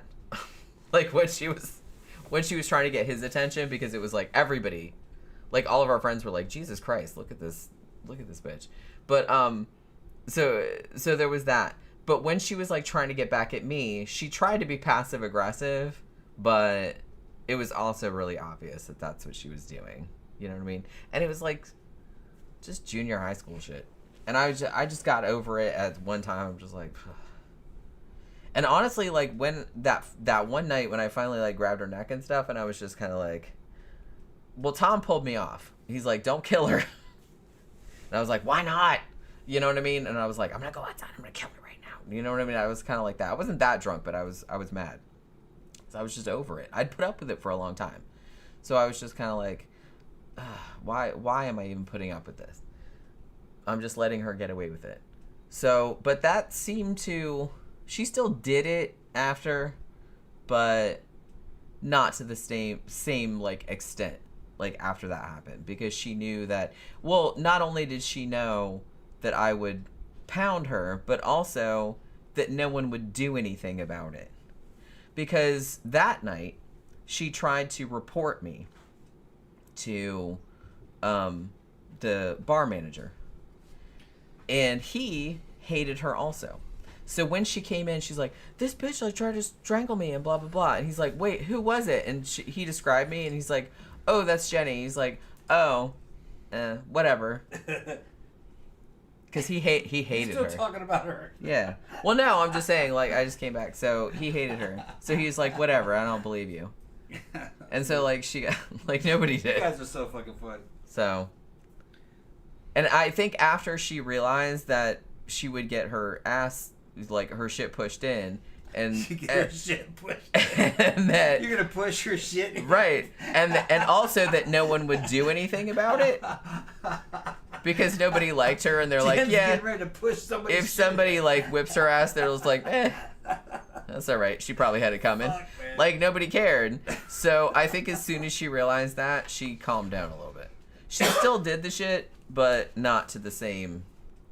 I compared her earlier when she was seeing her again, when bro. she was trying to get your attention. I said, you know, are those baboons have those big red asses? Yeah. It was kind of like that kind of situation. Like, that's how obvious it was.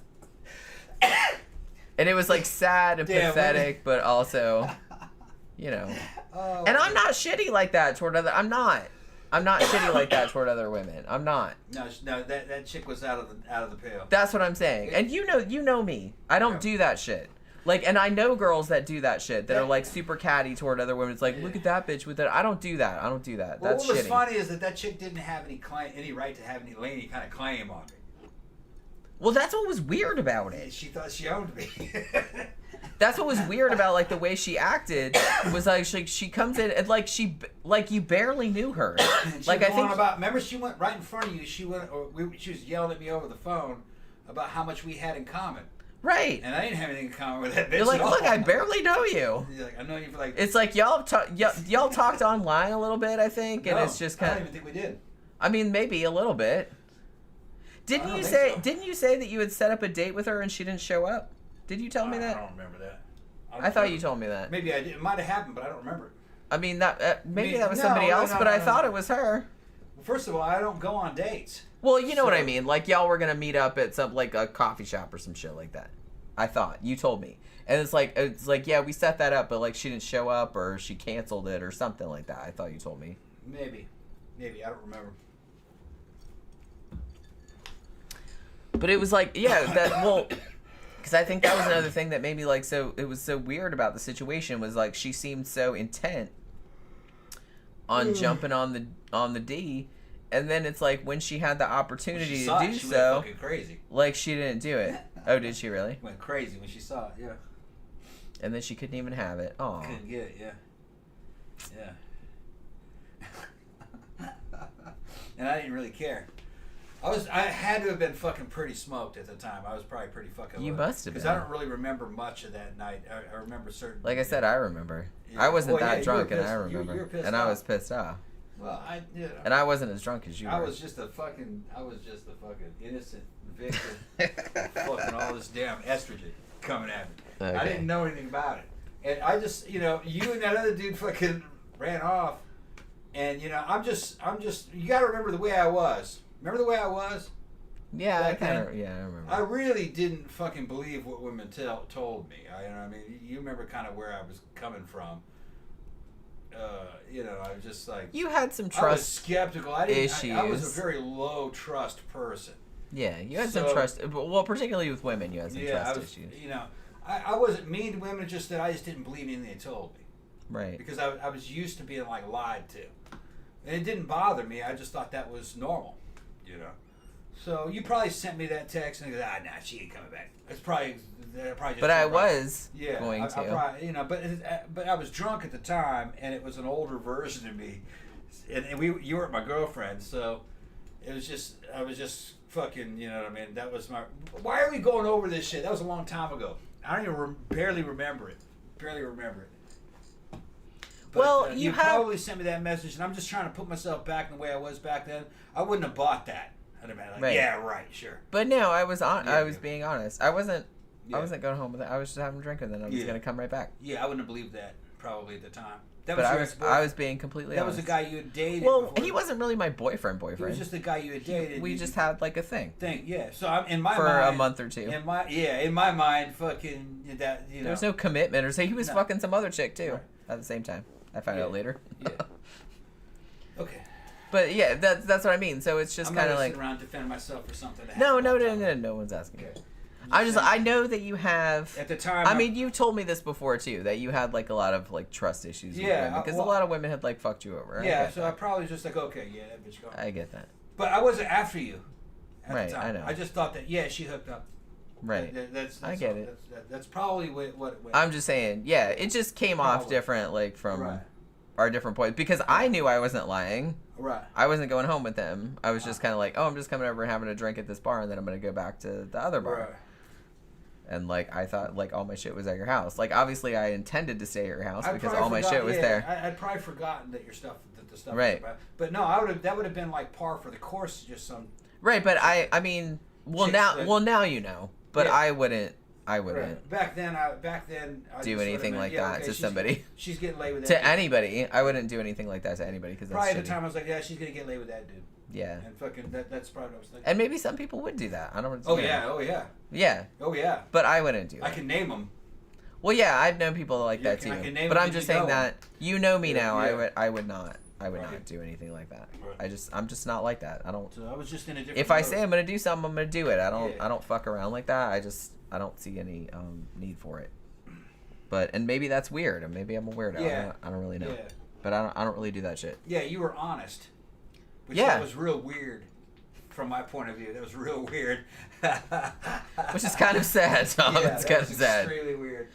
Yeah, I don't make shit up. If I say I'm gonna do something, okay, look, that's what I'm gonna do. Look, aside from Aleta and some of the other cool chicks, think of the other ones. Do them bitches tell the truth?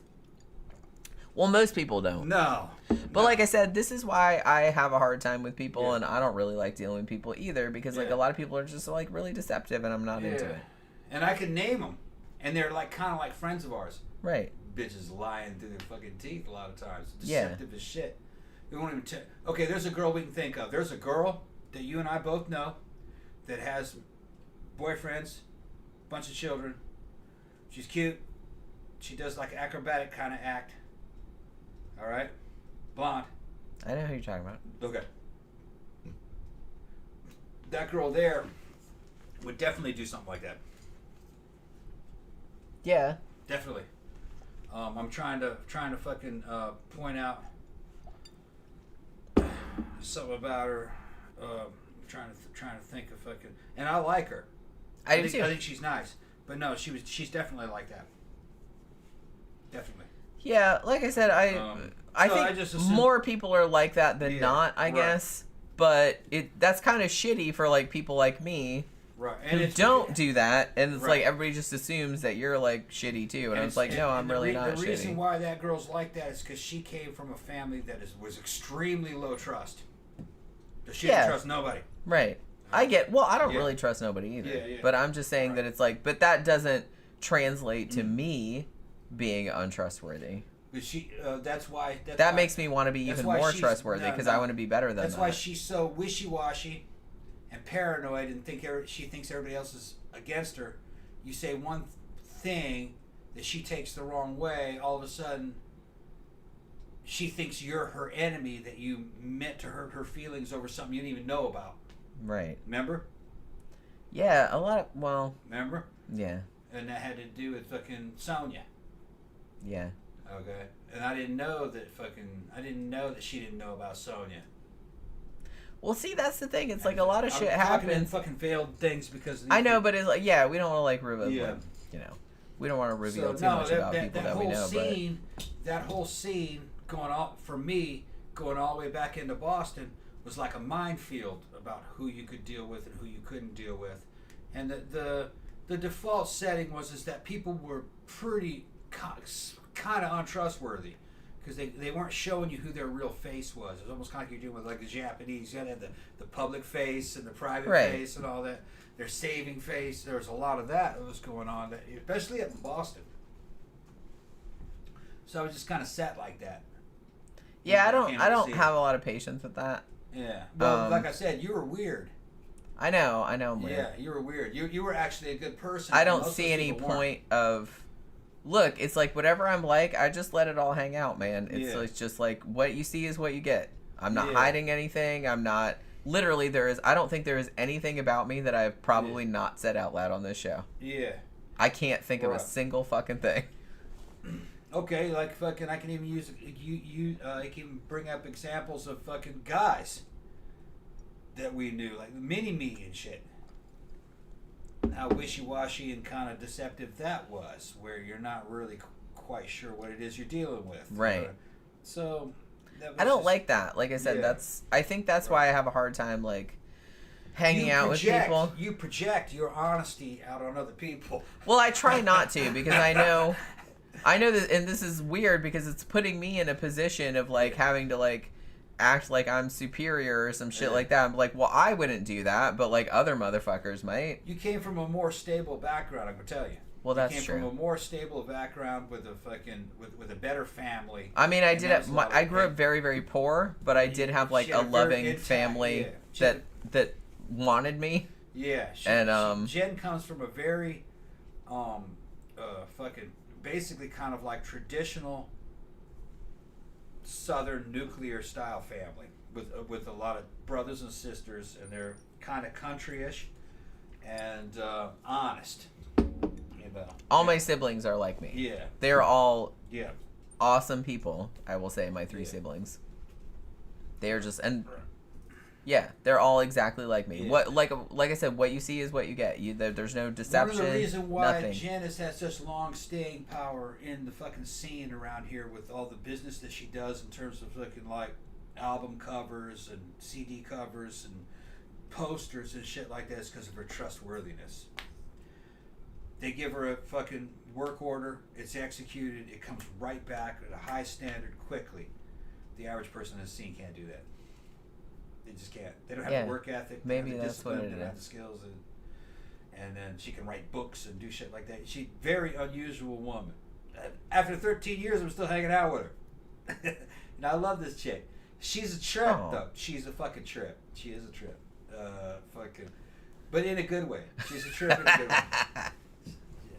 I told my mom today at the funeral about the smart-hearted thing. Because she came up with, we're sitting there with our little fruit cups and everything at the table, like after the funeral was over. And my mom says, just out of the blue, because she doesn't usually have all 4 of her kids together. She was like super jazzed. Like, you know, her mom just died and everything like that. But you know what I mean? She was just kind of like, oh my God, all my 4 kids are here. And she was like super excited. So she came up with this shit. She's like, if you had to choose one word that describes you, what would it be? And like all of us had to come up with something. And I will say, my sister came up with the best one, and she came up with it before me. She said she came up with it, and like after 2 seconds, my sister said adaptable, and I was like, oh shit. I was like, that's a good one. Can I steal that? My mom was like, no, you have to come up with your own.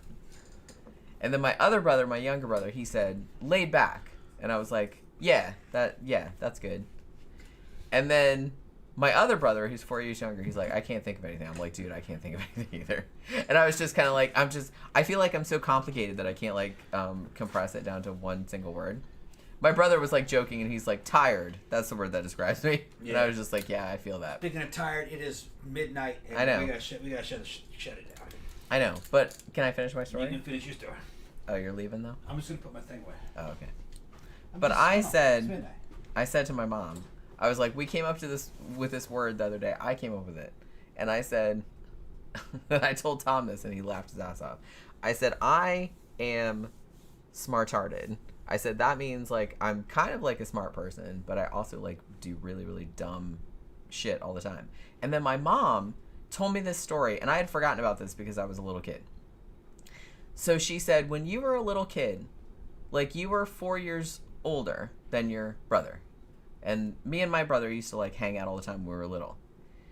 And she's like, and I always knew that you were, like, really smart. You started reading encyclopedias when you were, like, 2 and shit like that. And she's like, so this is, like, a really intelligent kid. And my brother is, like, super intelligent also.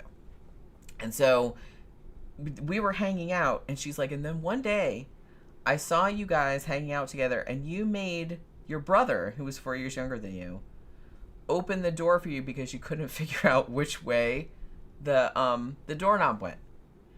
And she's like, and at that point, she's like, I thought, wow, both of these kids are really smart, but maybe they have some other shit going on. So, because my brother is, like, really, like, mechanical, and I'm totally not. But then my mom said something. She's like, and my mom has this too. She's like, shit that's, like, super basic, like a doorknob or something like that, you kind of feel like that's beneath you, or, like, you shouldn't have to do that. Like, it should just do it, like, on its own. And I'm like, exactly. That's what I mean. I always get, like, really frustrated with, like, shit that should be easy and it's not easy. And she's like, and I kind of got that. She's like, because I kind of have that too. But so when I said, that I was smart-hearted, she just like laughed her ass off. She's like, "Oh my god, that's like exactly right." But she knew what I was talking about. She knew exactly what I was talking about, and I was like, "That was so fucking funny." You missed that whole thing about how my mom told me a story today, which I didn't know. Tell me about it later. Tell you about it later. Yeah, because we gotta shut the show down. Are you sure? Okay. Yeah, shut the I'm show down. having a good time, but okay. It's almost midnight. If fucking people are just saying good night. All right. Yeah. All right. I guess we'll go. Our main regulars like, man, I gotta get some sleep. All right. Yeah, we kind of do too, probably. Yeah. She gets drunk. She wants to run the show forever. Well, it's fine. I understand. I'm having a good time. I understand.